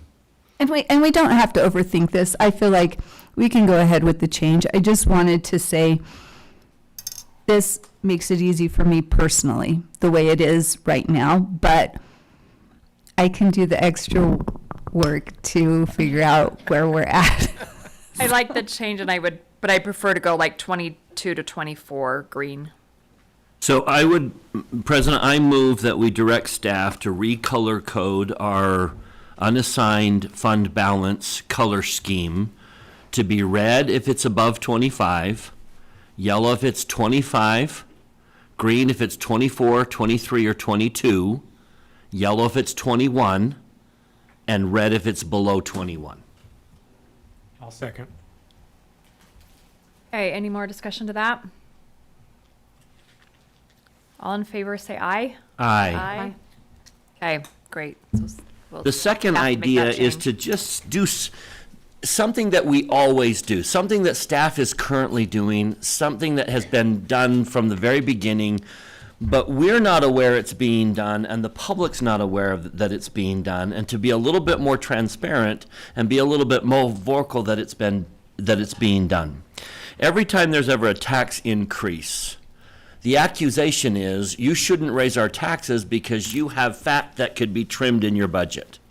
The irony is they're coming to say there's no fat in our budget to trim, but there's a fat in your budget to trim. Yeah. And that I always think is so fascinating, that they come and say, hey, I don't have any fat to trim, but you do. And so it's been very helpful over the years when we have been able to say, here's what we've trimmed. Here's what we've eliminated before we came to this tax increase. So what we're proposing is that we formalize that process and be a little bit more transparent as to the discussions that have already occurred. And then to give the board a little bit more of a, here's what we could eliminate if you want to take this out of current funds. So our proposal is that anytime someone is seeking non-budgeted funds or non-granted funds, anytime they're coming to us and say, we need X number of dollars and it's not budgeted, we're asking that staff produce a financial continuum which shows from least convenient to the taxpayer to least convenient to the schools and staff. A whole option of where that money could come from. The least convenient to the taxpayer is we either increase taxes or we take it from budget or from unassigned funds. The least convenient to the staff would be, well, we could pay for that if we eliminated these programs. So that we just get in a habit of, oh, you want to hire that person? Great. Well, we could do that by just swallowing up uncommitted funds, or we could do this, or we could do this, or we could fire this person. And then the board has the ability to say, well, here's what we chose. We chose to take those funds from this purpose, or from this allocation, or from this allocation, or unallocated. We just get in a habit of constantly saying, here's what your options are. If that's the proposal, is that we just do this all the time, but the underlying proposal is that we do it with the mandate to eliminate fees. Now, hopefully something happens in the legislation this coming winter, but let's suppose it doesn't. And we have the question of, well, you now have to come up with $5 million. So the options are raise taxes or take it out of our unassigned balance all the way through this continuum to eliminate these programs that are related to student fees. Not unrelated. I mean, we don't want to just simply say everything's on the chopping block, but a reasonable request would be we eliminate this program because we're eliminating the fees. And then when we get to a tax increase, we can all pull these documents out that we've been collecting for years and to say, yeah, we could choose to axe this program or increase taxes. Those are our best options. And we're choosing as a board the tax increase.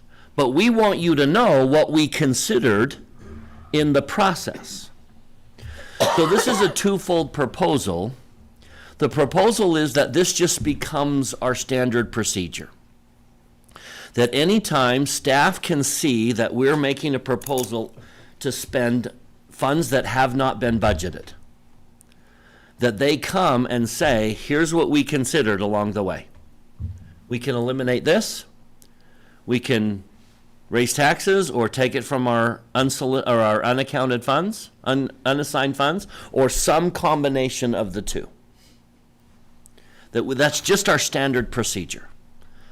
And that specifically we start that procedure with the security and fees issue that we're going to be facing next year. So that's the proposal. May I just ask, John, how do you feel about this and what implications might we see? I feel fine about it. I think it's a good way to have options and choices in front of the board, and I think that's a good thing that the public wants as well. One of the purposes of this conversation as well, getting to some of your latter question, is this will take staff time. This will take, in the words of the policy here, a material amount of time. So wanting to get board that's why we're coming to the board. Yeah. But it will take quite a bit of time to go through and put together that type of a range of options.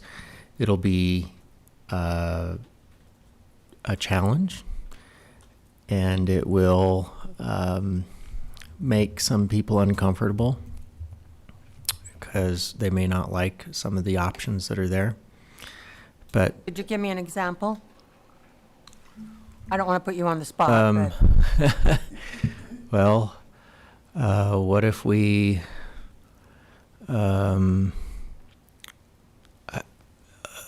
permanently eliminated all school dances? Okay. So I tried to. I get it. You made someone uncomfortable. It's uncomfortable. I tried to come up with something that would be pretty Radical. Pretty radical, yeah. Yeah. But I mean, how do you come up with options that are associated with these type of funding alterations that are not uncomfortable is the challenge. But to be able to show to the public that we asked the uncomfortable questions and we're uncomfortable with those options, therefore here we are asking for a tax increase. Because the options we don't feel comfortable pursuing. Well, and perhaps we can show what we have done along the way, you know. Well, and I don't think it's ever, let's give all the tax increase and none of the budget cuts or vice versa. Right? We can say, here's what we did eliminate. We met you in the middle, whatever. And sometimes it's the board will have to ask this because it's not always, staff coming to us with a request. Sometimes it's the board. We've said we want to give the teachers a bigger raise than we have money for. Mm-hmm. And we need to ask staff, okay, tax increase is an option. Can you give us some other options to choose from? May I Yeah. go further? Just for anyone who may be listening, we've done this over the years. It's Yeah. just been in That's less. my point. it's a less formal process. It's been more conversation, more what about this or that. It hasn't been this type of a spectrum approach. So it's been less formal. So I don't think anyone should be feeling like, well, wait a minute, the board hasn't been doing something like that. We've done that. We've talked about options in the past as we have gone through funding options for various things such as negotiations. It's just not been on this type of a detailed spectrum list. And I think since it hasn't been public really, the public, the taxpayer, assumes that the choices, well, whenever we've raised taxes, that we went for this end of the spectrum, which was most painful for the taxpayer. Correctly, yeah. Because I think that's fair. Weren't public, yeah.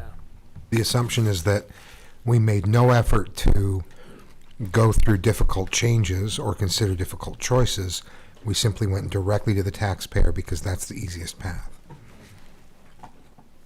When that's not the case, but without being more public, it feels that way.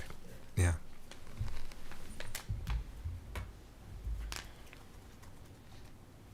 So let me give you a motion to vote on. I move that we direct staff that when they are requesting unbudgeted funds, that they come to the board with a financial continuum showing the options that they went through in making the recommendation, and that when the board is asking for unbudgeted funds, that they accept the assignment to produce the continuum that would be the options that the board could vote on. And that we begin that process with the loss of student fees that's coming up next year. I'll second.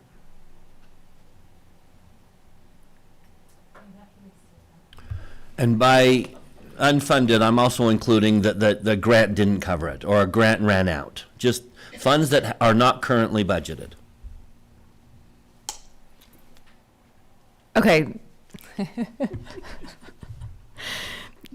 So the motion is whenever staff has a request for anything that's not budgeted, that they bring us a continuum of options of What they considered before coming with the proposal. for that request. And then if the board wants to do something that's not budgeted, then we take the responsibility of determining what that list is. But they accept the assignment to produce the continuum as options for us. Staff. So we would ask them to. Yeah. And then, so there's two parts. That's one part. And then the second part is that we go ahead and do that process right now for a potential loss of school fees.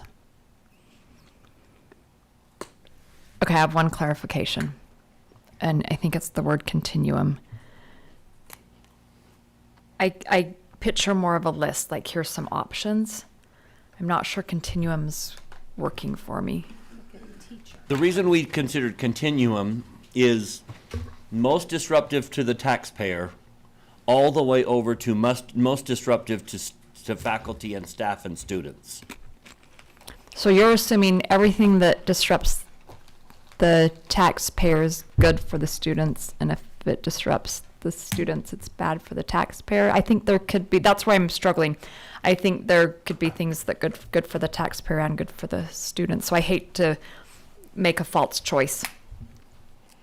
And that's fair. We were just thinking either we take more money from the taxpayer or we eliminate programs. Or make cuts somewhere. It's not necessarily Cut eliminate. or eliminate programs, which hurt staff. Or eventually, we're going to have to take it from the taxpayer, which hurts the taxpayer. That's what we're thinking are the spectrum, are the opposites. And then everything falls somewhere between. But however we do it, I don't think any of the three of us are married to the spectrum idea. We want to be cognizant of the fact that This is more painful to taxpayers. Are you aware of that? This is more painful to students. Are you aware of that? Because in my experience, to take more money from the taxpayer is because we don't want to eliminate or cut some program in the schools. And that usually is what boils down to the option. Hurt the taxpayer by taking more money, or take that money from something else where it's been granted. But sometimes the taxpayers are okay. They're like, yeah, this is worth it. So it's not always hurt and pain. I mean, I guess But it's it's always taking pain. from them. Yes. So I would just, if we could couch it more in the terms of, we can either ask for a tax increase, or we can cut some things, or we can do a balance of the two, then I'd be comfortable with it. I think that's what you're trying to get at. That's what we're but- trying to get to. However you label that, that's what we're trying to get to.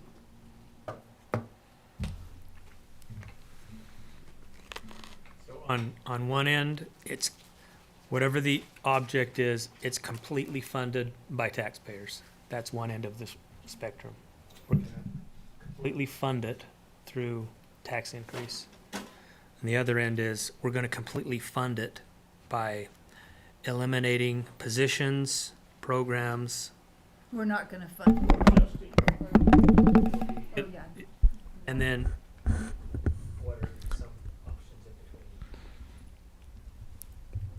I think that makes sense. That makes sense to me. Are we reducing staffing and resources or increasing taxes? And where does it fall along that? What percentage of what are we going to do? That I can conceptualize that. Yeah.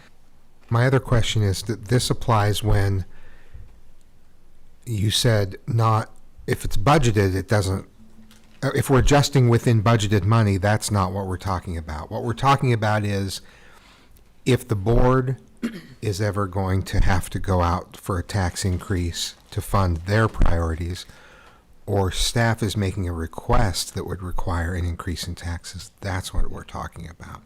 Is that if we're going to the payers for any increase, we need to show where we are on that continuum. Can I just clarify, did you also include if we're assigning unassigned funds to a category? Or is it only if there's a tax increase? And that's the thing, is somewhere along the line, there needs to be, I don't know how to categorize unassigned funds. We're gonna take this out of unassigned funds. But that's gotta be somewhere in there. But if you're at 27%, that's different than if you're at, Very much so. so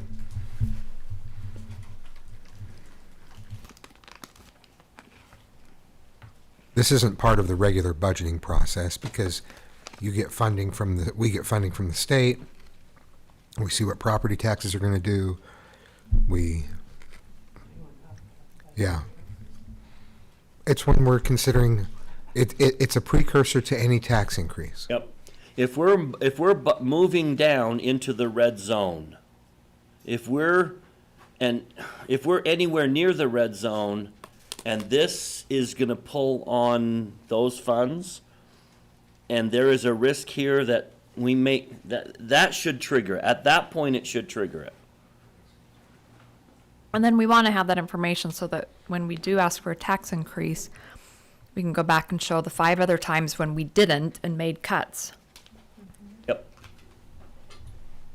That's the proposal. However we name it, but that's the proposal, is to be a little bit more, look at what we've been considering before we came to this moment.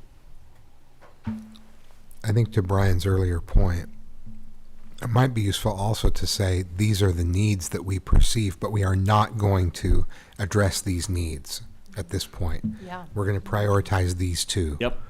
Because otherwise we give the impression that everything on our wish list is happening, when that's not the case. So I like, the wheels are turning because I like the messaging that it makes it very public how we arrived at the need for a tax increase.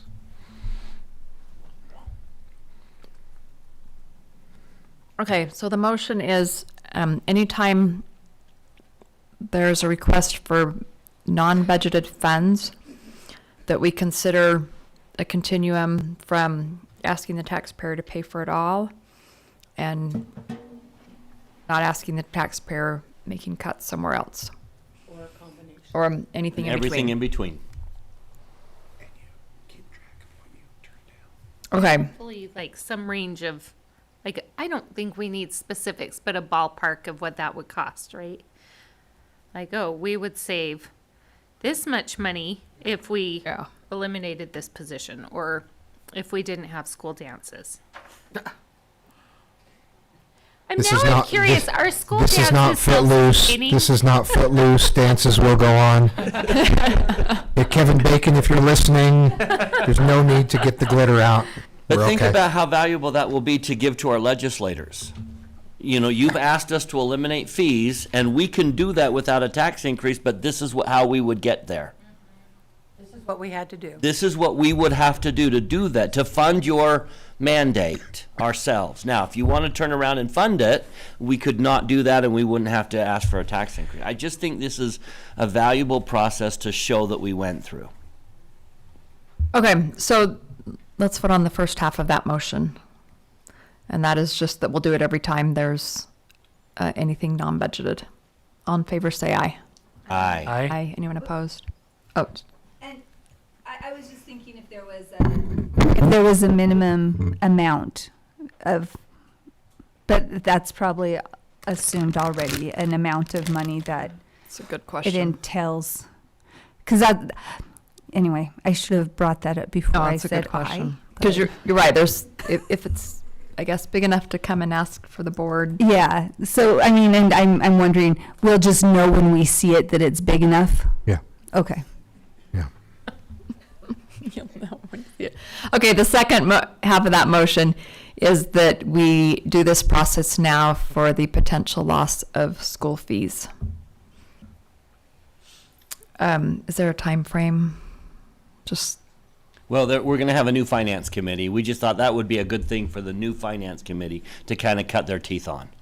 Well, and it kind of depends upon what the legislature does Right. too. I think it's important to do before the legislature meets. I That agree. would be good if I we agree. could do it before they get rolling. So we're thinking January, but the mention of the possibility has already got them talking about what might they put on that list. And so the formalization, giving it to finance committee would probably just be first thing in January. Okay, so all in favor of starting the process for the potential elimination of school fees, say aye. Aye. Aye. Anyone opposed? Okay. Any questions? I have a from- comment. Sorry. You said this would take extensive work, correct? Do you need help is what I'm asking. Will you need some additional help? He's not going to make a budget request at this time. That would seem fairly ironic. Where does it fall on the continuum? I think we can tackle this within our existing time resources because, again, these aren't things that we just haven't talked about in the past. Right. It's just not been formalized. So I think we can dive into it and come up with something. But if I see that that's a problem, I'll let you know. Thanks. And the number of times where there's been a request for unbudgeted funds is not very frequent. No. Most of their requests fall within the budget. But we don't know what it'll look like after the fees are gone, so. Am I the only one who is a little sad that we didn't have a discussion about what do we do when we want to reduce taxes? There was only a scenario of increasing taxes. We've done that before. At least 3 times since I've been on the board. Oh, good. Taxes? Oh, yeah. Have.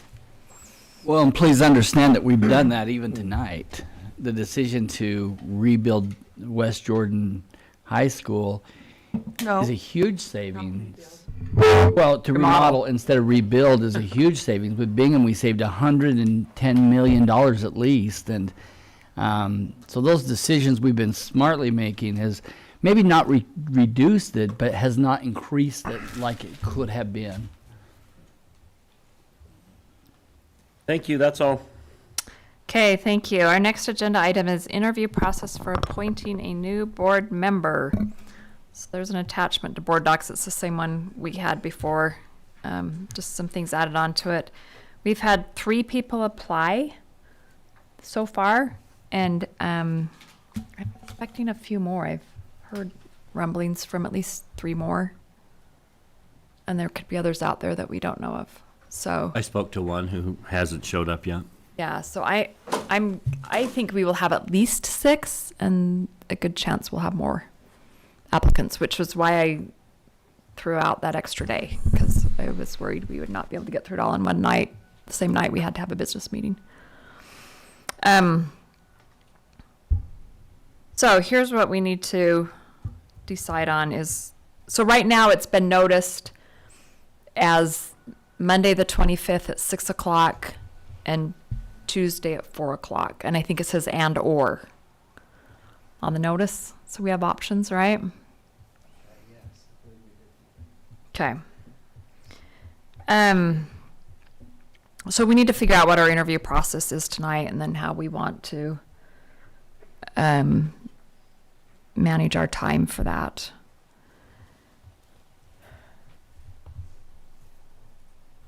Let's start with interview questions. And one of the questions we have to answer tonight is, do we want to provide them to the candidates in advance? I think we decided to do that last time, but I wanted to make sure, because I might have a fuzzy memory. My answer to that kind of hinges on whether we're going to do 1 round or 2 rounds of interviews. Because I would like to see how candidates think on their feet. Spontaneous, yeah. I think if we're going to have as many applicants as I think we're going to have, I would recommend 2 rounds. Okay. If we end up with only the 3, I think 1 round is fine, but I don't think we're going to. How do you feel about having 2 rounds, everybody? I'm fine with that. Yeah. Okay.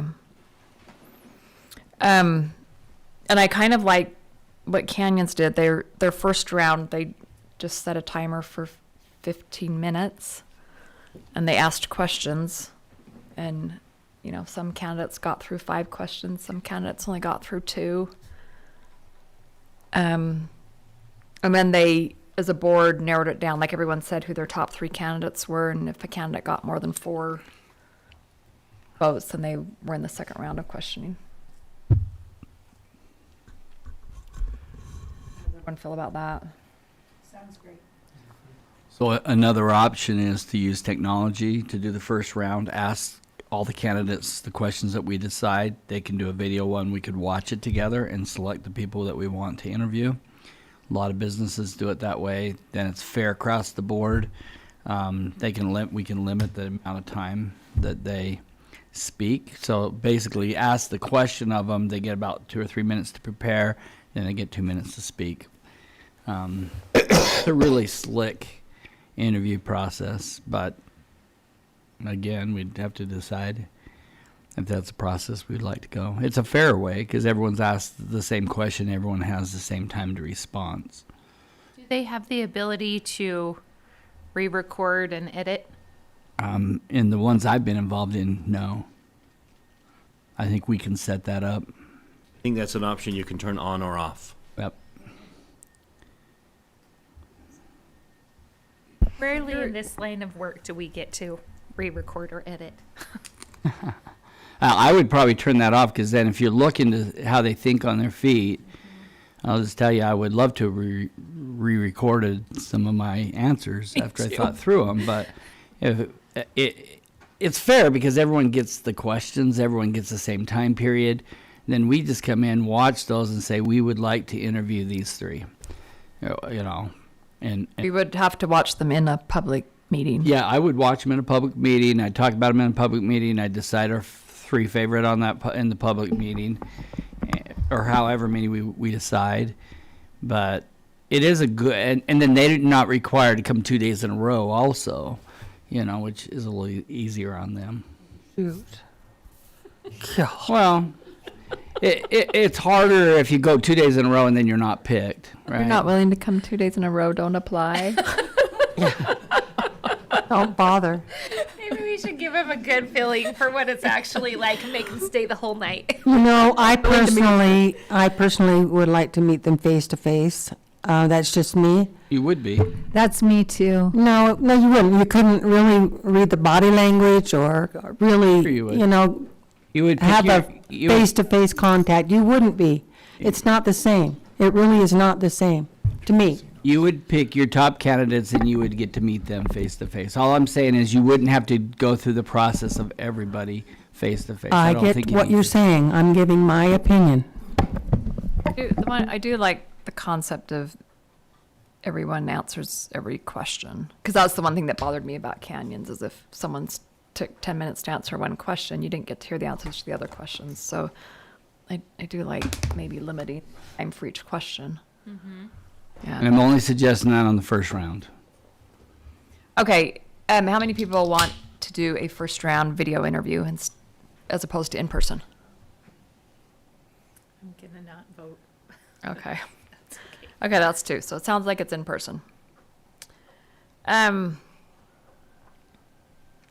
Do you want to do first round Monday, second round Tuesday? That's fine. Makes the most sense.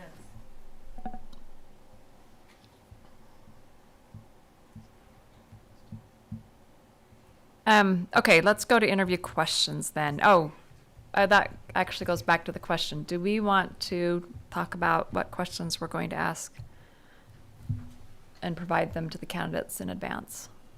Because if we talk about it in this meeting, it will be provided to the candidates in advance. I feel good about providing them the questions in advance for the first round. And then the second round, I think they don't need, I feel like we don't need to provide them the second round.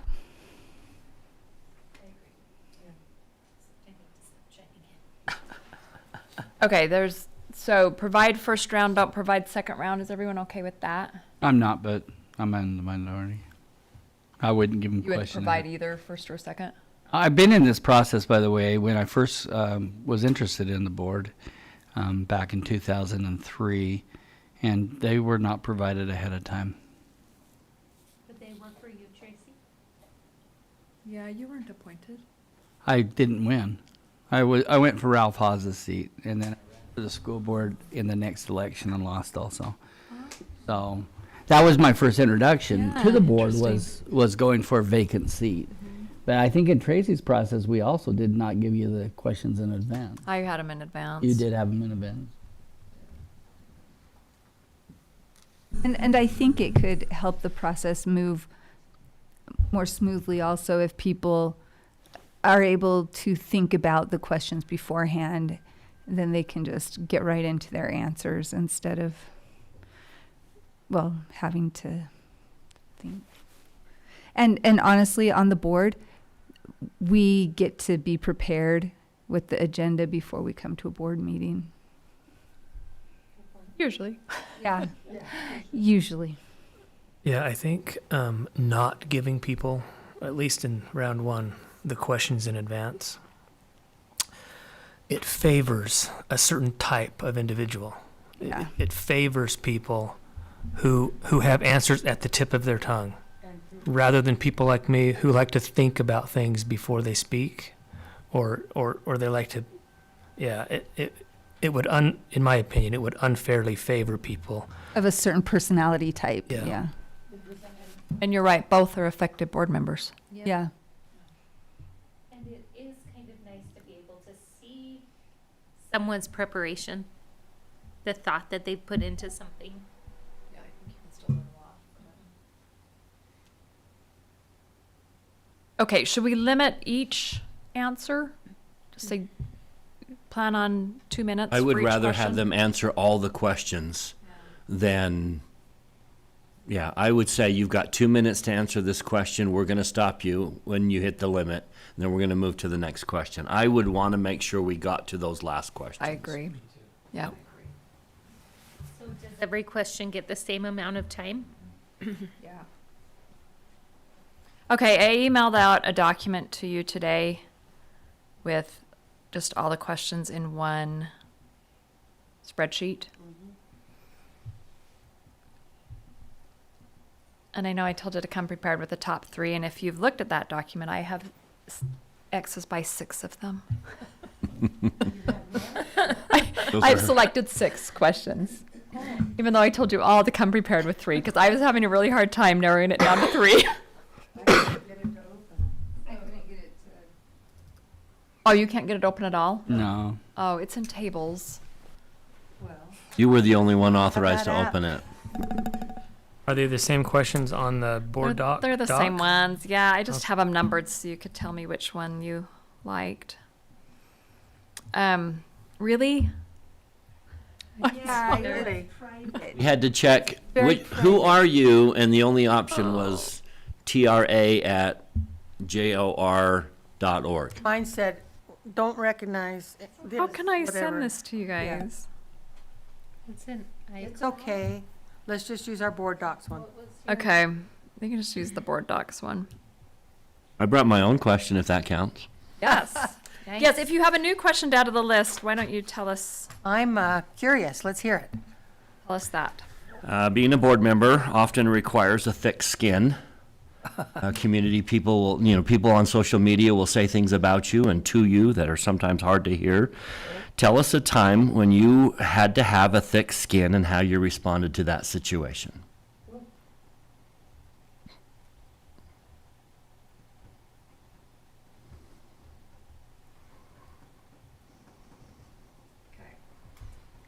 Want to tell us your other top ones?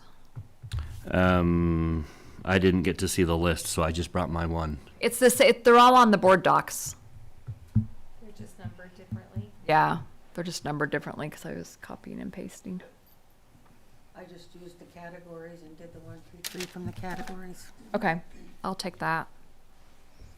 Marilyn, do you want to tell me yours? Sure. On the JSD board interview questions from 2017, I liked number 1 about leadership style. I liked number 3 about what role do you believe the Board of Education plays in the public education system. And then I liked number 5 from Canyons. What do you believe is the role of a school board member, and do you have time to devote to this position? And those are kind of the same, but I think we can get 1 or 2 out of those. Yeah, both of them talk about the role. You could almost Yeah. combine them. Yeah. Okay.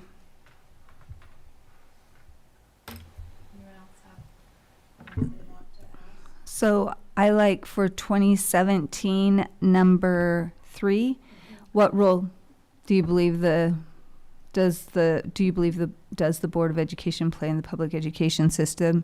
Number 5, how would you handle a situation where you and another board member disagree about an issue or course of action? And then 2024, number 3, what personal experience have you had with public schools? And then Westchester, number 1, why are you running for the Board of Education? If elected, what will be your priorities? Okay. Who else? I have 4. Then I should get 1 more. Oh, I know, I gave 4 Man. also. I'm just teasing. JSD board 2017, number 5. How would you handle a situation where you and another board member disagree? Canyons board 2024, number 1. Tell us about yourself, why you're interested in being a school board member. And also number 6 on that list, how would you handle a situation where 2 groups of parents are asking you to decide an issue and what they want is completely opposite of each other? Last one is school board issues at the very bottom, number 2. What do you see as the major issues facing your school district? Which one was that one? Very bottom, school board issues, number 2. Okay. See as the major issues facing your school district.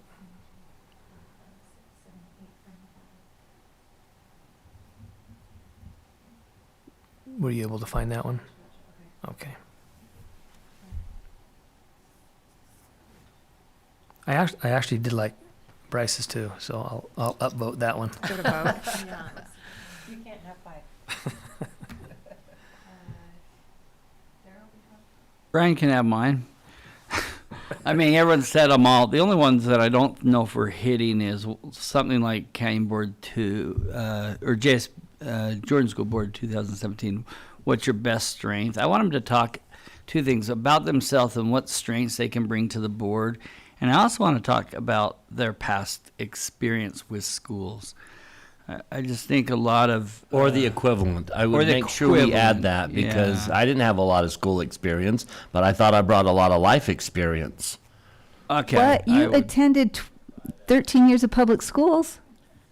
It's more than just attending school, though, I think. And you had And that was the equivalent. Yeah. I'm the father of 10. Isn't that was his experience with public schools? Yeah. Yeah, but if the insinuation is, what PTA have you been on? What? School community council. What Because that's not what community I'm thinking council? of. I'm thinking of like just being a student. That's what I having just think we need to students, or clarify. But I do the want to kids know if walking they've been on the across your yard PTA to and go school to school. community councils and, if they've been to town hall meetings. I want to know that information. That's a so- question on our application. Yeah, okay. We'll be getting some information on our application. That's good. Nikki, do you have? The only one that I'll add, I'm trying to not add too much, but is there a particular issue that motivates you to serve on the Board of Education?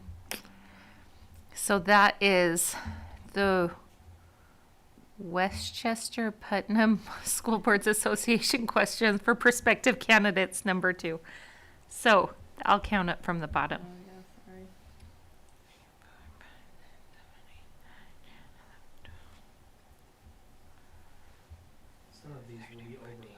As far as like that one that Nikki just mentioned, I think falls also in line with what do you see as the major issues facing your school district, which is what I was trying to get at. Is Yeah, it, what I was is there a trying to particular get out issue of that them. motivates you to serve? There is a few wordings that I don't like. I don't like the wording if you're elected, because they're not being elected, they're being Yeah. appointed. So I just want to make sure we state that that out. correctly. What were your others ones? I'm only going to add one. I just think sometimes there's a propensity for someone to have one specific beef and then they want to come and run for school board over it. I hope that we can find a well-rounded candidate who is really interested in the greater good of the district and in protecting children. The ones that I marked, I actually had marked that one too. Is there a particular issue that motivates you? I also marked, how would you handle a situation where two groups of parents are asking you to decide on an issue and what they want is completely opposite? That never happens. Yeah, so Today. I also It didn't did the happen describe what you believe to be one or two major challenges facing the school district and how would you address them? I love that one.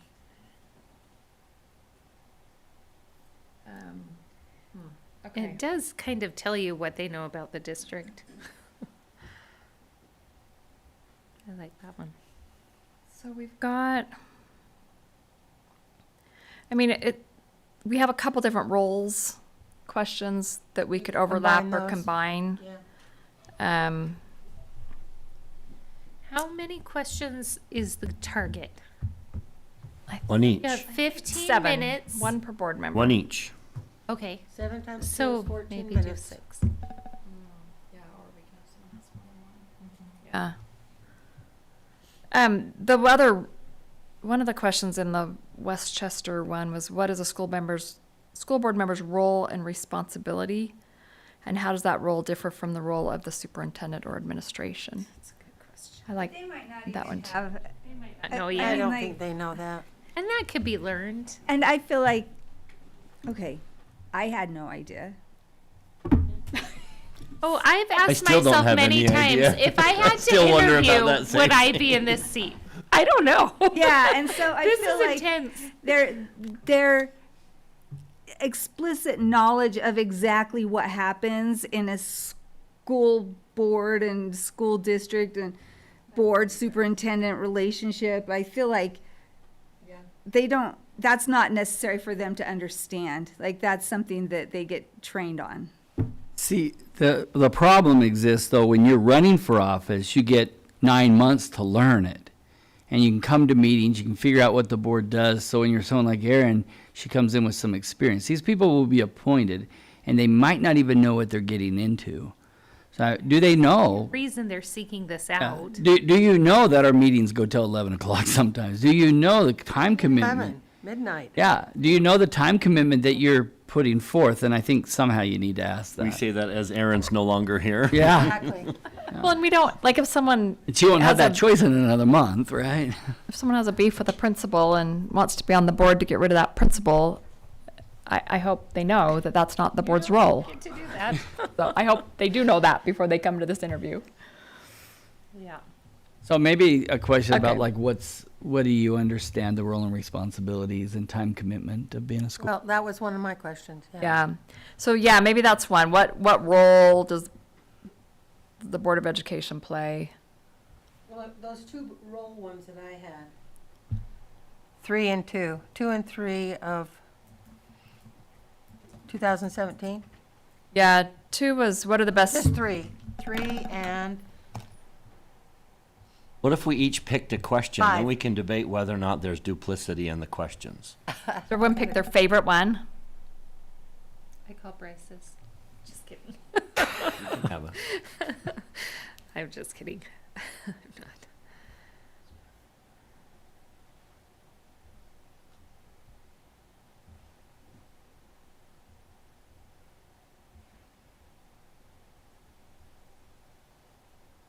Okay. Has everyone got one?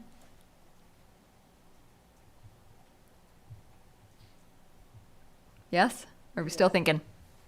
Okay. Yes, but can I cut off part of it?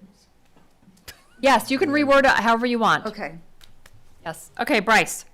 I will stick with my question about the thick skin. Okay. Should we skip me? Or do you want No, you- somebody to ask too? Yeah, I'll have you. Okay, Brian? Bryce's question, I think, would kind of answer how would you handle a situation where you and another board member disagree? How would you handle a situation where two groups of parents are asking you to decide an issue? I think that question would kind of give us a vision into how they handle conflict. Yeah.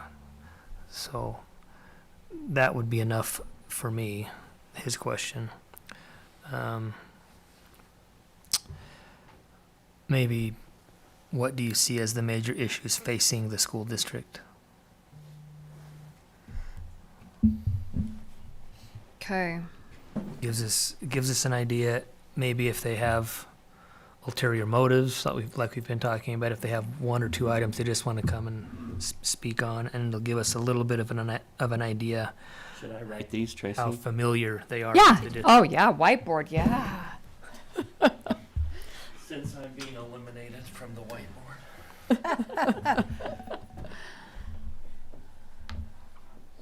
That'd be mine. 8th one up from the bottom, I guess it was. Okay. Say it again. What do you see as the major issues facing the school district? You're Y-A-N, right? Aye.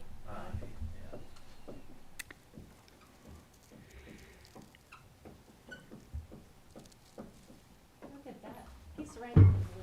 I just want it known. Hang on. Oh, come on, after the big game Saturday.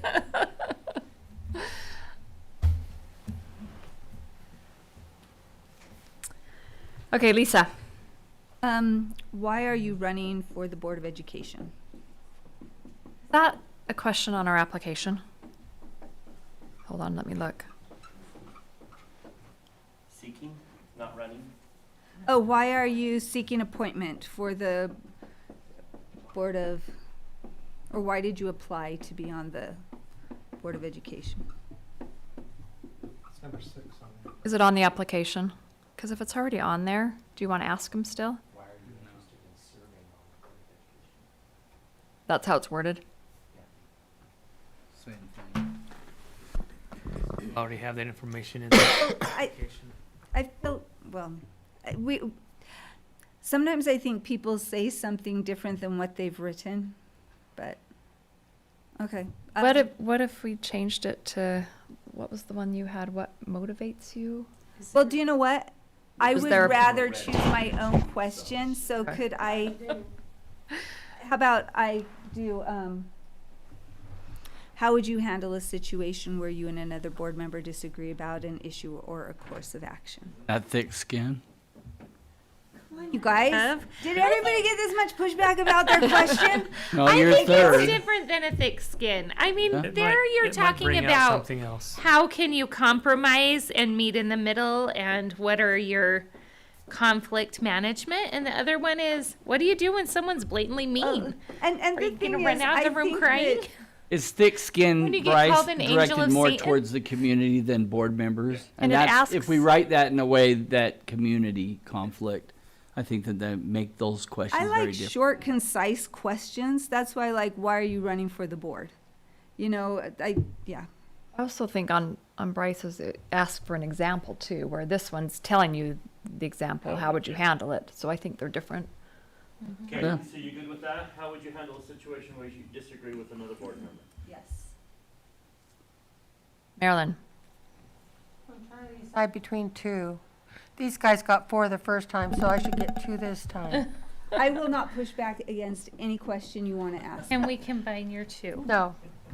What do Ask you it- believe is the role of a school board member, and do you have time to devote to? That's a good one. Good. That's good, and I think you can combine those into one question. I think that works. Out of 100 families surveyed.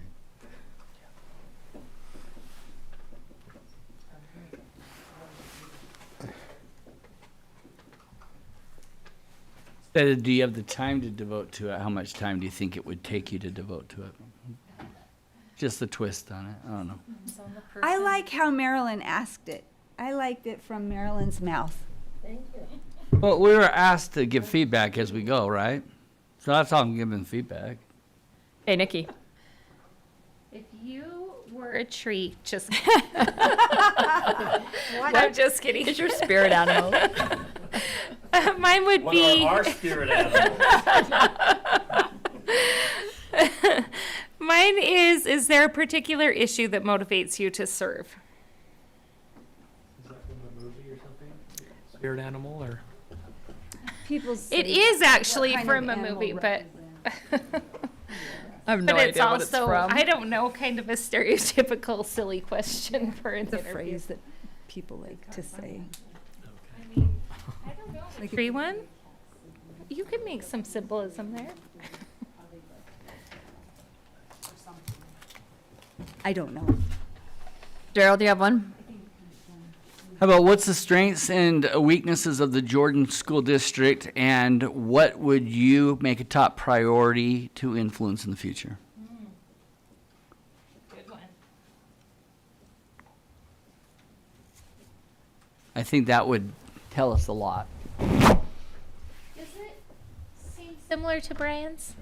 I just wondered that, but now I don't think so, because the major issues is like what are we needing to face as a district? What are the major issues? Where's strengths and weaknesses, or what currently is?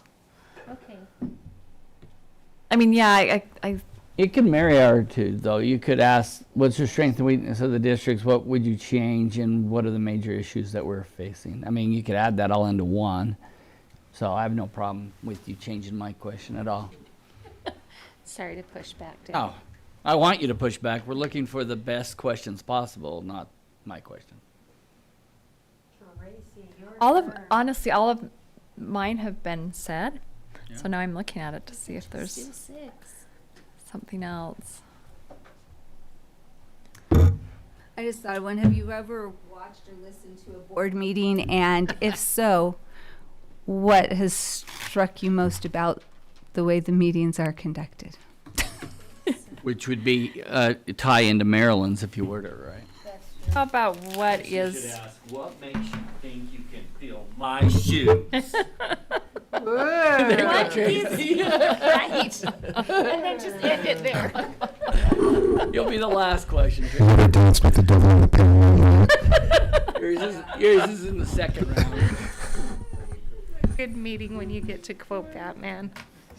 How about what is your leadership style, or what characteristics or skills would you Strengths and characteristics. bring to the board? Your best, what strengths, leadership qualities, that you would bring to this board? Best strengths, leadership qualities, characteristics, and skills that you could bring to this board. What did you say? Do you remember? I should go pull up the I have audio. my answers written down at home. Oh, Do you you want to do? see them? This spreadsheet is unavailable. Oh, I'm just not tech savvy. Dang it. I'm definitely not. I picked Tracy. If you want to run for your own seat, we'd pick you again. Who made the motion to pick Tracy? Right here! Did I second it? I hope. And I didn't know Bryce at all. Like, I knew a lot of the board members. I didn't know Bryce at all. And he's the one that motioned. I was like, okay, that's cool. Makes me feel good. I hope I seconded it. I get Bryce is a good judge of character. Okay, how does everyone feel okay about these questions? Okay. Someone take a picture. Yeah, 6 o'clock on the 25th. I think everyone should word your question how you want to ask it and send it to Tracy. And then Tracy, you can send them out to make sure we're all comfortable with the way it's said. Great. Yeah, if you'll just get that to me by Monday.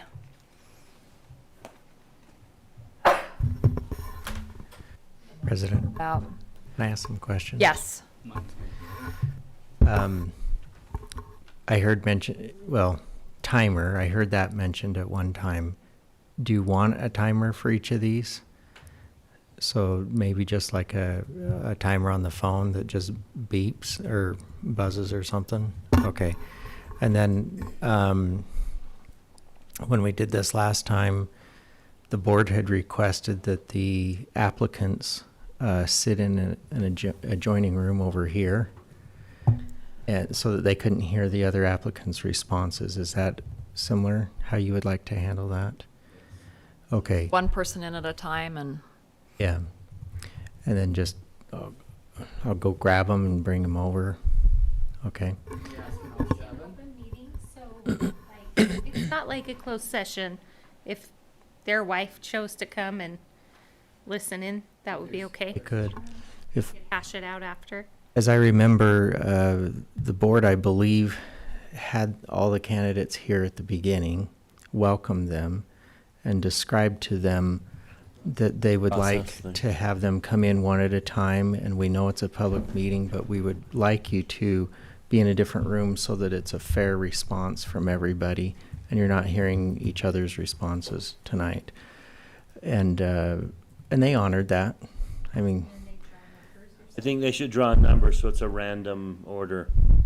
Oh, it's a good idea. A lot of good candidates last time. I don't remember how Only we one did good the one. order last time. I don't remember the order last time. Should we draw numbers? Okay, just have them pick a number out of a hat. That way it looks very random and Do you fair. want that, do you want that to take place after they're welcomed to the Yeah. meeting? And As then, they go okay, out to everybody, sit. Yeah, as they go out, they draw a number. We'll pull them back in that same order. okay. Yeah. And so I'll work with the principal here to find a room. The room we used, I don't think we can use.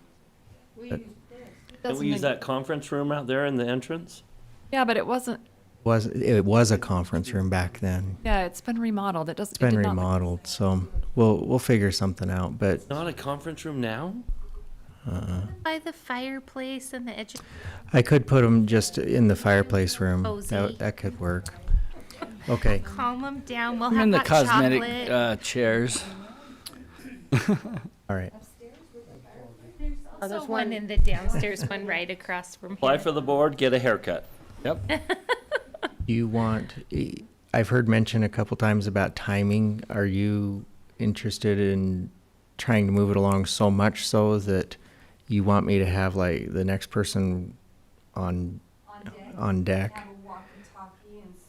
Or do you want to just conclude one and it's okay, they can be excused and it'll take a minute or two, but go grab the next person in? I'm okay with that. Are you okay with that? Yep. Depends how far away the Hockey. So we're asking all 7 I questions. think Is that's what's the time sufficient. You limit? should 2 have a minutes? I would walkie-talkie. actually appreciate it a moment after they left to kind of gather my thoughts about them and write down some notes. When I do interviews, I do the same thing. So I would appreciate the walk back and the next person walking here. Give me a minute. Give you some time. Mhm. The applicants who have been interviewed, are they welcome to stay in the room then to listen to, they've already given their responses? I don't think we did last time. We made them go back. And I think it could put pressure, Okay, weird pressure on them. yeah. So that would have to be Video explained later. at the beginning as well then. You had them go back, not just leave? No, we stayed in the conference room, They but, came in afterwards. and then we all came in, and then they discussed and Yeah, voted, they right, were, with us they all were sitting in the there. room during our deliberation. Huh? Oh. Yeah, That that's the, character and competence. You that's the have part, to that's the part deliberate I remembered, publicly? yeah. No, it's, man. even if they're not in the room, it's still recorded and they can go back and listen. I think when, after their interview, I feel like they should be free to go sit out and out Out in here? there, out in the general board room, but just not being here where other people can look at them while they're Looking being in the eye while interviewed. we deliberate. So the person that, But, and then I feel like they come back in when we deliberate if they want to, or stay out there, but I don't think they have to be escorted back to the, so to Other- clarify, the person who's interviewed last won't hear Doesn't- anyone's responses. The person who's interviewed first can hear everyone's responses, but be in a separate room. No, I think, Send them back. I think I'd send 'em everyone back. stays in that Oh, room. The everyone only stays there? time they come out's during their interview. And they're easy to find when we need them. Well, we've got to tell them whether or not they're coming back for a second interview. Especially if You've there's, got everyone together, so how was it? So what did you say? I don't know. yeah, no, we just sat and chatted for an hour and I think we have someone Did in we there. provide snacks?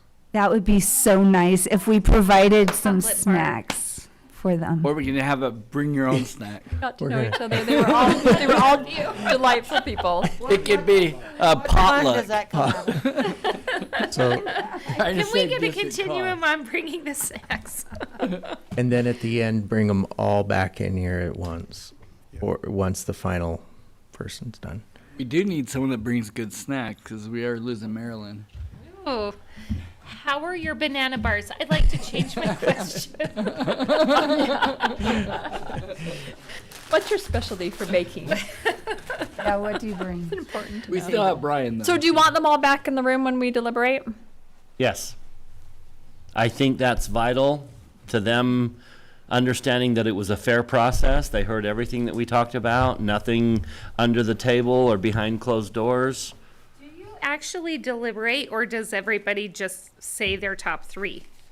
Do you? We deliberated for You're a while. seriously They- like, not him. He said da da da. Canyons, want to do. Canyons said their top three so they could narrow it down for second rounds. But yeah, I remember discussion on what people thought was. I deliberately wanted to say, here's what I'm looking for in my choice. Here's why I'm choosing the one I choose, because I value this particular thing.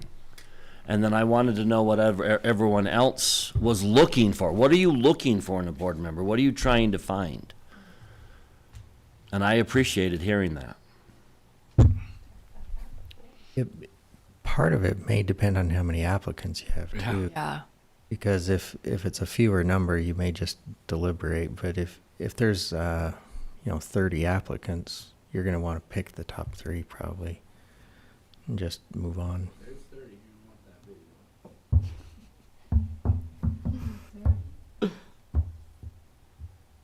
Okay, so everyone's good. First round, Monday the 25th, 6 o'clock. Here. Unless you hear otherwise, we'll see what the application numbers are on Monday morning and adjust if needed. So they can apply until Monday. Monday at 8 a.m. I thought they only had till the 17th. I called Tracy and requested, could we change that to be 8 a.m. Monday morning so that on Sunday I'm not trying to, yeah. That also gives the applicants the full extent of the time available, so that they're not rushed on a Sunday by 5 kind of thing when I'm hoping to not look at it till the next morning anyways. I think it's also important that once we receive their applications, that we don't discuss anything privately. Yeah. Yep. I mean, the spirit of this is it was done in open so that they didn't worry about any side comments being spoken. So I think that's important that we just, as soon as the applications come in, Well, we were going to provide all the applications at one time on Tuesday and hope to communicate with the county clerk Monday about verifying their residency and such. So my hope was to give you like a stack of them, or actually an email to send them all to you at once. On Tuesday. On Great. Tuesday is the hope. Yep, good. And then we're interviewing them the next month. Next Monday, yeah. So that would be, and then I'll need to know, well, President, you had a timeline on when you wanted them to have the questions, right? Yeah, I told them to get, everyone On give me their Wednesday. worded question by Monday, and I'll get it to you, and then you can send it to the candidates. On Wednesday Okay, is what you had here, is that right? that's great, yep. Okay.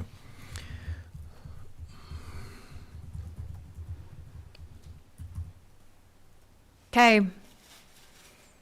I think we're good on this agenda item. Meeting with legislators. Right, so this is picking up a conversation that we started last week on our different approach to our legislative breakfasts. So we took the dates that everybody chimed in on last time. We have a list now for you. So get out your calendars. December 5th will be at South Jordan Middle School. And all of these are 7:30 a.m. Tell me the date again. December 5th, South Jordan Middle at 7:30 a.m. And just to preface this, at the end of this conversation, we're going to see who can come or wants to come to which. We do think that it would be best if we did not notice the meetings and record them. So we'll balance out 3 board members at each. Okay, the next date, December 6th at West Jordan Middle. And then December 9th at Fort Harriman.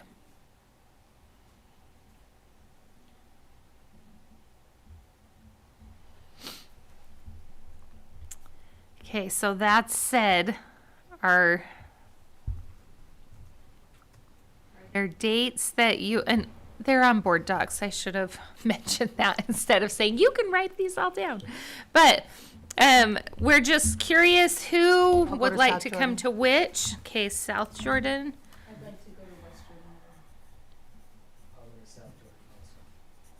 I'd like to go to South Jordan. So that's 3 at South Jordan. Right? Marilyn, Bryce, and Brian. Okay. And We then were gonna have the government relations member. Yes. So that would be Brian at that one. Yep. And then December 6th, Marilyn wants to be there. Huh? Oh, just kidding. Lisa wants to be there. Goodness, you guys don't throw too much information at me all at once. Okay. Anyone else hoping for that one? I would like to go to that one. There's room. I'll go to whatever's left over. And then December 9th. Hoping for that date at Fort Harriman. I might be able to go to it. I'll go.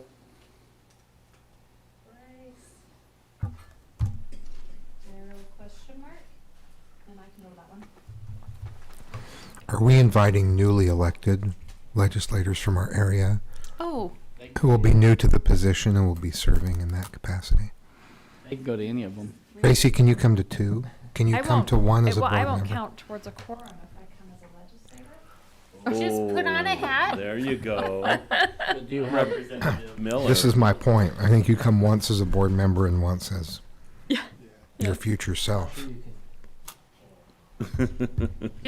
But we do have like Doug Fiafia. Yeah, I'd plan on inviting Doug Fiafia, who's the representative-elect, replacing Jay Cobb, and Representative-elect Roberts, replacing Stenquist, and Representative-elect Miller, replacing Representative Pulsifer. Those are the three turned over in our Jordan district. Can we also get invitations out for the Juniper Elementary dedication to those two? Want to invite them? One more person who wants to come to West. Oh, we only have 2 that day. Everybody's like, nope. All right, Lisa, you and me, we're carrying the conversation. It's going to be good. You guys are missing out. Yeah.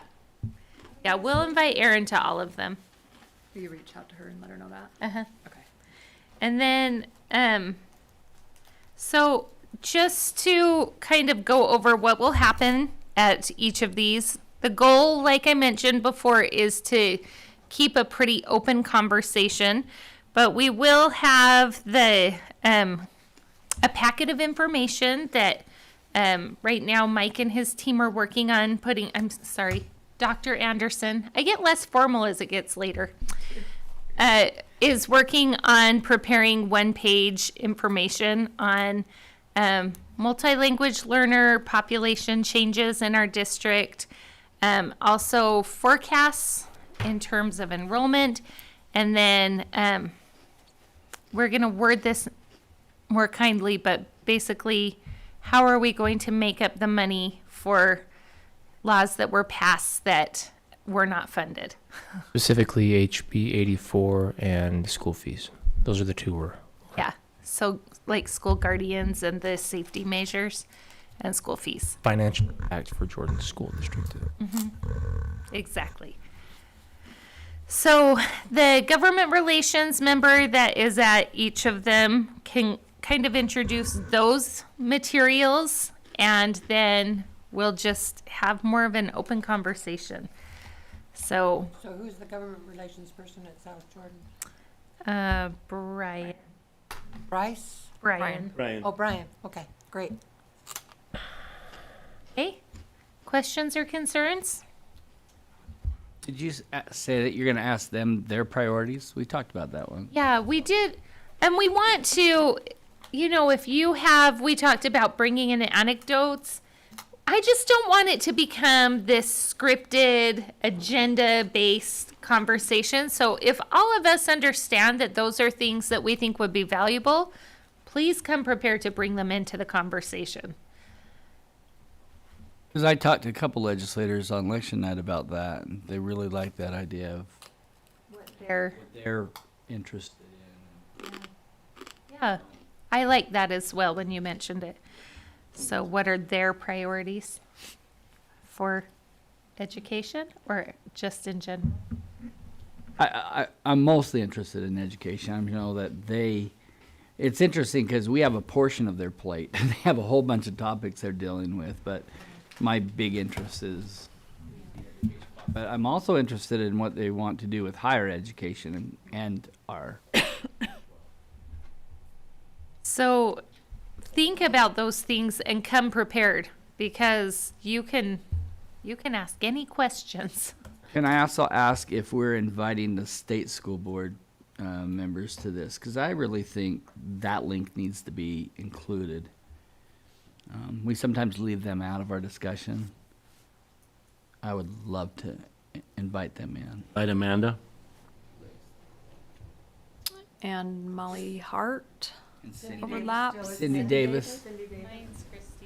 Cindy Davis is she's still in, and she represents a good portion of my area. I think an invitation wouldn't hurt to them. She wasn't up. She tried to run for the state, but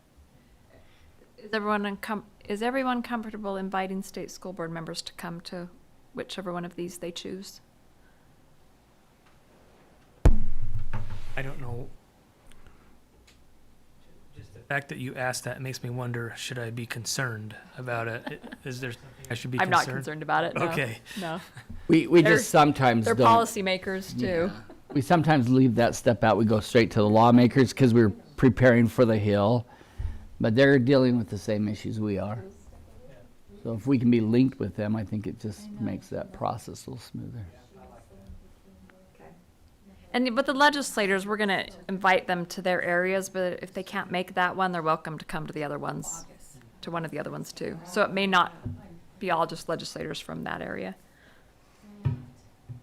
We're inviting Aaron. Do we want to also plan on inviting whoever we select to replace you? Okay, just Yeah. keep A that lot in of mind. signs Right, last good time. idea. Can I just throw out the idea of doing a separate date for school board members, state school board members? Might be a different kind of conversation Interesting. as opposed to bringing them together. Sometimes there are priorities that the state board comes up with, and I mean, so they may differ, and it might be good to get different perspectives without having competing time. That's an interesting idea because they have their own set of priorities that they're presenting to legislators. And it's not like they have the session looming. Excuse me. Their work isn't concentrated into legislators work year round. I don't mean to suggest that.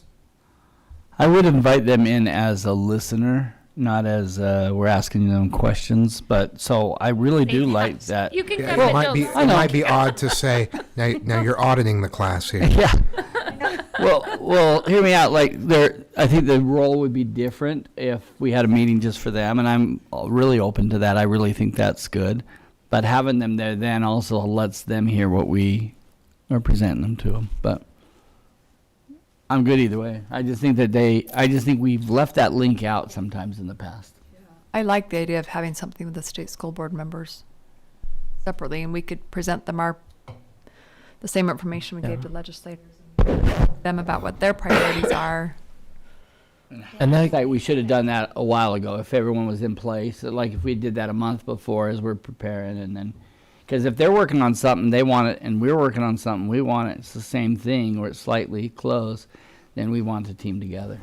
Yeah, I think it would be more productive to meet separately with state school board members and legislators. Like, Okay. Raise your hand if you want a separate meeting with just board members and state school board members. Okay, let's do that. We'll talk about a time to set that up. Okay, so they won't be invited to the legislative ones. We'll do it their own. Okay, anything else?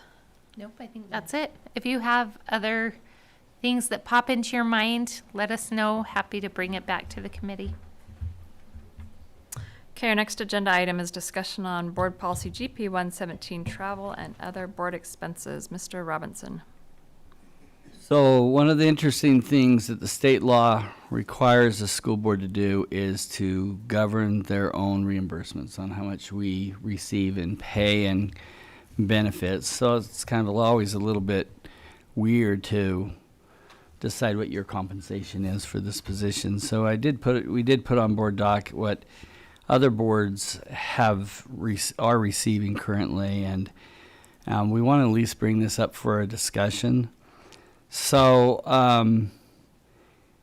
our district's quick to lead. We sometimes are a little slow to adjust. Let me give you some examples. With our truth in taxation, we took a long time to decide to raise taxes, and as a result, we had to make a bigger decision.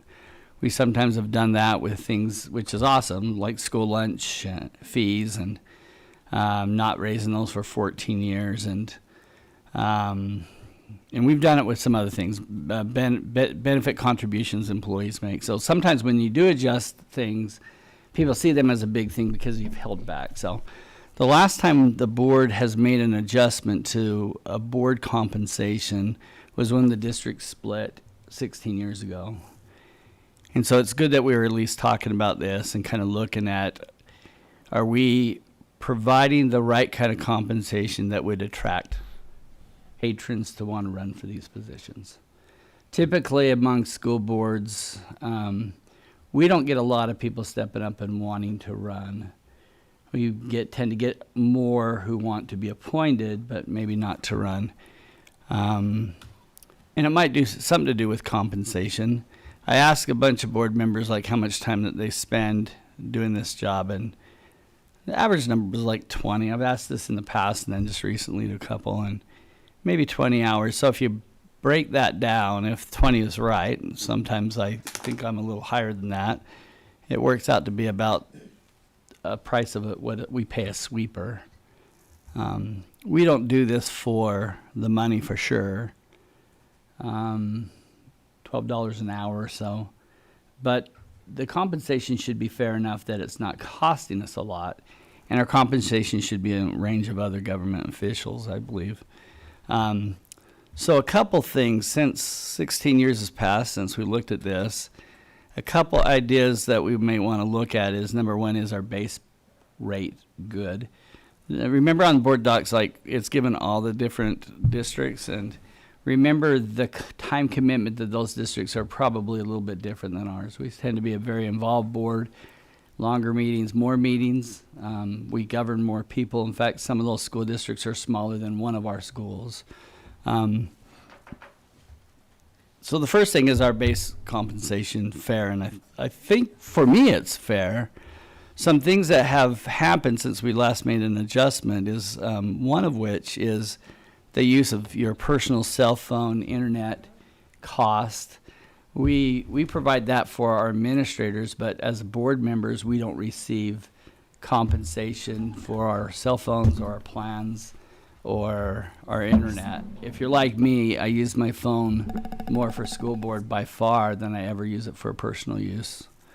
So would there be an interest among board to include that? Some districts have that, some don't. Question number two maybe is, the next one is, some government officials receive a meeting stipend. So we tend to have more committee meetings than some of the districts. We have a lot more committees than some. And so would it be appropriate for us to design a meeting stipend? Again, we're just asking questions here. Another one that I could see, some boards allow dental and vision benefits. Is that something that we're interested in expanding what we receive in our medical benefit plan? Another one, when I coached lacrosse and played lacrosse, we sometimes we needed to attract good coaches. So we sometimes gave parents an advantage that their kid didn't have to pay fees. We want to attract parents to this position, so is that appropriate to put some kind of a stipend in that maybe their child, a child of a member of a board wouldn't have to pay fees? And then the last one I thought of is, do we want to visit this again on a regular basis, or maybe we create some kind of a yearly inflation increase to our base pay, and that prevents other boards from having to look at this for a long period of time. So again, I'm just bringing these questions to the board. I don't have an agenda here. I just think it's good for us to look at this from time to time. We do want to attract good people to take these positions. We want to get people. I had many people say, well, I didn't run against you because I just couldn't do it with the time commitment and the compensation I receive. It just wasn't worth my time. Anyways, I just throw that out there and see if we want to do anything about it. Do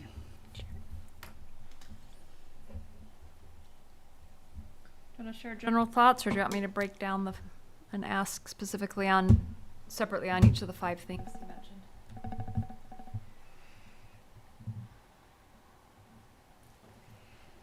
I would like you to ask specifically on each of the 5 things mentioned.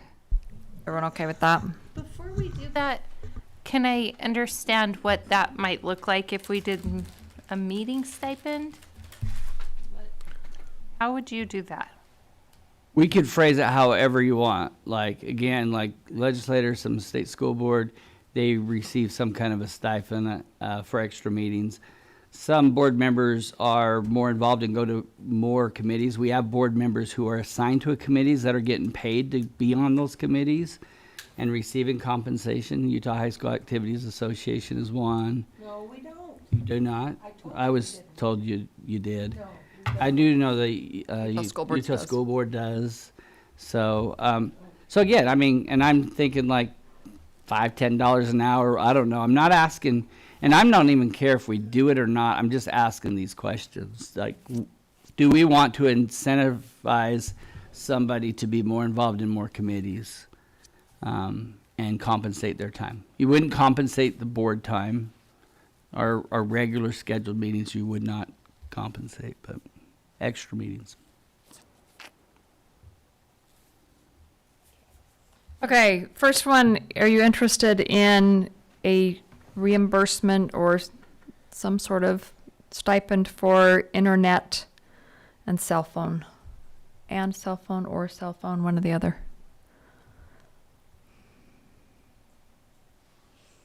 Anyone open to that? I was interested just in seeing maybe how we compare. So this has been helpful. I'm not in favor, I guess, of any changes. So I'll just mention that up front. Okay. I think the compensation is fine, maybe even more than we need, and I don't know that if there was someone who said I'd like to run, but there's not enough money involved, or however they phrase that, it's not worth my time. I don't know if that's the type of person I'd want on the board anyway. You know, yeah, I feel very fairly compensated. I mean, maybe even I would be fine reducing maybe even the monthly amount, but definitely I wouldn't be interested in raising it.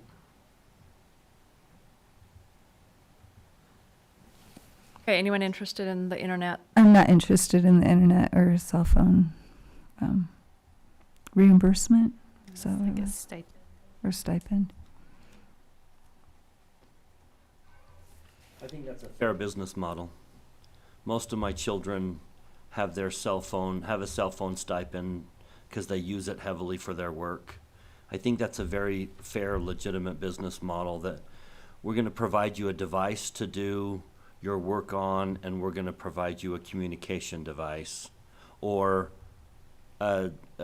some type of a stipend for using your personal device. I think that's reasonable. I would vote for that. Anyone else on that one? And that's the one that I would think is appropriate. I brought everything to the table. I'm not in favor of everything, but that's the one I would. That's also the one I would be the most inclined toward. A cell phone? A stipend, yeah, for cell phone or internet. I mean, I'm technology stipend, I guess. Yeah, that's something I'm open to discussing that one. Most organizations provide, at least elected bodies provide them with a cell phone.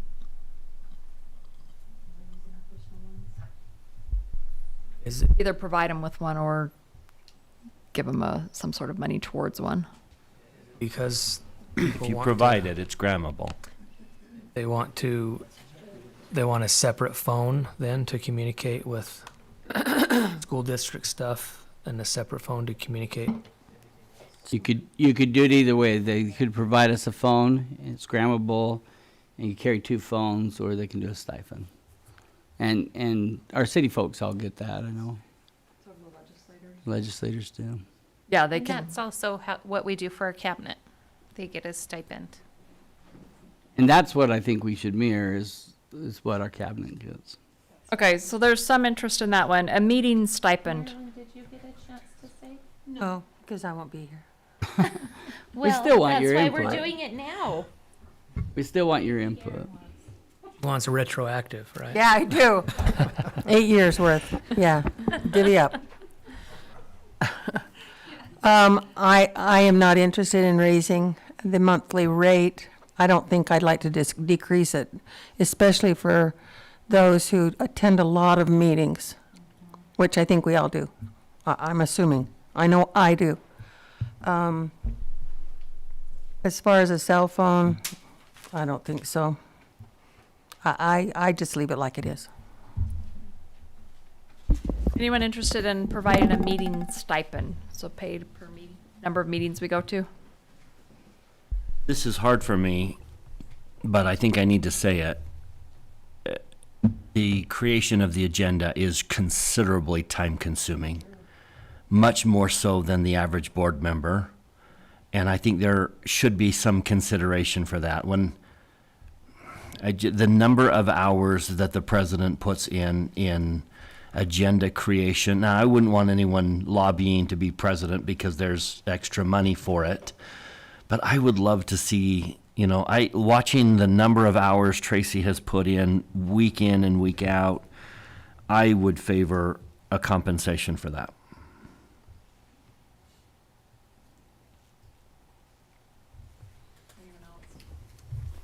On that one? Do you have a suggestion, Bryce? I would suggest $10 an hour for every meeting outside of a board meeting. For everybody? Just for executive committee or? No, I'd do it for everyone because that would pay the executive committee more because they're spending a considerable amount of time. So every hour Tracy spent in agenda production would be at $10. That's less than, if you were to say, well, I'm just getting paid $10 an hour, that's very minimal. But that would make me feel better because the number of hours Tracy puts in or the three of you put in compared to the number of hours I put in, I would be very comfortable if you said, hey, I went to 5 hours of meetings up and beyond board meeting, and there would be $10 an hour. That's what I would propose. Okay, so for my hours, that would be a non-budgeted item. We would need a continuum for that. That is correct. He has a full-time job. And Tracy, just roughly tell us how long the agenda takes to produce from the beginning to the end, including the meeting, the follow-up, the meeting, the follow-up, the presentation, the follow-up, the adjustments, the follow-up, Communicate with the everybody. communication. Get things on board docs. Yeah, I would guess that is hours and hours. But yeah, it's probably an 8. The person who does that deserves a greater compensation than the person who doesn't. I value Tracy's time and effort and the results of it. It's just hard for me looking at the monthly compensation of other boards in other districts, and it's hard for me to go past. If we did do that, I think that there should be a cap on the amount that somebody would get per month in that type of a stipend. I think that it shouldn't be more than a certain amount, regardless of how many hours are put in. And like I said, I'm not trying to diminish the work that anybody puts in or say that their time is not worth something, but I just feel uncomfortable with Yeah, I going agree. far above other boards. I agree. It would need a cap. And I don't want to incentivize people to have more meetings. Let's start meeting every week now. We want to incentivize less meetings, not more meetings. But we do want to compensate the time that people who go to those meetings spend away from their families, away from other things. Okay, who else is interested in some sort of meeting stipend? Oh, and when I say that, I'm not interested in a meeting stipend, but if it happens, I would want a cap, a definite cap. Okay. Anyone else interested in a meeting stipend? Raise your hand. I might be. Okay. I think I'd be in favor of some kind of an additional stipend for the president. Like Bryce said, I don't think that we want people, wanting to be nominated for president. Of course, who in their right mind would want to do that? So, but yeah, I think an additional stipend of some sort for the president. I don't know about the whole executive committee because I was on the executive committee. We didn't spend a whole inordinate amount of time, but I know the president does, so I'd be in favor of that. What about Utah High School? Because you're spending a whole day on those, right? Oh, well, yeah, I probably spend 15 hours, yeah, 60 hours for 4 meetings, yeah. I think that's a big, How often? that, and Well, that's what I'm once trying per to say quarter. is that equal to us taking other, Parks and Recreation was an easy one. No, it was an no, hour. I wouldn't want to be compensated for that. I enjoy it. And, yeah, and Utah High Schools, you run for the position, so it might Oh, not that's true. necessarily even be any of us next time around. So what, by the way, can we just ask, so what happens with you as you step off? Do we have to appoint or assign? Or? Yes, we have to appoint somebody for an additional year and a half on that, but it has to be somebody who will dedicate themselves to be there. It has to be a priority. You cannot miss meetings And do we have to appoint someone from our board, or can we appoint From our someone board. from another board? from our board. Check it. Yeah. We'll talk about that Okay. down the line. Okay, so I don't think we have enough interest in a meeting stipend to continue discussing that one, correct? Just another general comment. We're talking about compensation, and we're all thinking about money. There's more ways to compensate someone than with money. For me, Banana bars? banana bars. For me, the compensation of being on the board is that I have a voice in what happens in the school district. What an incredible compensation. I'm one of 7 people in this area that has a voice in what happens. And if I'm the president, I have an even greater voice. What a great compensation. It doesn't always have to be about give me something else, give me something material for the time that I'm sacrificing for all you people. It's more than just money to me. I haven't had anyone come up to me and ask for my autograph yet. I'm not that well known, but I some have. of you probably have that. I think Bryce has. So It's really selfies more frequently, but he does get that. And Brian, I would totally agree. I just think that we should ask the questions every 16 years. That's all I'm asking is, have we asked the questions? Because it's not so much about us and our position. It's what about future board members? Entices someone to want to be involved. And are we going to lose good school board members to other positions? Like, it would be financially better for me to step off and run for city council than for a school board. And so at some point, we haven't made the adjustments for long enough that we fall behind. Now, I don't think we're behind, but I just think we should ask the questions.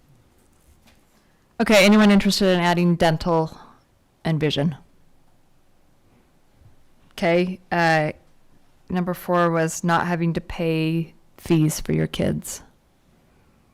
And I'm interested, what fees? It's school fees, like extracurricular. And again, I'm just throwing that out there. I don't know if I necessarily agree. It doesn't matter to me. I don't have kids in the system anymore. I'm just know that would be. So like if they played football? Yeah, it would be a way to attract parents to the board. Yeah, I'm not interested in that. Definitely not equitable. I don't love that one. Okay, how about an inflationary increase, just an annual inflationary increase to the base pay? I still feel uncomfortable about that. We are, I mean, like comparing us to other districts, I think I would feel very uncomfortable. But you really can't compare us to other districts No. because they don't run the same as we do. Not at Some all. of them have 1 meeting a month Yep. for an hour. Little. And dinner. Guarantee none of them go to 10:30 at night. When you look at their benefits too, it's You s- just hard to. You said that like that was a bad thing, Marilyn. Sorry, I interrupted you, Nikki, about the I was benefits. I was done. I was just saying, you can't just look at their monthly amount and say, oh, we make more or less, right? Because Well, I'm trying to compare us with similarly sized districts. But even that, like, if you look at just like Alpine runs their board totally different in how they do things. And so, like, it's really hard. And I'm not advocating for any of them. I'm just bringing things to the table. But it's nice to have what everyone makes, but we probably should expand the list to city councils, state school boards, legislators, if we really want to have a big look at this. But again, by law, we appoint ourselves our own salary, which is really super weird. Okay, is anyone interested in an inflationary increase? Okay, so it looks like the one that people are interested in discussing is an internet cell phone reimbursement or stipend or something along that lines. Do you want to bring back a proposal next time? Yeah. If we change this, there's on board docs an attachment to state code. We need to hold a public hearing and we have to notice it in the paper and all of our normal, like we would notice a boundary change and hold a public hearing before we vote. So I would, if we're going to do this, make any changes, I would say we discuss it again next time and then notice it for the December 13th meeting. Yeah. What's our noticing requirement? Well, usually it's 10 days in advance. I don't know that we'd be able to meet that turnaround with a public notice, would we? I don't think. Yeah. For the, oh, it's December 10th is the meeting.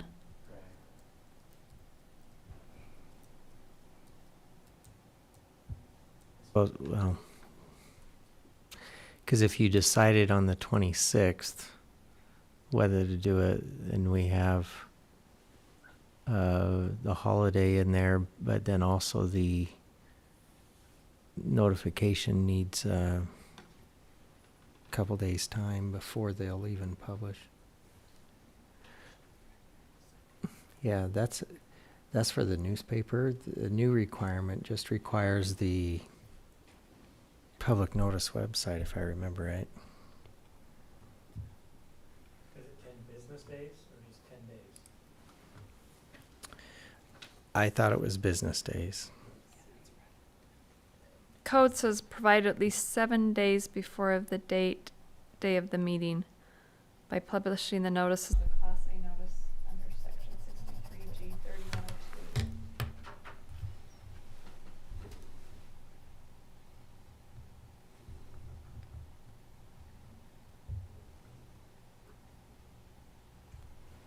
So that's not newspapers, right? Am I reading? They just removed the whole newspaper thing, but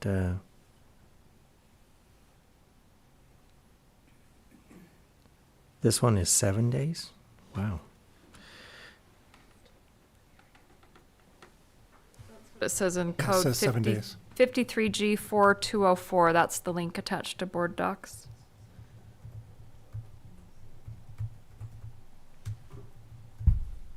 The 7 days is set specific to. Yeah. So differs that from so just a that would general. supersede the general 10 days. Well, I think we could Have to probably put do it it. on our website. Utah Public Notice, our website. And that's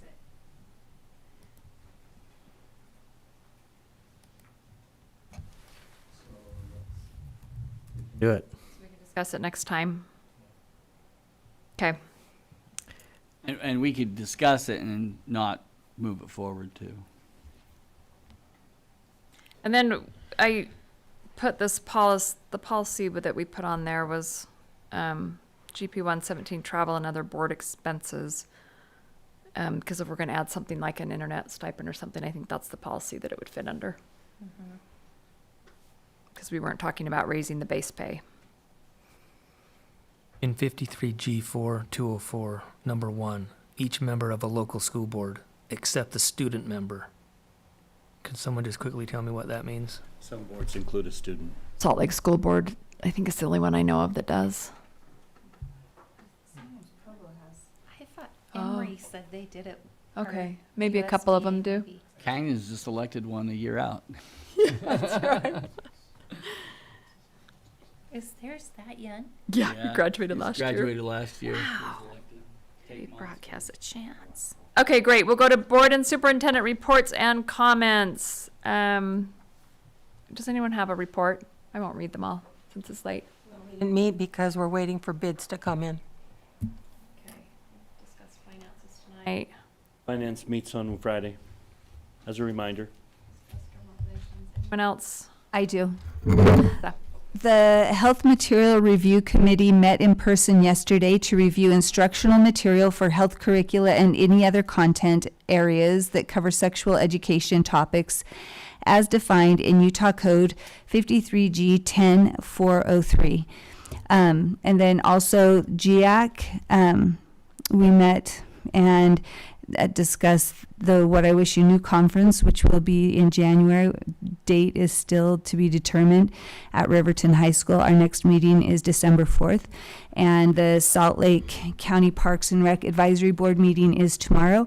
And then also I just have a board comment, and this is about GP, the governance process policy 109, construction of the agenda. The overview says the board shall prepare an agenda for all regular and special board meetings and ensure that copies are provided as required by the open meeting law. Backup materials sufficient to allow board members to give their prior consideration to the agenda. Items shall be provided to the board members in addition to the agenda. Every board member has the right to contribute to the agenda. And then in letter D, addendum usage should be as minimal as possible. Addenda will only be used when the material is operationally necessary as determined by the superintendent. And this is the part that I'm most interested in, is addendum items with background reference materials will be distributed electronically to board members prior to the meeting. And at our last meeting, Excuse me, our sorry. agenda item H, we had an agenda item where we did not receive the additional information until during the meeting. And I am just curious, can we call point of order when we don't receive the information until during the board meeting? And I understand, like, when staff does it, some information is dynamic and we're receiving it like in real time, but I just had an issue with not receiving the information prior to the meeting and then being expected to have, anyway, developed an opinion about it. So I just wanted to make that comment. And yes, I think according to this policy, if that happens in the future, you can just call point of order and ask to table the agenda item till next time, or I think that would be appropriate. Okay, thank you. Okay, anyone else? I emailed all of you a rough draft copy of Juniper Elementary dedication program. If you have any questions, suggestions, is it okay to use email to send those to me, or do we need to discuss those? Is that something? We're not making business decisions. Yeah, okay. So if you have any suggestions, just reach out to me. I gave my suggestions. Did you read it? I know. Brevity. Really, she should only say it once, but I mean, And I should have just said brev. Let's be brev. Okay. yeah, that's right. This is next Tuesday. Next Tuesday, a week from today.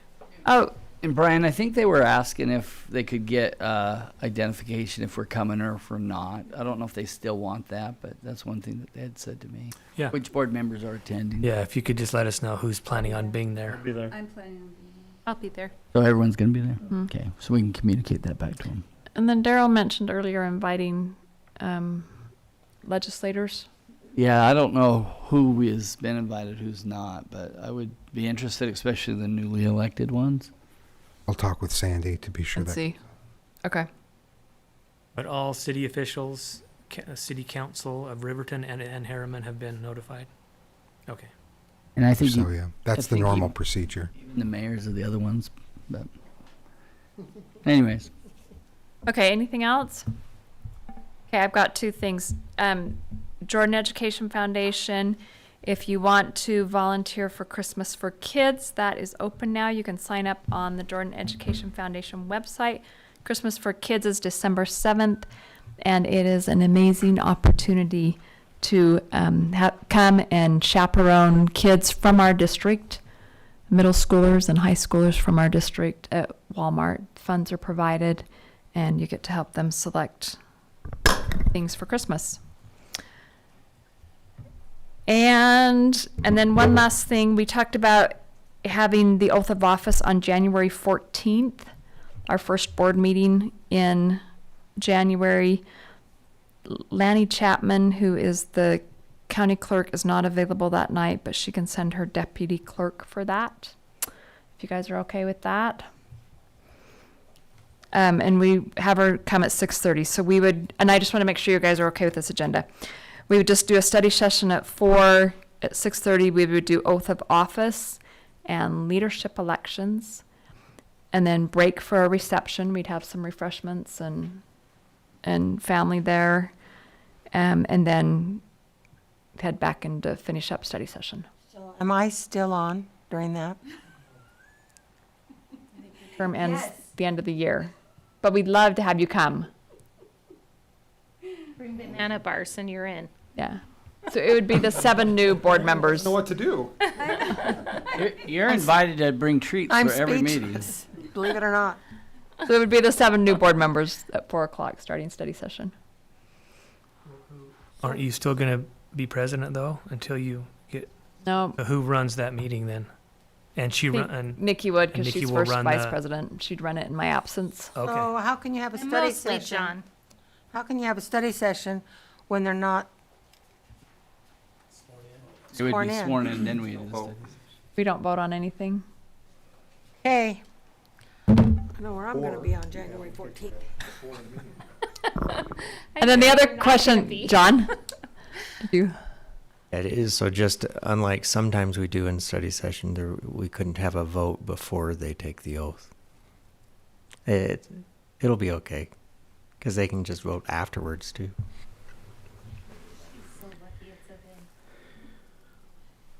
And then we also do pictures that night, like individual pictures for the website, and then a board picture. Do you want that at 4 when you first get here, or do you want that Yeah, at before the we get all reception at stressed 6:30? out. I know I was thinking just at 4 when you come in, but what do you guys think? Since it's you that will have your picture taken. I think we should bring the photographer here at 11. When we all look our best. That would be a true picture, wouldn't it? Mugshot. Yeah. Nice.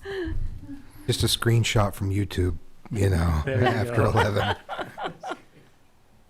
So 4 or 7 for the photographer? 4. 4? Fresh. Okay, that's what I was thinking too. Okay, we'll stick with 4 o'clock for the photographer, the deputy clerk. So 6:30, it will be oath of office, leadership elections, and then a reception. Okay, What time is the oath taking place? 6:30. 6:30. I might come for that, maybe. okay, anything else?